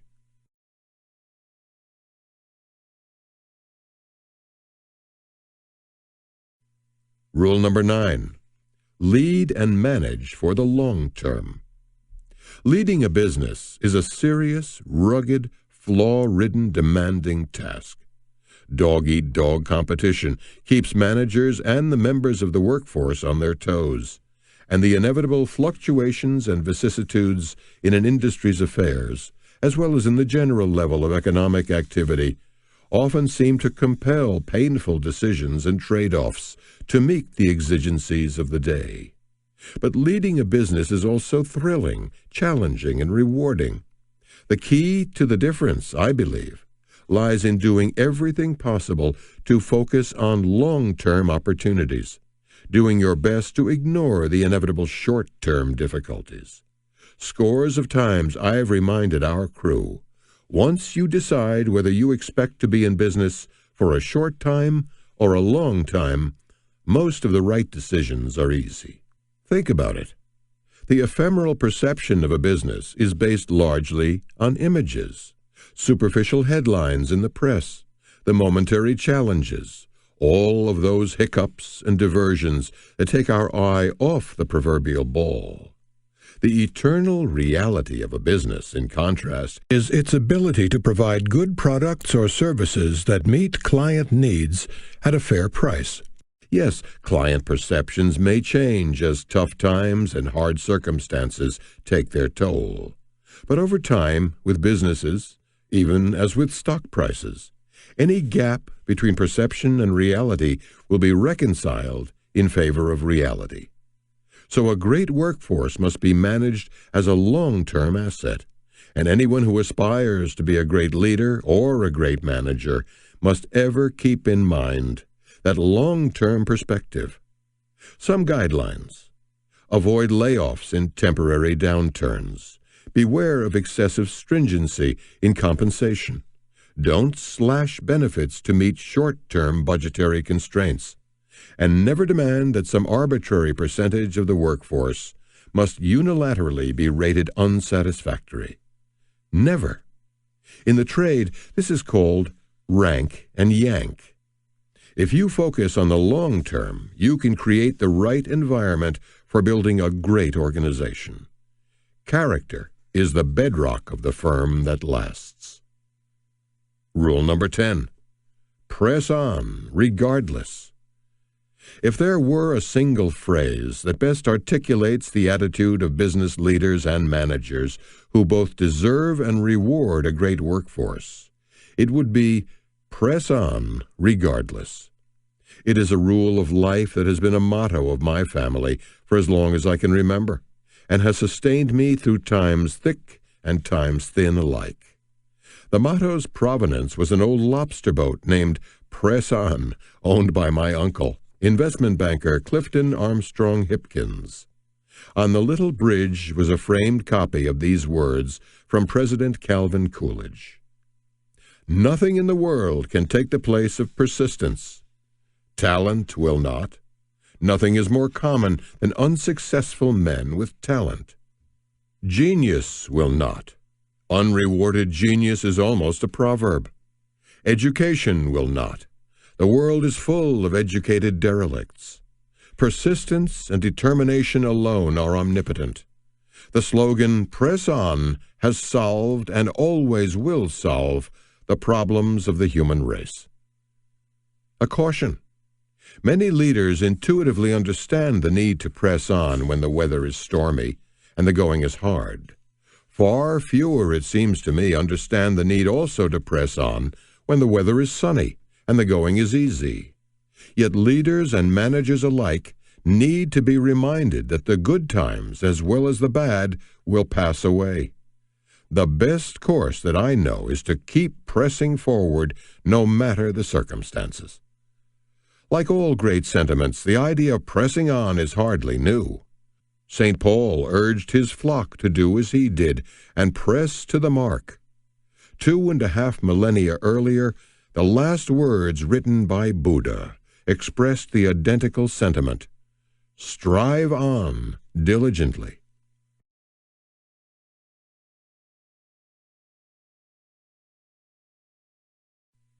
The superior company. If its leadership and management alike can learn from these rules and act on them, and do so consistently and with conviction, any firm has the opportunity to build what Robert Greenleaf, the creator of the concept of servant leadership, liked to call the superior company. Here's how he described such an enterprise. What distinguishes a superior company from its competitors are not the dimensions that usually separate companies, such as superior technology, more astute market analysis, better financial base, etc. It is unconventional thinking about its dream, what this business wants to be, how its priorities are set, and how it organizes to serve. It has a radical philosophy and self-image. The company's unconventional thinking about its dream is often born of a liberating vision. Why are liberating visions so rare? Because a powerful, liberating vision is difficult to deliver. That difficulty of delivery, however, is only half of the answer.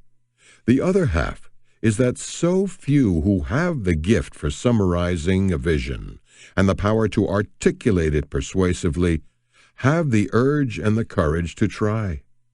But there must be a place for servant leaders with prophetic voices of great clarity who will produce those liberating visions on which a caring, serving society depends.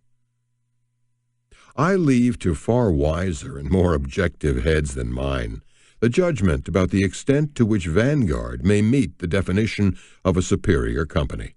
Of course, I hope it does. But I have no hesitancy in saying it is the product of unconventional thinking about what we wanted to be, about how we set our priorities, and about how we organized to serve our clients. Values and profits. By now, it probably goes without saying that I'm deeply convinced other firms, be they mutual fund firms, other financial firms, or even firms engaged in manufacturing goods and providing services, can learn from Vanguard's example. I'm pleased to say that I'm not alone in that conviction. In The Value Profit Chain, 3 Harvard Business School professors describe Vanguard as one of only 2 organizations, the other was Walmart, whose remarkable accomplishments were based on value profit chain concepts from the onset of their development, and have risen to leadership positions in their respective industries. The author's value profit chain is a concept that includes a series of interrelated phenomena: customer loyalty and commitment, driven by high levels of value compared to competition, value created by satisfied, committed, loyal, and productive employees, employee satisfaction based on the fairness of management, the opportunity for personal growth on the job, and the capability of employees to deliver service to customers. When organizations get the elements of the value profit chain right, the results, citing Vanguard's superior returns, low costs, and high shareholder satisfaction, are dramatic. The gale of creative destruction. I'm sure that our competitors, even the most successful of them, look with a sort of detached bemusement and skepticism at our emergence as one of the fund industry's largest and most respected leaders, at our unique corporate structure, and our focus on holding costs to a minimum in an industry that hardly strives for that goal, and at our missionary zeal, our contrariness, and our feistiness. But we have dared to be different. We have strived to build an enterprise in which trust, stewardship, and professionalism are woven into the very fabric of the place, indeed, even into the name itself. And it seems to be working just fine. Most of all, I did my best to build a company that would endure, an enterprise that would last for at least a century. We're not that far off. Wellington Fund celebrates its 80th birthday this very year. I'm sure that from his perch in heaven, Walter Morgan, Wellington's founder and my great mentor, will be accepting congratulations. Such a milestone is no mean testimonial. Few corporations indeed have ever met the century test. Witness, for example, the changes in the Fortune 500, an annual list of America's 500 largest corporations, even over a period as short as a half-century. Of the 2,000 companies that made the list at one time or another since it was first published in 1955, the vast majority are gone. Only 71 companies of the original 500 remain on the list today.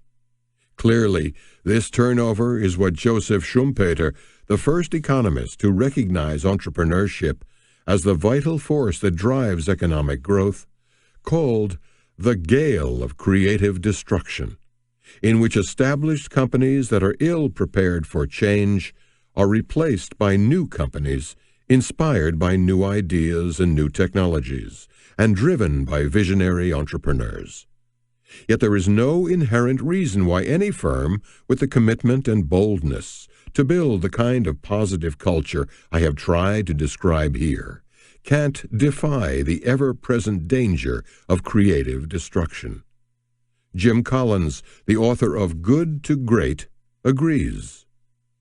When you've built an institution with values and a purpose beyond just making money, when you've built a culture that makes a distinctive contribution while delivering exceptional results, why would you surrender to the forces of mediocrity and succumb to irrelevance? And why would you give up on the idea that you can create something that not only lasts, but also deserves to last?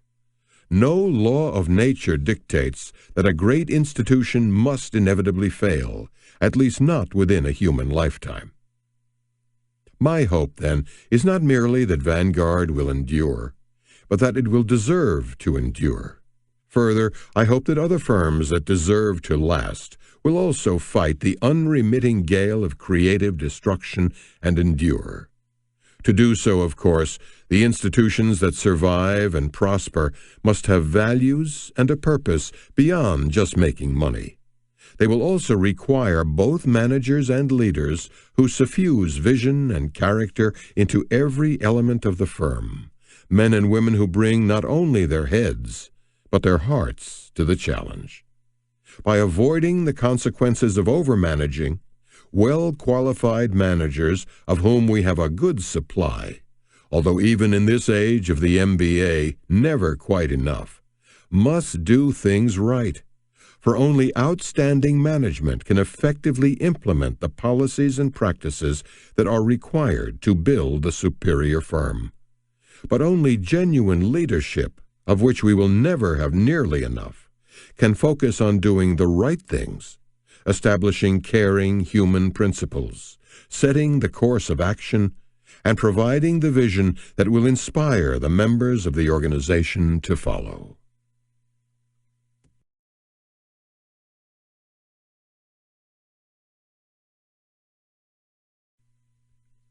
Life. Chapter 8. Too much focus on things, not enough focus on commitment. For as long as I can remember, I've been inspired by the great truths of human existence. Sometimes I find them in the expected places, the ancient Greek philosophers, the Bible, especially the King James Version, Shakespeare. But often, too, I find that great truths pop up in unexpected places. One such instance came a decade ago when I was watching a hit film in a suburban Philadelphia movie theater. The film was A Civil Action, based on Jonathan Harr's book, chronicling a lawsuit that was the aftermath of deadly water pollution in a Massachusetts town. An ambitious personal injury lawyer, played by John Travolta, at first seeks to earn fame and riches for himself by winning millions for the families of the victims.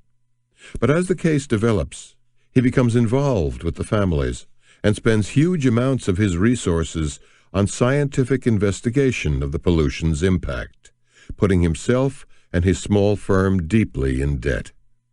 As the movie progresses, the search for right and justice begins to consume him, until finally, by standing up for principle, he risks financial failure.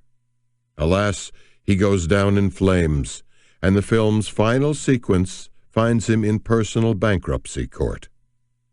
There, the judge finds it hard to believe that the only assets owned by this successful and once wealthy litigator are $14 and a portable radio.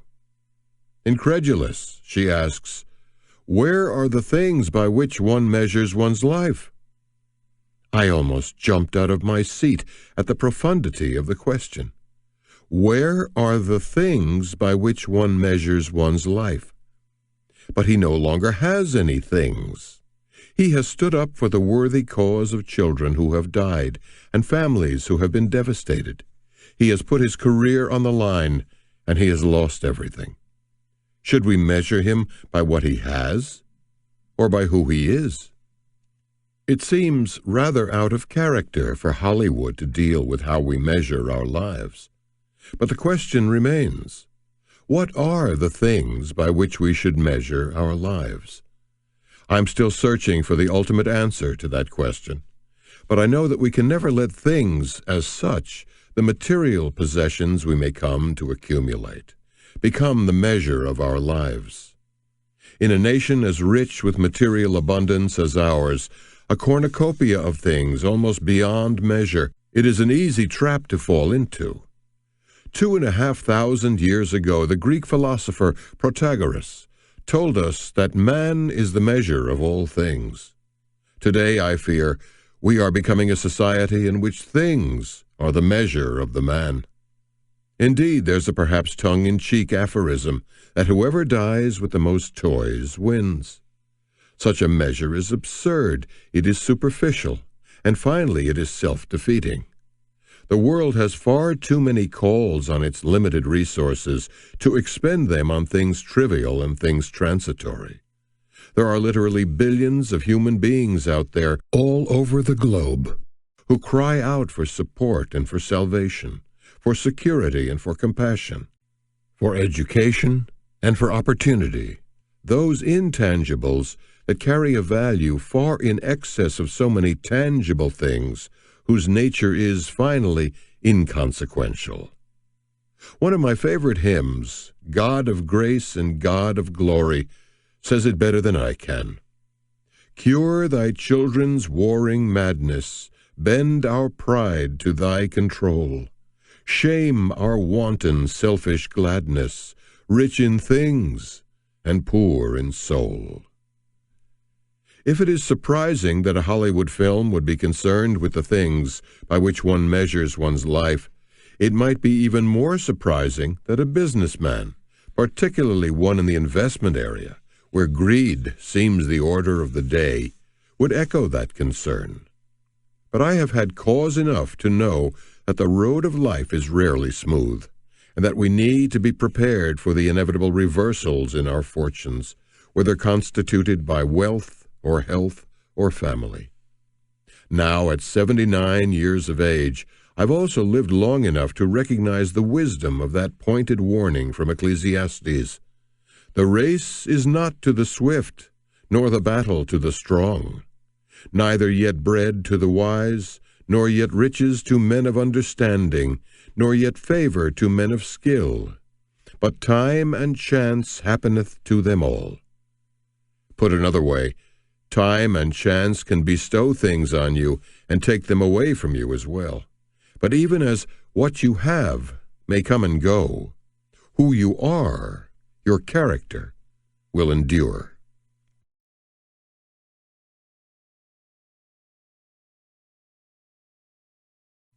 Boldness, commitment, and providence. If things are by nature ephemeral, after all, you can't take them with you, what is it that does matter? What are the characteristics by which we should measure our lives? Surely the 19th century German philosopher Goethe identified one of them, boldness. Are you in earnest? Seize this very minute. What you can do or dream you can do, begin it. Boldness has genius, power, and magic in it. Goethe's inspirational words inspired a strong amplification from Scottish author W. H. Murray, which I paraphrase here. Until one is committed, there is hesitancy, the chance to draw back, always ineffectiveness. Concerning all acts of initiative and creation, there is one elementary truth, the ignorance of which kills countless ideas and splendid plans. At the moment one definitely commits oneself, then providence moves too. A whole stream of events issues from the decision, raising in one's favor all manner of unforeseen incidents and meetings and material assistance, which no man could have dreamt would have come his way. Whatever you do or dream you can, begin it. Boldness has genius, power, and magic in it. Begin it now. And so the combination of boldness and commitment magically seems to summon what we might call providence. It is all true, and my own life has been the proof of it, better than any dream. Whenever I have committed myself with boldness, providence has followed. Whether it was the providence of stumbling on that Fortune magazine article on the mutual fund industry, way back when I was searching for a topic for my senior thesis, and then committing myself wholeheartedly to the project. The providence, yes, the providence of being fired by my Wellington partners, that demanded of me the commitment to recapture my career in the industry, and gave me the opportunity to start Vanguard. The providence of receiving a new heart, just as mine was about to expire, and the commitment of making the most of my second chance at life, and the many other examples I've cited throughout this audiobook, the acres of diamonds that were always providentially there, waiting to be discovered, but requiring commitment to capitalize on their value. Equally, for every act of boldness at Vanguard, I have indeed been rewarded with gifts of genius, power, and magic. Not my own, but the genius, power, and magic of my fellow crew members, and of the ideas that drove us on, building a better mousetrap, and finding that clients would beat a path to our door, slashing costs, and investing for the long term, firmly committed to doing it all the right way, even when shortcuts were popping up all around us. My inherent resistance to shortcuts was greatly amplified by a hard experience as a police beat reporter for the old Philadelphia Bulletin.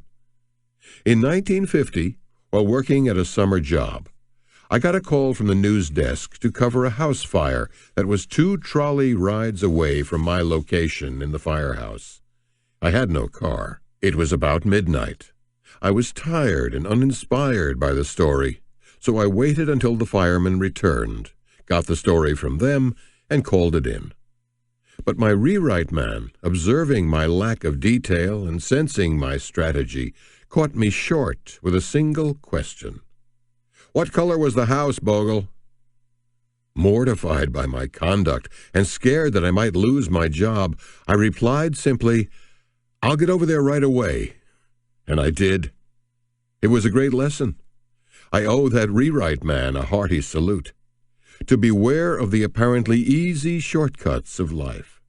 If a job is to be done, best to do it right.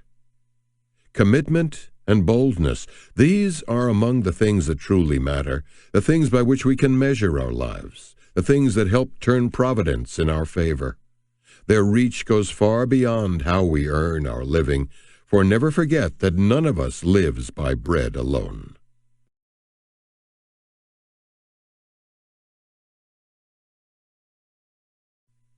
Commitment to family and community.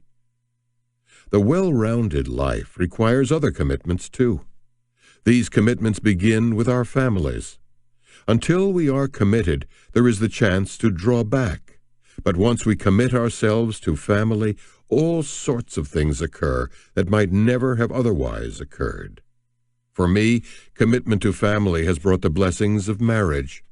Eve and I have now enjoyed nearly 52 magical years together. The blessings of children, the blessings of grandchildren, and perhaps one day even the blessings of great-grandchildren.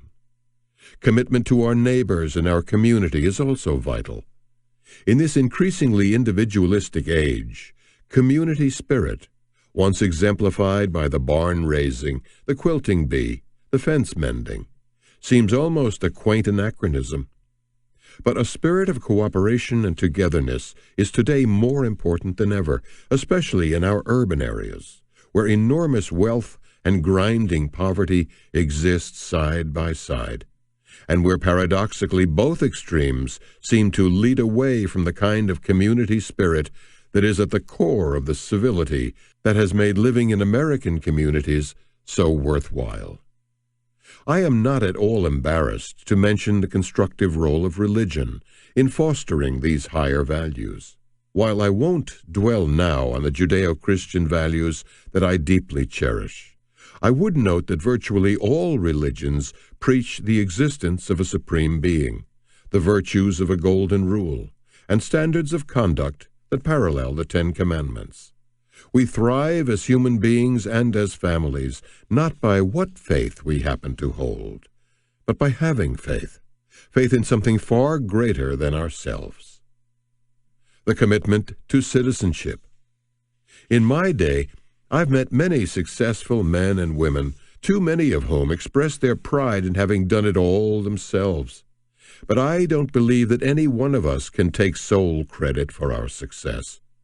Most of us have been blessed by the nurture and love of our families, the support of our friends and colleagues, the dedication of our teachers, and the inspiration and guidance of our mentors, to say nothing of the providence that brought us the opportunity to realize our goals. We did it ourselves? Really? When I hear that, I'm bold enough to ask, now just how did you arrange to be born in the United States of America? And so I come to my final affirmation of commitment to our nation, America the Beautiful, in the words of the hymn. Please neither derogate our heritage as Americans, nor take it for granted. And for that matter, never think that we have arrived at perfection, as this splendid verse of the hymn, my favorite, warns. America, America, God mend thine every flaw. Confirm thy soul in self-control, thy liberty in law. The moment we boldly commit ourselves to doing all we can, every day, to measure up to the elementary principles of good citizenship, magic follows for our nation too. So it's up to each of us to summon our unique genius, our own power, and our personal magic. Just as it has done so unfailingly for me, Providence will respond for you. It really will. So in everything you do, be bold. Each of us must decide for ourselves how much to focus on things, and indeed what things to focus on. But I know that each one of us can profit by some moments of quiet introspection about whether our lives are driven far too much by the accumulation of things, and not nearly enough by the exercise of bold commitment to our family, to our work, to a worthy cause, to our society, and to our world.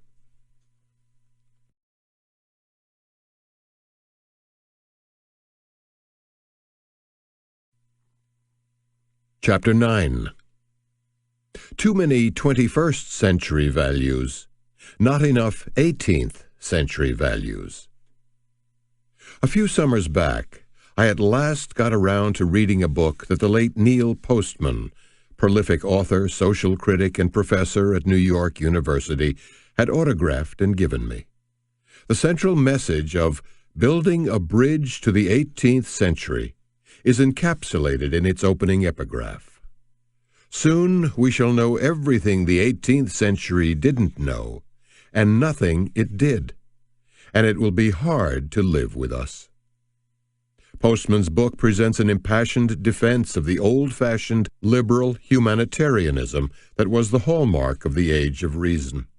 His aim was to restore the balance between mind and machine, and his principal concern was our move away from the era in which the values and character of Western civilization were at the forefront of the minds of our great philosophers and leaders, and when the prevailing view was that anything that's important must have a moral authority. To Postman's way of thinking, truth is invulnerable to fashion and the passing of time. I'm not so sure. While that is the way things work in the long run, of course reality ultimately prevails. Perception often wins in the short run. Indeed, I would argue that we have moved away from truth, however one might define it, to, with due respect to television commentator Stephen Colbert, truthiness, the presentation of ideas and numbers that convey neither more nor less than what we wish to believe in our own self-interest, and persuade others to believe too.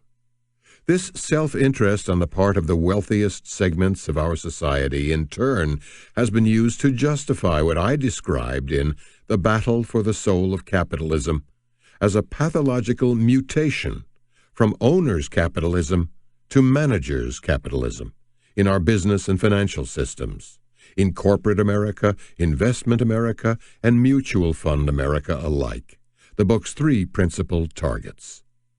But I fear, too, that this pathological mutation has spread more broadly across society into the texture of so many of our lives. With Wikipedia at our fingertips and Google waiting online to serve us, we are surrounded by information, but increasingly cut off from knowledge. Facts, or more often factoids, are everywhere. But wisdom, the kind of wisdom that was rife in the age of this nation's founding fathers, is in short supply. When I first expressed this skepticism about our information age more than a decade ago, I naively believed that it was an original thought. But there is nothing new under the sun, and I was delighted to learn recently that T.S. Eliot had expressed the same ideas, much more poetically, of course, in The Rock, 1934. Where is the life we have lost in living? Where is the wisdom we have lost in knowledge?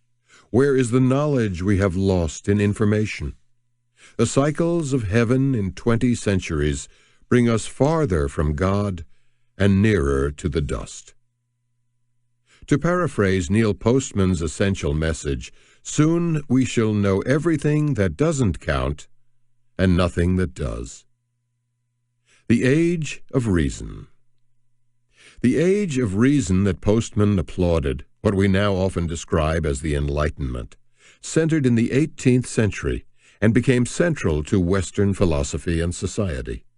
The great intellectuals and philosophers who then populated Western civilization didn't always agree with one another, but together they managed to implant in society a reliance on reason, a passion for social reform, and the belief that moral authority is integral to the successful functioning of education and religion, as well as to commerce and finance. These thought leaders also believed in the primacy of the nation-state and the liberty of human beings, exemplified by two of Thomas Paine's powerful and influential tracts, The Age of Reason and The Rights of Man.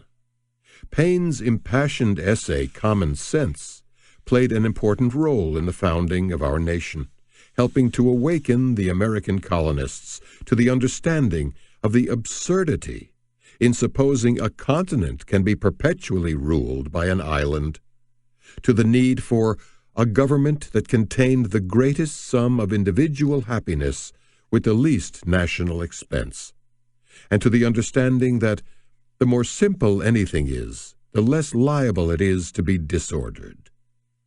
Like Paine, Thomas Jefferson and Alexander Hamilton spoke eloquently of reason, rights, and reform.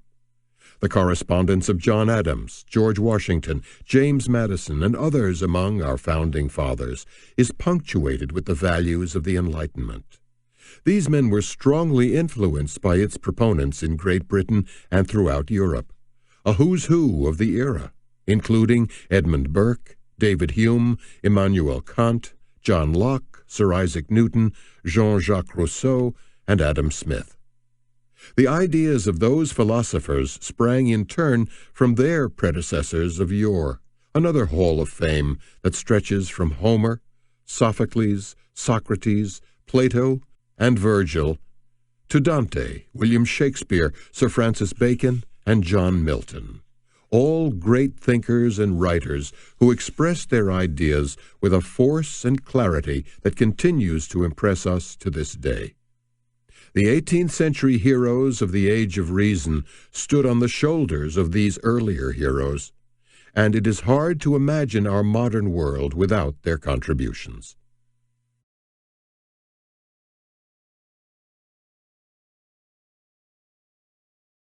The prototypical 18th century man.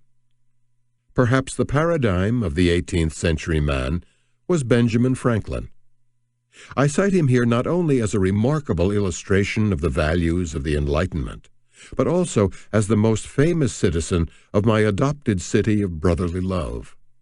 Franklin's extraordinary accomplishments as founding father, framer, statesman, diplomat, scientist, philosopher, author, master of the epigram, and fount of earthy wisdom are widely known and justly celebrated.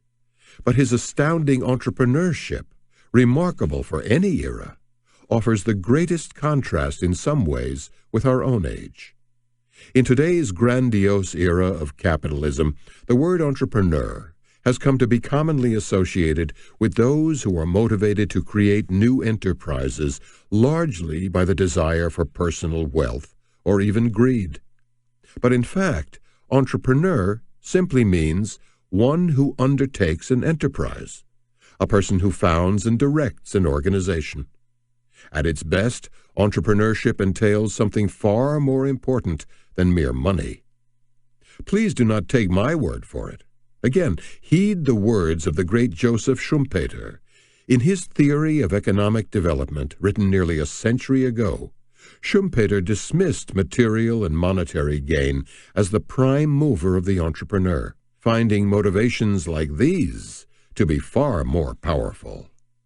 1. The joy of creating, of getting things done, of simply exercising one's energy and ingenuity. And 2, the will to conquer, the impulse to fight, to succeed for the sake not of the fruits of success, but of success itself. Entrepreneurs and capitalists. There is a difference, then, between entrepreneurs and capitalists. As Franklin biographer H.W. Brands put it, had Franklin possessed the soul of a true capitalist, he would have devoted the time he saved from printing to making money somewhere else. But he did not. For Franklin, the getting of money was always a means to an end, not an end in itself. The other enterprises he created, as well as his inventions, were designed for the public weal, not for his personal profit. Even today, Dr. Franklin's idealistic 18th century version of entrepreneurship is inspirational. When he reminded us that energy and persistence conquer all things, Franklin was likely describing his own motivations to create and to succeed, using Schumpeter's formulation for the joy of creating, of exercising one's energy and ingenuity, the will to conquer, and the joy of a good battle. Franklin's creation of a mutual insurance company was the classic example of his community-minded approach to entrepreneurship. In the 18th century, fire was a major and ever-present threat to cities. In 1736, when barely 30 years of age, Franklin responded to that threat by founding the Union Fire Company, literally a bucket brigade that protected the homes of its subscribers. In a short time, other Philadelphia fire companies had formed and began to compete with one another. So in April 1752, Franklin joined with his colleagues in founding the Philadelphia Contribution Ship, which continues today as the oldest property insurance company in the United States. And he didn't stop there. He also founded a library, an academy and college, a hospital, and a learned society, none for his personal enrichment, all for the benefit of his community. Not bad. Like many entrepreneurs, Franklin was also an inventor. Once again, his goal was to improve the community's quality of life. Among other devices, he created the lightning rod and the Franklin stove, to say nothing of bifocals and swim fins. He made no attempt to patent the lightning rod for his own profit, and he declined the offer by the governor of the Commonwealth for a patent on his Franklin stove, the Pennsylvania fireplace, his 1744 invention that revolutionized the efficiency of home heating with great benefit to the public at large. Benjamin Franklin believed that knowledge is not the personal property of its discoverer, but the common property of all. As we enjoy great advantages from the inventions of others, we should be glad of an opportunity to serve others by any invention of ours, and this we should do freely and generously. As the first decade of the 21st century comes to a close, Franklin's noble 18th century values stand in bold contrast to the bitter patent wars of today, to the obscene salary demands of the executives of our giant corporations, and the enormous compensation paid to hedge fund managers, often whether they win or lose, or even survive, and to the non-mutuality, if you will, of so much of our civic life. In fact, the differences verge on the appalling.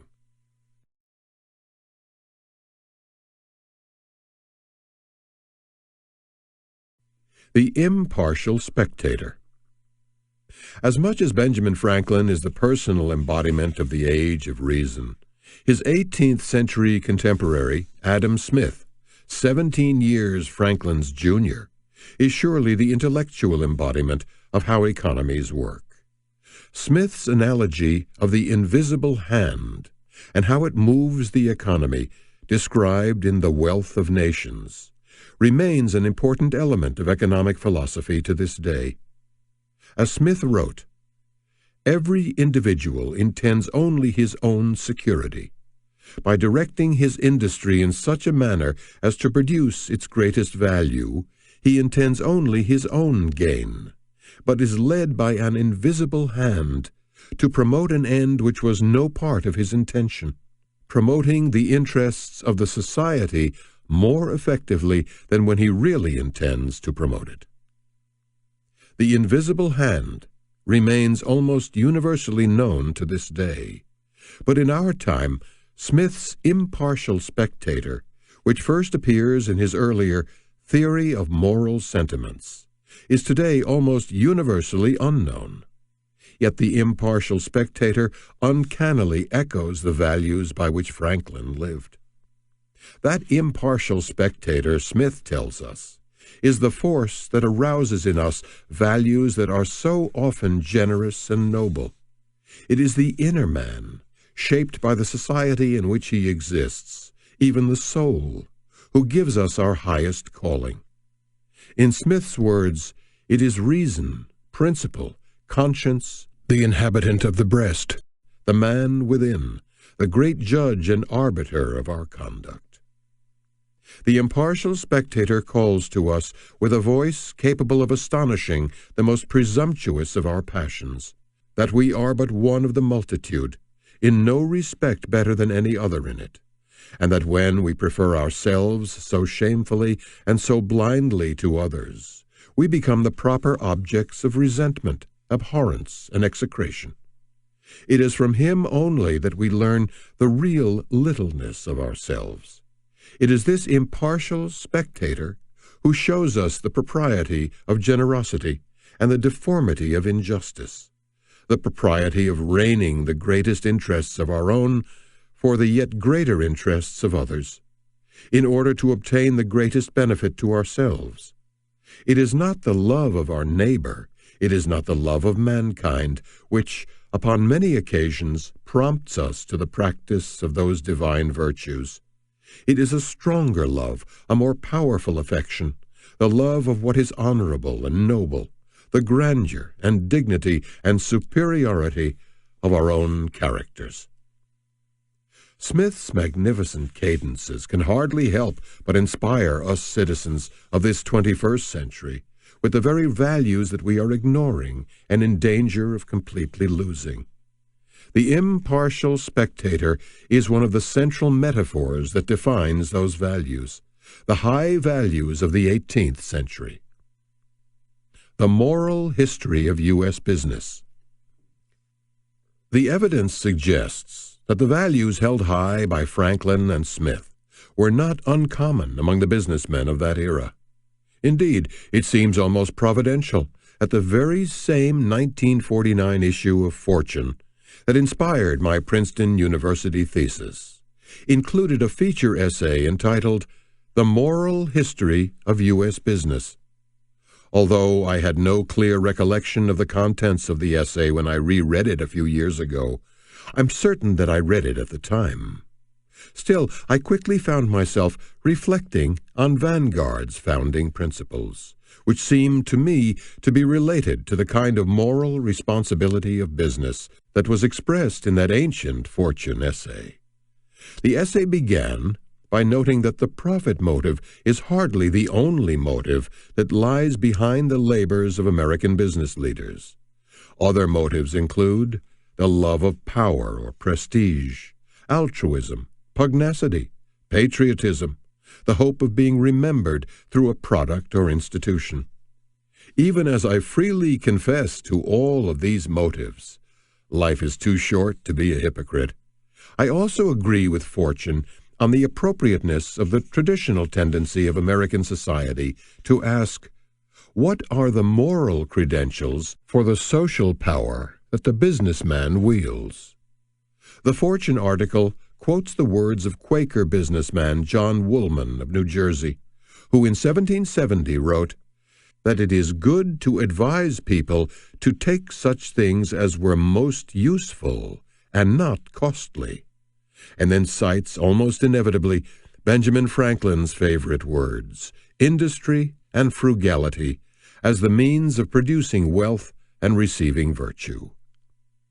Moving to 1844, the essay cites William Parsons, a merchant of probity who described the good merchant as an enterprising man willing to run some risks, yet not willing to risk in hazardous enterprises the property of others entrusted to his keeping, careful to indulge no extravagance, and to be simple in his manner and unostentatious in his habits, not merely a merchant, but a man, with a mind to improve, a heart to cultivate, and a character to form. A merchant and a man. I found Parsons' definition of merchant and man, set out more than 160 years ago, to be more than inspiring. It seemed aimed directly at me. The words about the prudence, trustworthiness, and simplicity of the enterprising man struck me as apt descriptions of the goals of my own career and my life. And the three qualities that defined the merchant as a man were, I think, equally appropriate. As for the mind, I still strive every day, I really do, to improve my own mind, reading, reflecting, and challenging even my own deep-seated beliefs, and writing about the issues of the day with passion and conviction. As for the heart, no one could possibly revel in the opportunity to cultivate it more than I, having discovered that diamond of a new heart more than a dozen years ago. And as for character, whatever moral standards I may have developed over my long life, I have tried to invest my own soul and spirit in the character of the little firm that I founded all those years ago. On a far grander scale than just one human life, these standards of mind, of heart, and of character resonate as ever idealistically in how I hope the leaders of our productive businesses and our financial managers will again seek to manage the trillions of dollars of capital entrusted to their stewardship, putting the will and the work of our business and financial enterprises in the service of others. Returning stewardship to capitalism. My fear, and part of what compels me to continue to press on in my chosen mission of returning capitalism, finance, and fund management to their roots in stewardship, is that in this computer-driven, information-overloaded age, we have forgotten the old truths that so successfully guided us in the past. But while our society's commitment to 18th century values continues to fade, that commitment is hardly non-existent. I'm heartened by the few but strong voices rising to the defense of those values. For example, listen again to the widely respected businessman, Bill George. Authentic leaders genuinely desire to serve others through their leadership, are more interested in empowering the people they lead to make a difference than they are in power, money, or prestige for themselves, are as guided by qualities of the heart, by passion and compassion, as they are by qualities of the mind. Lead with purpose, meaning, and values, build enduring relationships with people, are consistent and self-disciplined. When their principles are tested, they refuse to compromise. As George shows in his best-selling book, Authentic Leadership, these are more than stirring words. Authentic companies led by authentic leaders create solid business performance, building the intrinsic value of the enterprises they lead. These leaders build moral integrity into the fabric of the organization, and they create not just stock price spikes, but sustained growth in revenues and earnings per share. The best path to long-term growth in shareholder value, George writes, comes from having a well-articulated mission that inspires employee commitment and the confidence and trust of clients. Listen to legendary Boston College law professor Tamar Frankel in her impassioned book, Trust and Honesty, America's Business Culture at a Crossroad. The real test for an honest and productive society is not what a society has achieved, but what it aims to achieve.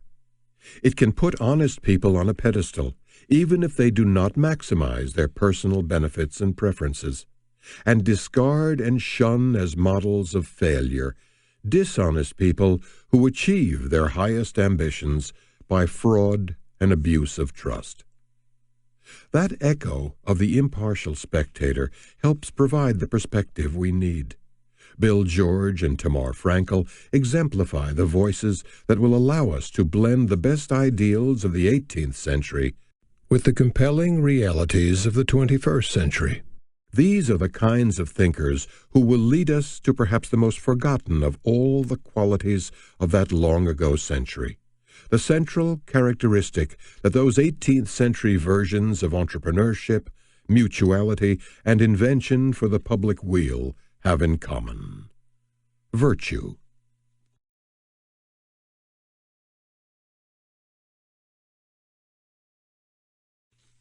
On virtue. Today, virtue is a word that tends to make us uneasy, but it surely didn't embarrass Benjamin Franklin. In 1728, when he was but 22 years of age, he tells us that he conceived the bold and arduous project of arriving at moral perfection. I knew or thought I knew what was right and wrong, and I did not see why I might not always do the one or avoid the other. The task, he tells us, was more difficult than he imagined, but he ultimately listed 13 virtues, including temperance, silence, order, frugality, industry, sincerity, and justice, even ranking them in order of importance. He began each day with the morning question, "What good shall I do this day?" and ended with the evening question, What good have I done today? It is hard to imagine a philosophy of self-improvement cast in a more ethical fashion. Even viewed through the lens of 21st century cynicism, rather than 18th century idealism, I confess a sense of wonder at the young Franklin's moral strength and disciplined self-improvement. While few of us in today's society would have the will to pursue a written agenda of virtue, Franklin had established in his own words the character of integrity that would give him so much influence with his fellow citizens in the struggle for American independence. That character was also central to his dedication to the public interest, so easily observable in his entrepreneurship, in the joy he took from his creations, and from exercising his ingenuity, his energy, and his persistence. And that character also found its expression in Franklin's ongoing struggle to balance pride with humility, a battle that in this age of bright lights, celebrity, and money, we seem to have largely abandoned. As Franklin wrote in his autobiography, "In reality, there is perhaps no one of our natural passions so hard to subdue as pride. Disguise it, struggle with it, beat it down, stifle it, mortify it as much as one pleases. It is still alive, and will every now and then peep out and show itself. You will see it perhaps often in this history, for even if I could conceive that I had completely overcome it, I should probably be proud of my humility." In candor, these words serve to remind me that my own pride, too, often peeps out and shows itself, and that my own humility could use a little more development. Franklin's mind is indeed the 18th century mind at work, a model for our times.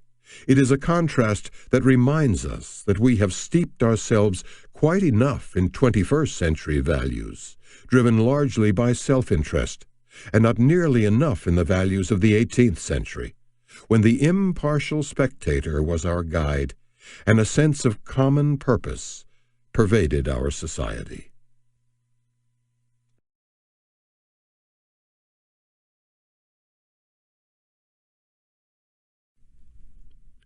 Chapter 10. Too much success, not enough character. The Reverend Fred Craddock, a remarkable preacher from Georgia, may have been imagining things the way preachers are wont to do, but he says this story really happened. Dr. Craddock was visiting in the home of his niece. There was this old greyhound, just like the ones who race around a track chasing those mechanical rabbits. His niece had taken the dog in to prevent it from being destroyed, because its racing days were over, and Dr. Craddock struck up a conversation with the greyhound. "I said to the dog, 'Are you still racing?' 'No,' he replied. 'Well, what was the matter? Did you get too old to race?' 'No, I still had some race in me.' 'Well, what then? Did you not win?' 'I won over $1 million for my owner.' 'Well, what was it? Bad treatment?' 'Oh, no,' the dog said. 'They treated us royally when we were racing.' 'Did you all get crippled?' 'No.' 'Well, then why?' I pressed. 'Why?' The dog answered, 'I quit.' 'You all quit?' 'Yes,' he said, 'I quit.' 'Why did you all quit?'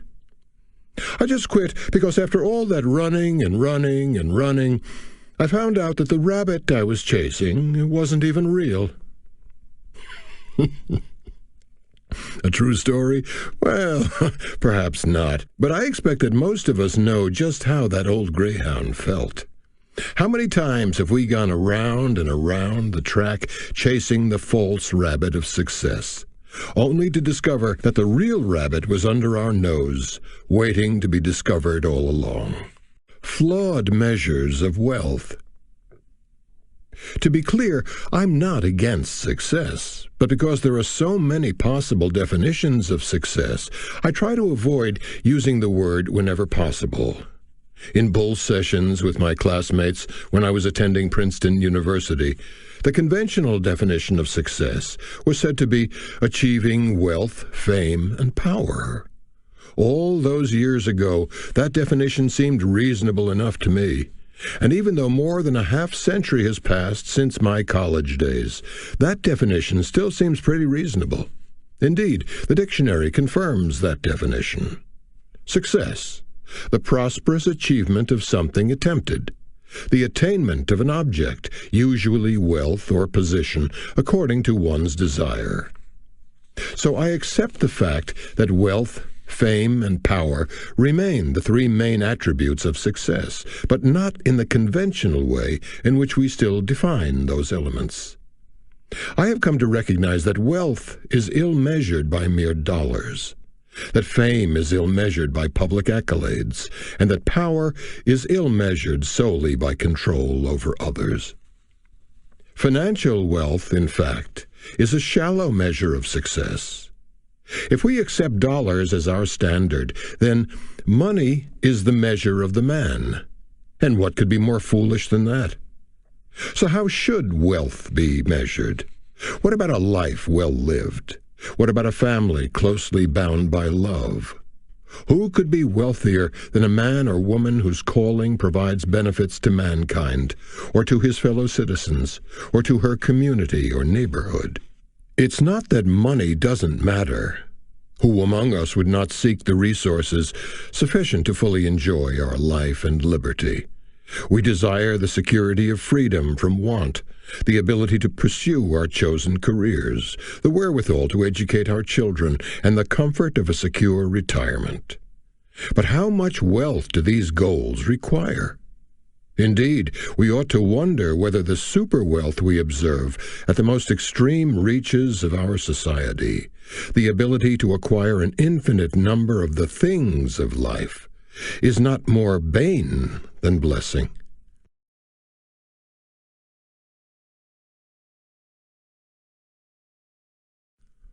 And of fame and power. Fame, too, is a flawed measure of success.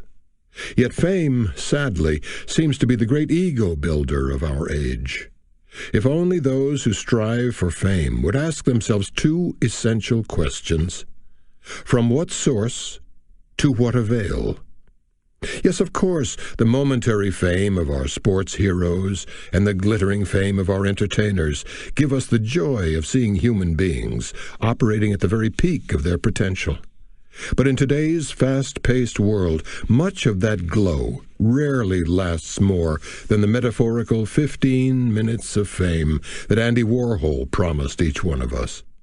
Fame for real accomplishment is one thing. Fame based on self-aggrandizement. Fame that is ill-deserved. Fame that is gained through wealth extracted from our corporate and financial institutions and investors. And fame that is used for base purposes are entirely different matters. I'm only human, so I must confess to having enjoyed my own occasional heady brushes with fame. Of course, I was amazed and delighted when in April 2004, I opened Time magazine and learned that I had been included on its first annual list of the world's 100 most influential people, sandwiched in the Heroes and Icons group with Bono, Nelson Mandela, Tiger Woods, and the Dalai Lama.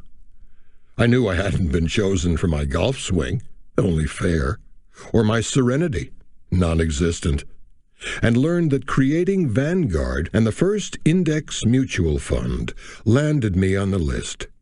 I much appreciated the honor. But I also knew that as much wealth as Vanguard and our index funds may have created for investors, there were far more than 99 other individuals, many thousands more, who have had greater influence on contemporary society than I have had, and still millions of others who have received little or no recognition, yet have had an enormous and positive impact on their own communities. The fact is that most of those who make the greatest contributions to the daily working of our society never experience even a moment of the kind of fame that involves favorable recognition and public adulation. And that brings us to power.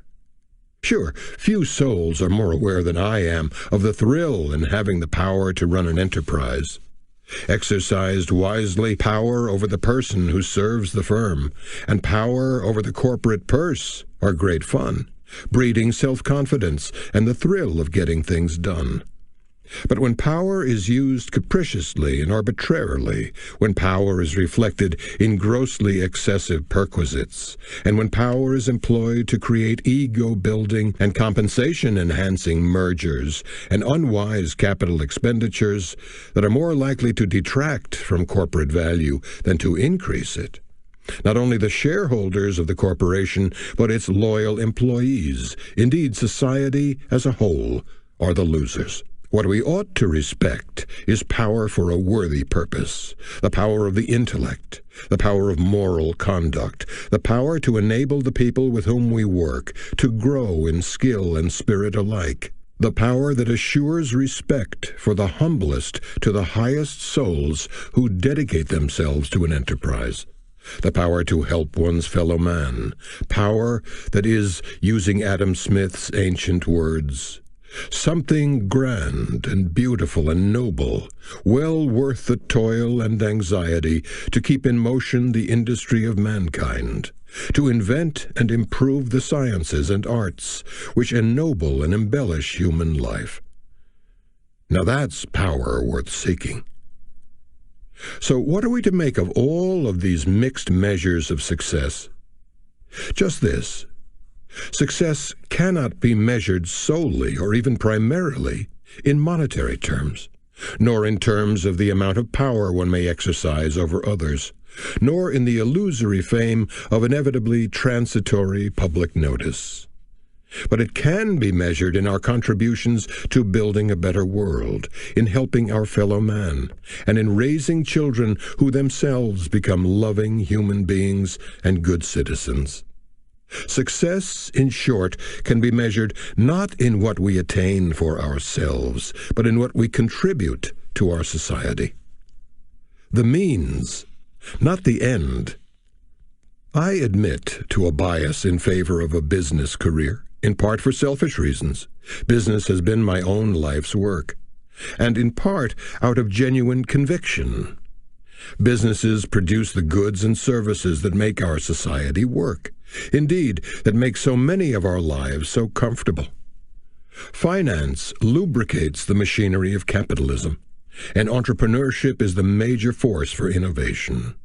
What's more, businessmen and businesswomen at all levels of an organization have been the driving force of American capitalism that has made our incredibly wealthy economy the envy of the world. All that's to the good, but only so long as those of us who have chosen business careers continue to ask ourselves whether we're chasing the fake rabbits of success or the real rabbits of meaning, defined by the contributions to our society that stem from principle, virtue, and character. No career is the right career if it is undertaken solely to get rich or to gain public fame or to throw one's weight around. Nor is it the right career if it is undertaken to meet the expectations of others. And no success is the right success if it is achieved at society's expense. The proper measure, your own expectations, and making the most of your talents.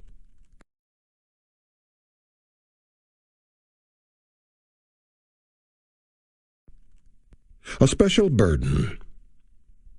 It's my conviction that those of us who do engage in business and financial careers carry a special burden, for it is in business and finance where most of the people in our society make the most money. Yet money itself can easily deceive us about what we do and why we do it. As René Descartes reminded us 4 full centuries ago, a man is incapable of comprehending any argument that interferes with his revenue. So of course we must challenge ourselves as to whether the rabbits we are chasing are real. Contrast businessmen and businesswomen with others who are chasing what I believe are the real rabbits of life. Physicians and surgeons and nurses, teachers and scientists, sculptors and painters, historians and musicians, authors and poets, jurists and true public servants, ministers and priests and rabbis, and on and on. Perhaps these responsible, dedicated souls earn our respect because they serve our society, knowing that accumulating great wealth is almost out of the question, and that great fame is rare, and that great power, at least temporal power, is conspicuous by its absence. But don't stop there. Think, too, about the humble folk of this life who do the world's work. Electricians and carpenters, soldiers and firefighters, plumbers and mechanics, computer programmers and train conductors, pilots and navigators, landscapers and stonemasons, technicians and farmers, and on and on. Our society wouldn't function without these good souls who get up with the sun and do an honest day's hard work, usually with neither complaint nor accolade, and are rarely rewarded with any of those elusive fruits of so-called success. Yet surely few of them need wonder about whether the rabbits they chase are real. Of course they are real. I long to accomplish a great and noble task, the ever-inspiring Helen Keller once wrote. But it is my chief duty to accomplish humble tasks, as though they were great and noble. The world is moved along not only by the mighty shoves of its heroes, but also by the aggregate of the tiny pushes of each honest worker. Woodrow Wilson said it perhaps even more eloquently. The treasury of America does not lie in the brains of the small body of men now in control of the great enterprises.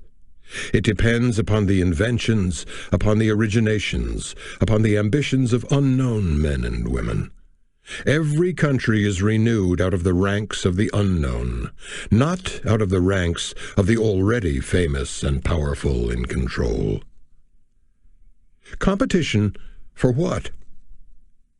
Life has a way of creating new challenges, and the wealth of American life today has created its own challenges, a feeling of entitlement, of economic power, and of military might that has earned for our nation the admiration, the envy, and yes, the hatred of much of mankind. I freely concede that the world in which our young people today are growing up is far more demanding than the more innocent world of 6 decades ago, when I could still count myself as a youth. High schoolers double and triple up on studies, sports, and extracurricular activities so they can gain admission to the so-called best colleges. Once in college, students continue to strive for grades, so they will get into the best graduate schools, and on the cycle of competition goes. Up to a point, that's fine. Competition is part of life. But again, I ask, competition for what? For test scores rather than learning? For form rather than substance? For prestige rather than virtue? For certainty rather than ambiguity? For following someone else's stars rather than one's own? What does all that mean if you lack honor and character? And there is the problem. For while our best and brightest are exquisitely trained to pursue the false rabbits of success, on the whole, they are being poorly trained in the intangible qualities that become the virtues that bring real success.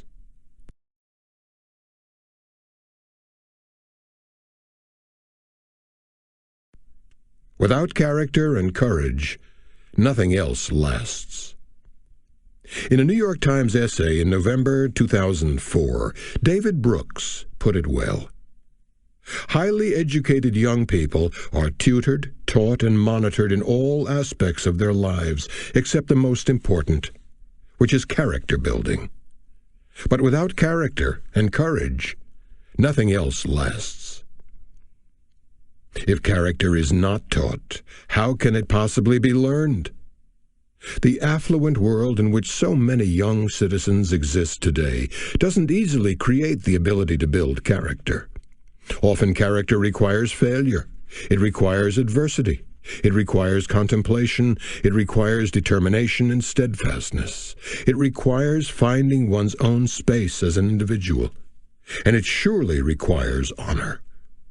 Yet we rarely seem to emphasize character, even though in our society today there are priceless sources of inspiration right at hand. In fact, the challenge isn't finding useful sources of inspiration, but sorting out the very good from the best. While the Old Testament, for example, may not use the word character, it describes character beautifully in these words. What is man that you are mindful of him, the Son of Man that you care for him? Psalms 8:4. The fear of the Lord teaches a man wisdom, and humility comes before honor. Proverbs 15:33. Humility and the fear of the Lord bring wealth and honor and life. Proverbs 22:4. He who pursues righteousness and love finds life, prosperity, and honor. Proverbs 21:21. The New Testament is rich with sources as well. Recall, for example, St. Paul's warning, "They that will be rich fall into temptation and a snare, and into many foolish and hurtful lusts, which drown men in destruction and perdition. For the love of money is the root of all evil." Or St. Luke's demand of those who have been blessed with plenty, which defined broadly includes the substantial majority of us Americans today. For unto whomsoever much is given, of him much shall be required. And to whom men have committed much, of them they will ask the more. William Shakespeare did his part too, summing it all up so beautifully in these familiar words from Hamlet, profound words of advice that Polonius gives to his son Laertes as the young man is about to depart for France. "This above all, to thine own self be true, and it must follow as the night the day, thou canst not then be false to any man." So be true to yourself. Be yourself. And if you're not the kind of person you know you should be, the kind of person you want to be and can be, make yourself a better person. You can do it, whether you're 16 or 60, or like me, headed into your 9th decade, maybe even beyond. Like Dr. Craddock's old greyhound, age might slow us down on the track, but if anything, it should give us a keener awareness of which rabbits count. The point is this. Each one of us has within our own selves and our own souls the ability to be the exemplar of the dictionary definition of honor. High in character, nobility of mind, scorn of meanness, magnanimity, a fine sense of what is right, and a respect for the dignity of virtue. Wondering about the rabbit we chase. Most of us should not have to spend much time wondering whether the rabbits we are chasing are real or false. The guideposts are all around us. Yet in the quiet of the evening, in the sometime loneliness of the soul, many of those who shouldn't need to wonder about the value of hard work and a life well lived doubtless do exactly that. But whether they wonder or not, surely any one of us who, by the blessings of birth, genes, talents, luck, determination, and the help of others, achieves the financial rewards of what passes for commercial success, deserves no such exemption. Perhaps it will surprise you to learn that I do a lot of lonely wondering about the worth of my own life and career. We'll be better human beings and achieve greater things if we challenge ourselves to pursue careers that create value for our society, with personal wealth not as the goal, but as the byproduct. Best of all, by setting that challenge for ourselves, we'll build the character that will sustain us in our labors. We're all in the human race together. Those who undertake the nobler missions of life, those unsung heroes who make our world work, And those of us who are lucky enough to earn a good living through our careers in business and trade, in finance, and in the other highly paid sectors of American life.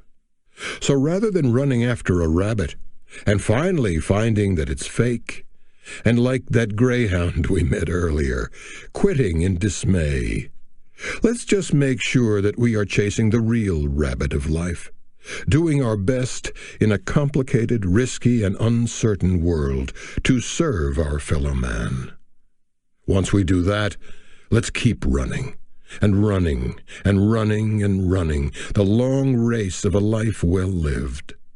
We have quite enough lionizing of the notion of success, as popularly defined by a certain kind of material wealth, fame, and power. But we do not have nearly enough of a more elevated notion of success, defined by a more spiritual kind of wealth, fame, and power, simply summed up in one word: character. And there can never be enough character. Our society needs every one of us to be part of the mission that will place character at the top of our national agenda. We can do it. We can make that noble task our own.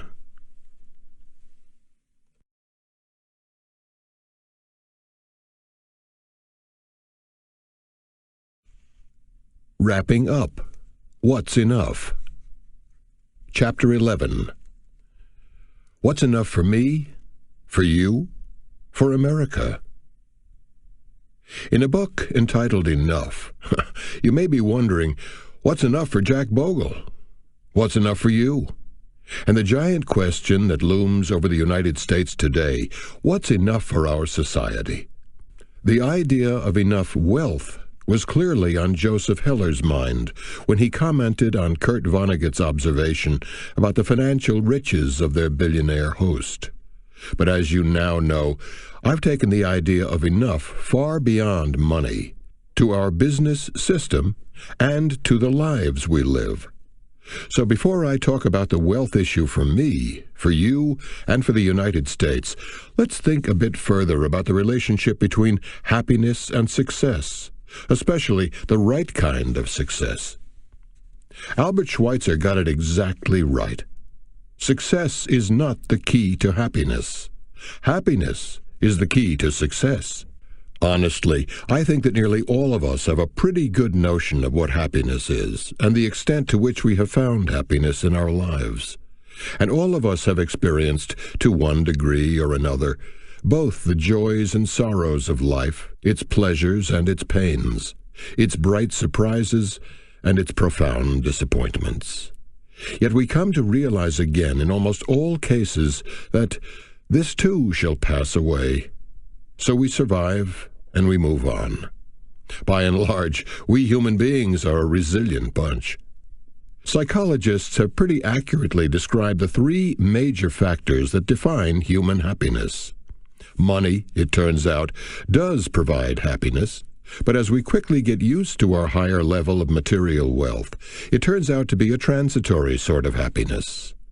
According to an authoritative article in American Psychologist magazine, it's not money that determines our happiness, but the presence of some combination of these three attributes. 1. Autonomy, the extent to which we have the ability to control our own lives, to do our own thing.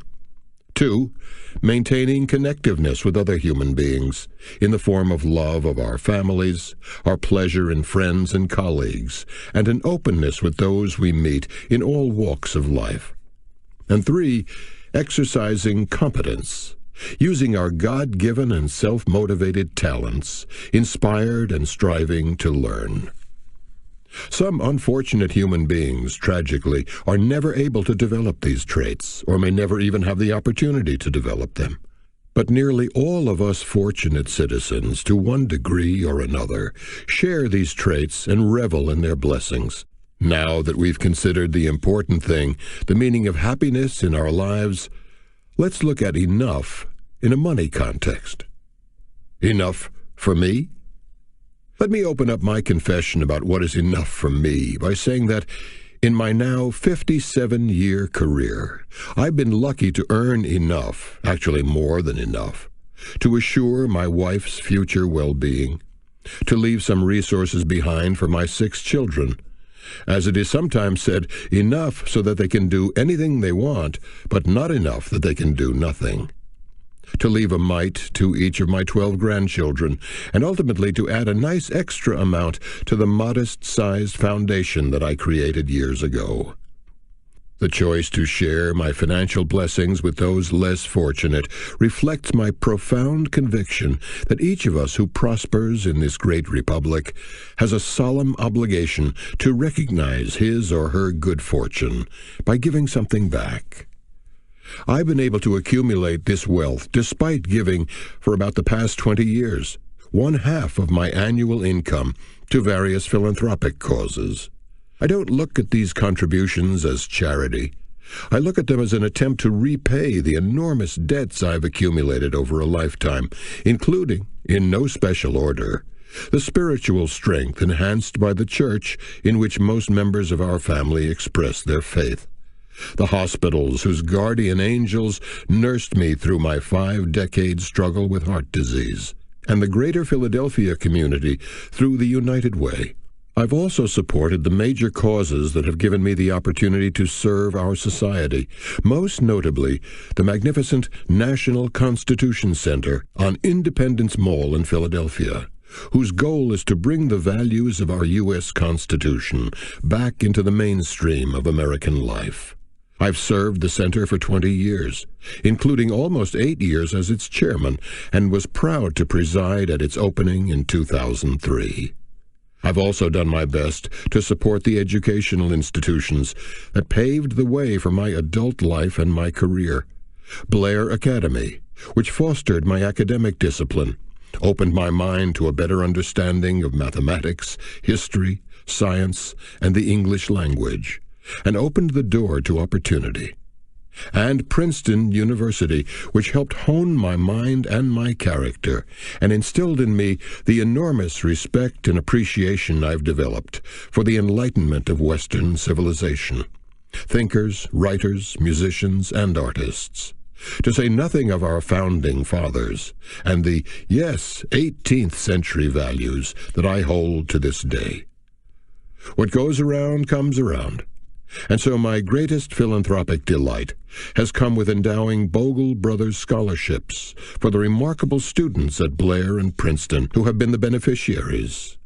I've been at this task for a long time, ever since the moment came, years ago, when my income began to nicely exceed my family expenses. At both institutions, I was given scholarships, and I figured that I darn well had an obligation to return the favor by funding scholarships for others who needed them, every bit as much as my brothers and I did. Our need was exemplified by some correspondence between Dr. Breed, then Blair's headmaster, and my father. Dr. Breed wrote to remind my father that he must pay $100 toward our tuitions.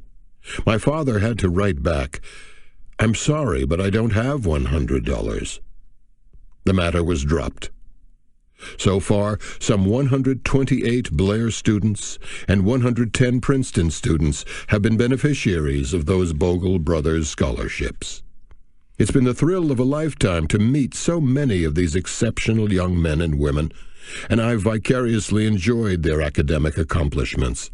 These fine citizens have already begun, or will soon begin, to realize their potential to serve not only our U.S. society, but our global society as well. As I observe our younger generation in action, my confidence in our nation and my hopes for our future soar to the skies. Now a bit of context regarding my financial assets. Some 87 members of the elite, now named on the Forbes 400 listing the nation's wealthiest individuals, have made their fortunes in the financial field through either entrepreneurship or speculation or hard work or sheer good luck. As it happens, most founders of investment management firms, and often their successors too, have accumulated truly enormous wealth. The lowest-ranking financial person on the list has wealth estimated at $1.3 billion. And the highest-ranking, Fidelity's Johnson family, is worth some $25 billion.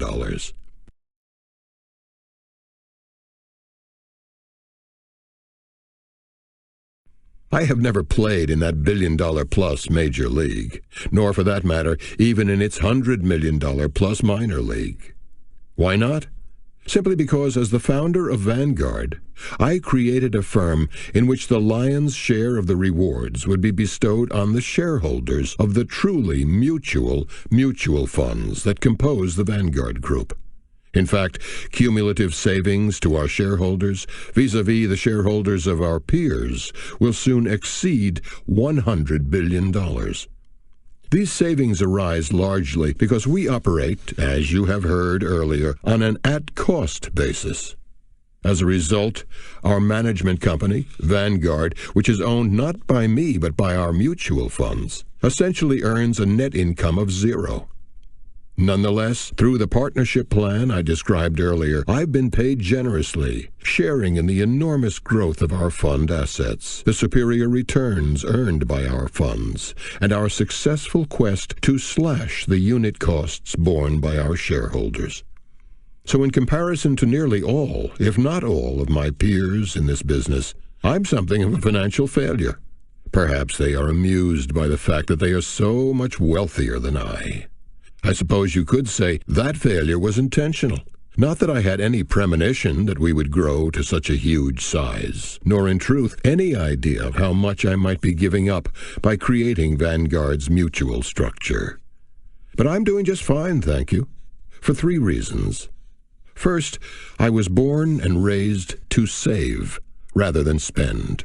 I don't go for extravagance, and it still hurts me a bit to spend on things that are not necessities. I confess, however, that I have periodically, if reluctantly, broken those 2 rules.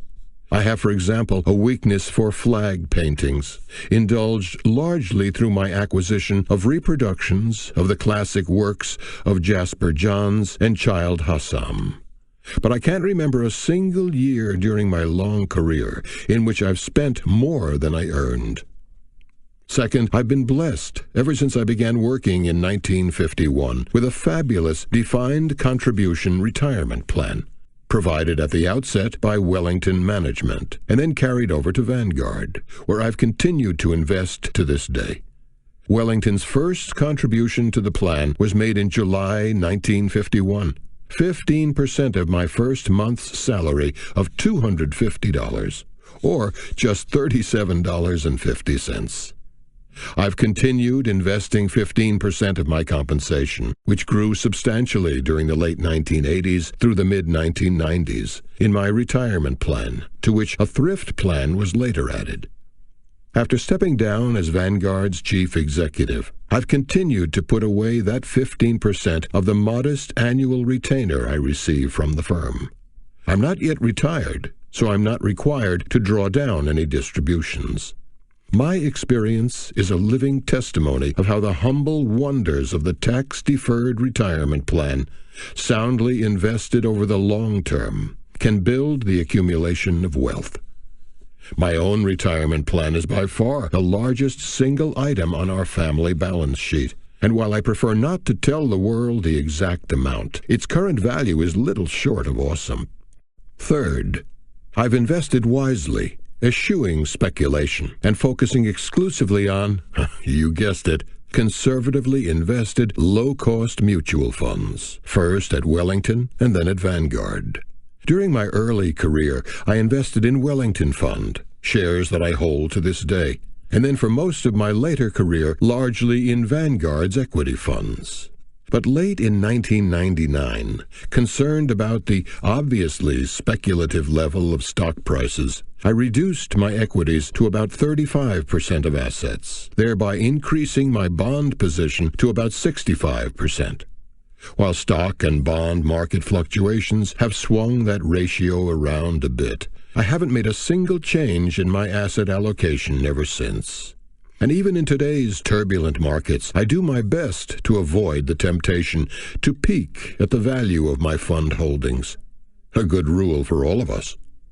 So I've been truly blessed by the magical combination of my Scottish thrift genes, my generous compensation, my propensity to save whatever remains each year, the mathematical miracle of tax-free compounding, the knowledge that in investing, costs matter enormously, and enough common sense to focus on a balanced asset allocation. I've talked this talk endlessly.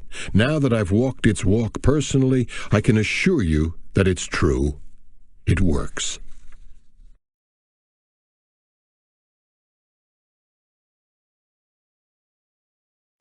Enough for you? Whoever cultivates the golden mean avoids both the poverty of a hovel and the envy of a palace. That's the standard that the Roman poet Horace urged upon us some 2 millennia ago, and it is an equally valid standard today. My own resources surely place me within that golden mean, if clearly on the high side. Indeed, relative to those in our society at large, in the higher reaches among U.S. citizens. I'm confident that virtually all of you who are listening to this audiobook also fall within the golden mean that Horace described. Over years of meeting thousands of Vanguard shareholders and receiving letters and emails from thousands more, I've learned that many of them, indeed most of them, are confident that they have accumulated enough to satisfy their own needs and desires. I can hardly find the words to express how delighted I am that my humble vision of how to invest successfully has played a key role in that outcome. When John D. Rockefeller was asked how much was enough, he answered, "Just a little bit more." But for most of us, as it is said, enough is $1 more than you need. And that's a pretty good way to look at it. But the question is more complicated than that. A Wall Street Journal book review of Whatever Happened to Thrift recently tried to answer the question, do Americans have enough? With this wise answer: that depends on what the meaning of the word enough is. Enough for our own good? Enough for that of our neighbors? Our grandchildren, our neighbors' grandchildren, and our grandchildren's neighbors. By any standards, the review concludes, we save too little. And of course, for nearly all of us, saving early, often, and regularly is the key to wealth accumulation. It is as simple as that. Another proven way to improve your savings accumulations is to postpone for as long as possible your first payments from Social Security. The maximum yearly benefit for a married couple at age 62 is roughly $28,800 in 2008. At age 70, when payments must begin, it would be $47,700. Still another way, you've heard this before, is to invest rather than speculate. Always manage investment costs. Even that Wall Street Journal book review cited 2 tenets. Moral, stick with low-fee funds. Bigger moral, there are some very simple things we can all do to become wiser investors. When you plan your financial future, don't fool yourself by focusing on the nominal gross returns on stocks and bonds. Subtract the costs you expect to be assessed and work with net returns. Then assume that even those returns will be reduced by inflation. You pick the number. 2.5%, 3.5, 4.5. More? Set realistic goals that you can reasonably expect to achieve. I could give you dozens of additional tips on how to have enough, but I'd just be repeating what I've written in Bogle on Mutual Funds, 1993, Common Sense on Mutual Funds, 1999, and the Little Book of Common Sense Investing, 2007.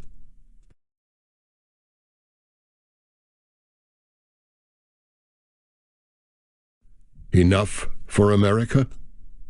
It seems probable, perhaps even likely, that most of you have enough to live at a reasonable, enjoyable standard of living, or are sufficiently financially savvy to reach the enough standard by the time your retirement comes, when the accumulation of wealth slows and the distribution of wealth begins. But in conscience, I dare not fail to acknowledge the plight of literally millions of our fellow citizens who don't have enough, and who will never have enough to live at such a relatively lofty standard. While all across society the rich are growing richer, there are vast segments of the American citizenry where the poor remain abjectly poor. For example, according to a recent study in the New York Times, the wealthiest 5% of residents of Manhattan earned more than $500,000 in 2006, and the top 20% earned more than $300,000. But the poorest 20% of wage earners took home an average pay of just $8,855. Think of that. I share the concern of New York Times columnist David Brooks about what he describes as this stark financial polarization. On the one hand, there is the investor class. It has tax-deferred savings plans as well as an army of financial advisors. On the other hand, there is the lottery class. People with little access to 401ks or financial planning, but plenty of access to payday lenders, credit cards, and lottery agents.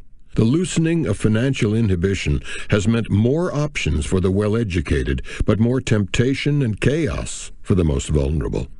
Social norms, the invisible threads that guide behavior, have deteriorated. Over the past years, Americans have been more socially conscious about protecting the environment and inhaling tobacco. They have become less socially conscious about money and debt. We who are members of what David Brooks describes as the investor class can feel proud of our good fortune and our thrift. But even as we thrive on the great benefits of our American civilization, we must remind ourselves that these benefits are not shared by far too large a portion of our citizenry. The Declaration of Independence assures us that all men are created equal, that they are endowed by their Creator with certain unalienable rights, that among these are life, liberty, and the pursuit of happiness. While we all may be created equal, however, we are born into a society where inequality of family, of education, and yes, even of opportunity, begins as soon as birth takes place. But our Constitution demands more. We, the people, are enjoined to form a more perfect union, establish justice, ensure domestic tranquility, promote the general welfare, and secure the blessings of liberty to ourselves and our posterity. These commitments, especially to a more perfect union, to justice for all, to domestic tranquility, and to the general welfare, are not mere words. They represent the challenge of our age. In all, of course, Americans seem to have quite enough of the things that we can measure. With 4% of the world's population, we produce 21% of the world's output, consume 25% of it, and earn 26% of the world's income. Our wealth is unsurpassed, as is our military might, although wars in far-off countries are consuming staggering amounts of our treasure. We continue to import far more from foreign lands than we export to them, the result of our de minimis national savings rate, as calculated by our government, about zero. The weakness of our U.S. dollar in world currency markets bodes ill for the future. What's more, the real growth rate of our economy, about 3% per year currently, lags far behind the growth rates of the emerging giants of China, 9%, and India, 6%. While these high rates of growth from a small base are unsustainable, we should be clear that our domination of the global economy and the global financial markets on which that economy is ultimately based will not endure forever. But in the spirit of the analysis that has permeated this audiobook, while we seem to have quite enough things in the United States, our traditional values seem to be eroding, and soon we'll not have nearly enough of them. So let's never forget that over the long term, it is not things, nor power, nor money that forms the heart of any nation.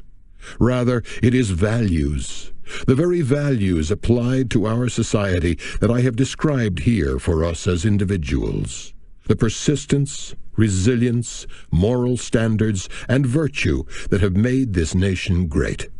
The question, in short, is not whether the United States has enough money, enough productive wealth to maintain and enhance its global presence and power, but whether it has enough character, values, and virtue to do so. As H.L. Mencken once observed, the chief value of money lies in the fact that one lives in a world where it is overestimated. That was 60 years ago. Imagine what he'd say today. And that's why I want to leave you with this message. What can be counted and weighed and spent is only a small part of enough. To understand what enough means in the larger picture of existence, we must all keep in mind the many other things that count in this life, even though, after that sign in Einstein's office, they can't be counted. The idea that money isn't everything returns us to the Kurt Vonnegut story with which I opened this book. When I finally tracked down the source of the story, it turned out to be a poem published in the New Yorker magazine in 2005. It's delightful. Even better, it's only 92 words long. True story, word of honor. Joseph Heller, an important and funny writer, now dead, and I were at a party given by a billionaire on Shelter Island. I said, "Joe, how does it make you feel to know that our host, only yesterday, may have made more money than your novel Catch-22 has earned in its entire history?" And Joe said, "I've got something he can never have." And I said, "What on earth could that be, Joe?" And Joe said, "The knowledge that I've got enough." Not bad. Rest in peace.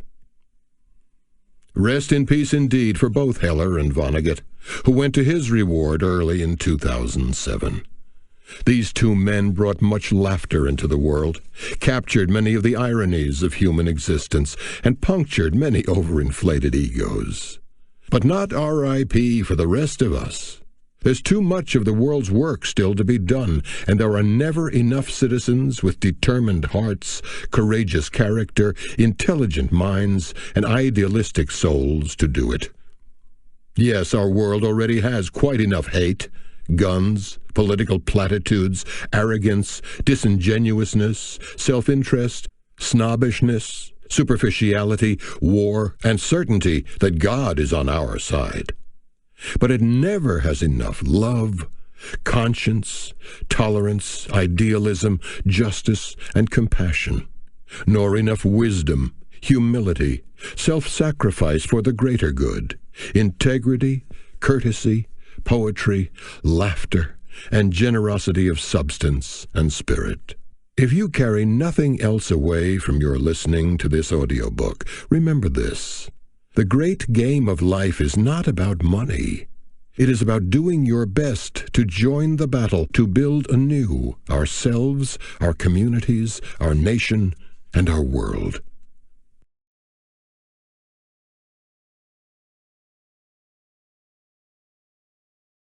My own exciting odyssey. Before I close this book, I'd like you to consider these excerpts from a poem that, when I first read it late in my career, seemed, rather like that 1949 Fortune article on the moral credentials of U.S. business, to be aimed directly at me. The words are part of Alfred Lord Tennyson's Ulysses, as the poet describes the adventurer's remarkable ancient odyssey. My hope is that these words may explain to you, far better than could any words of my own, the exciting adventures I've enjoyed, the conflicting emotions I've endured, and the single-minded determination with which I await, with eager anticipation, the still unwritten final chapters of my long career. Ulysses begins by reflecting on his odyssey. I cannot rest from travel. I will drink life to the lees. All times I have enjoyed greatly, have suffered greatly, both with those that loved me and alone. I am become a name, for always roaming with a hungry heart. Much have I seen and known, cities of men and manners, climates, councils, governments, myself not least, but honored of them all, and drunk delight of battle with my peers. I am part of all that I have met. Then Ulysses considers what may lie ahead. How dull it is to pause, to make an end. to rust unburnished, not to shine in use, as though to breathe were life, life piled on life were all too little, and of one to me, little remains. But every hour is saved from that eternal silence, something more, a bringer of new things, and this gray spirit yearning and desire to follow knowledge like a sinking star, beyond the utmost bound of human thought. Old age hath yet his honor and his toil. Death closes all, but something ere the end, some work of noble note may yet be done. Then, determined to take on one final mission, Ulysses summons his followers. So come, my friends, 'tis not too late to seek a newer world. Push off, and sitting well in order smite the sounding furrows, for my purpose holds, to sail beyond the sunset till I die. Though much is taken, much abides, and though we are not now the strength which in old days moved earth and heaven, that which we are, one equal temper of heroic hearts, renewed by time and fate, still strong in will, to strive, to seek, to find, and not to yield. I should say that in the next to last line of the poem, I've taken the liberty of revising Tennyson's words. He actually wrote, "made weak by time and fate, but strong in will." But he never could have imagined that a beating heart could be transplanted from one human being to another. So to be strong in will, to strive, to seek, to find, and not to yield, is what this whole life of mine has been about. Yes, I've surely been blessed with enough, in wealth, in wonderful family and friends, in a career that's been aimed at giving investors a fair shake, and in a mission designed to open the eyes of our citizens to the serious flaws and inequities in our business and financial system. Enough, I hope it's fair to say, to inspire others to some thoughtful introspection about the human condition and human aspirations, but never, never enough to be self-satisfied and self-indulgent. Perhaps this book will help each of you to find more than enough in the way of enlightenment and idealism, virtues that will further enrich your own life and the lives of your loved ones.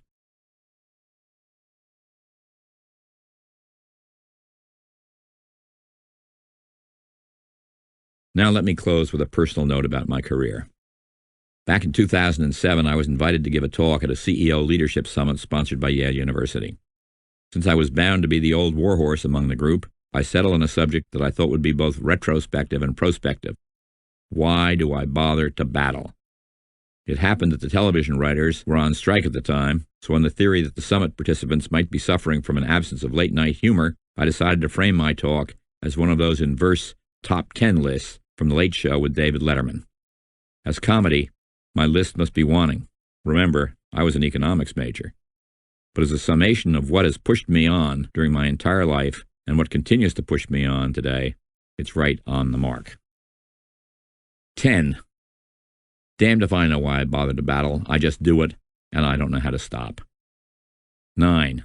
Because in nearly 9 decades of my life, I've never done anything but battle. As a boy delivering newspapers, then as a young man working as a waiter in many venues, ticket seller, mail clerk, cub reporter, runner for a brokerage firm, even a pin setter in a bowling alley. As I wrote earlier, a Sisyphean battle.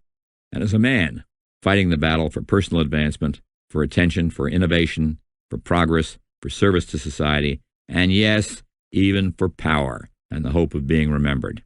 Might as well admit it. That's one of the reasons why I write books, including this one. 8. Because the great battlers of history have always been my heroes. Think Alexander Hamilton. Think Teddy Roosevelt. Think Woodrow Wilson. Heck, think Philadelphia's own Rocky Balboa. 7. Because all those battlers finally lost their battles. I battle to be the exception. 6. Because in the mutual fund field, no one else in the system is battling to bring back our traditional values of trusteeship and our high promise of service to investors. Someone's got to do it, and by the process of elimination, I got the job. 5. Because when the battler stands pretty much alone, he draws a lot more attention to the mission. If you have a large ego, and I do, that's a nice extra dividend, especially because those who are outside the system, our man-in-the-street investors, exemplified by the Bogle heads of the Internet, give me the strength to carry on. 4. Because, sad to say, I no longer play squash, and playing golf on grown-up courses is now something of a stretch. So what else can I do but transfer the spirit of those old battles on the fields of athletic combat onto the fields of combat to improve our society at large. 3. Because what I'm battling for, building our nation's financial system anew in order to give our citizen investors a fair shake, is right. Mathematically right, philosophically right, ethically right.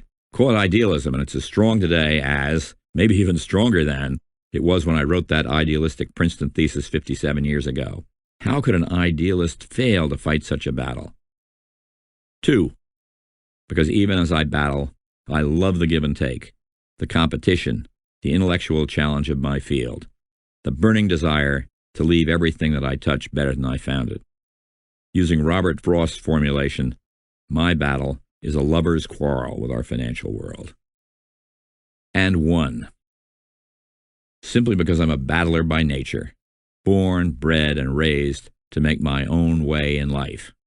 Such a life demands the kind of a passion evoked by the words of the great sculptor of Mount Rushmore, Bogle. Here's his quote: "Life is a kind of campaign. People have no idea what strength comes to one's soul and spirit through a good fight." While I simply can't imagine that my own soul and spirit will ever fade, I know deep down that time is not on my side. So I'll continue to fight the battle until my mind and strength at last begin to dull. Only then, I hope many moons from now, will I take time to revel in the memories of all the wonderful battles I've fought during my long life. After all, paraphrasing Sophocles, one must wait until the evening to appreciate the splendor of the day. This has been a Highbridge audio production.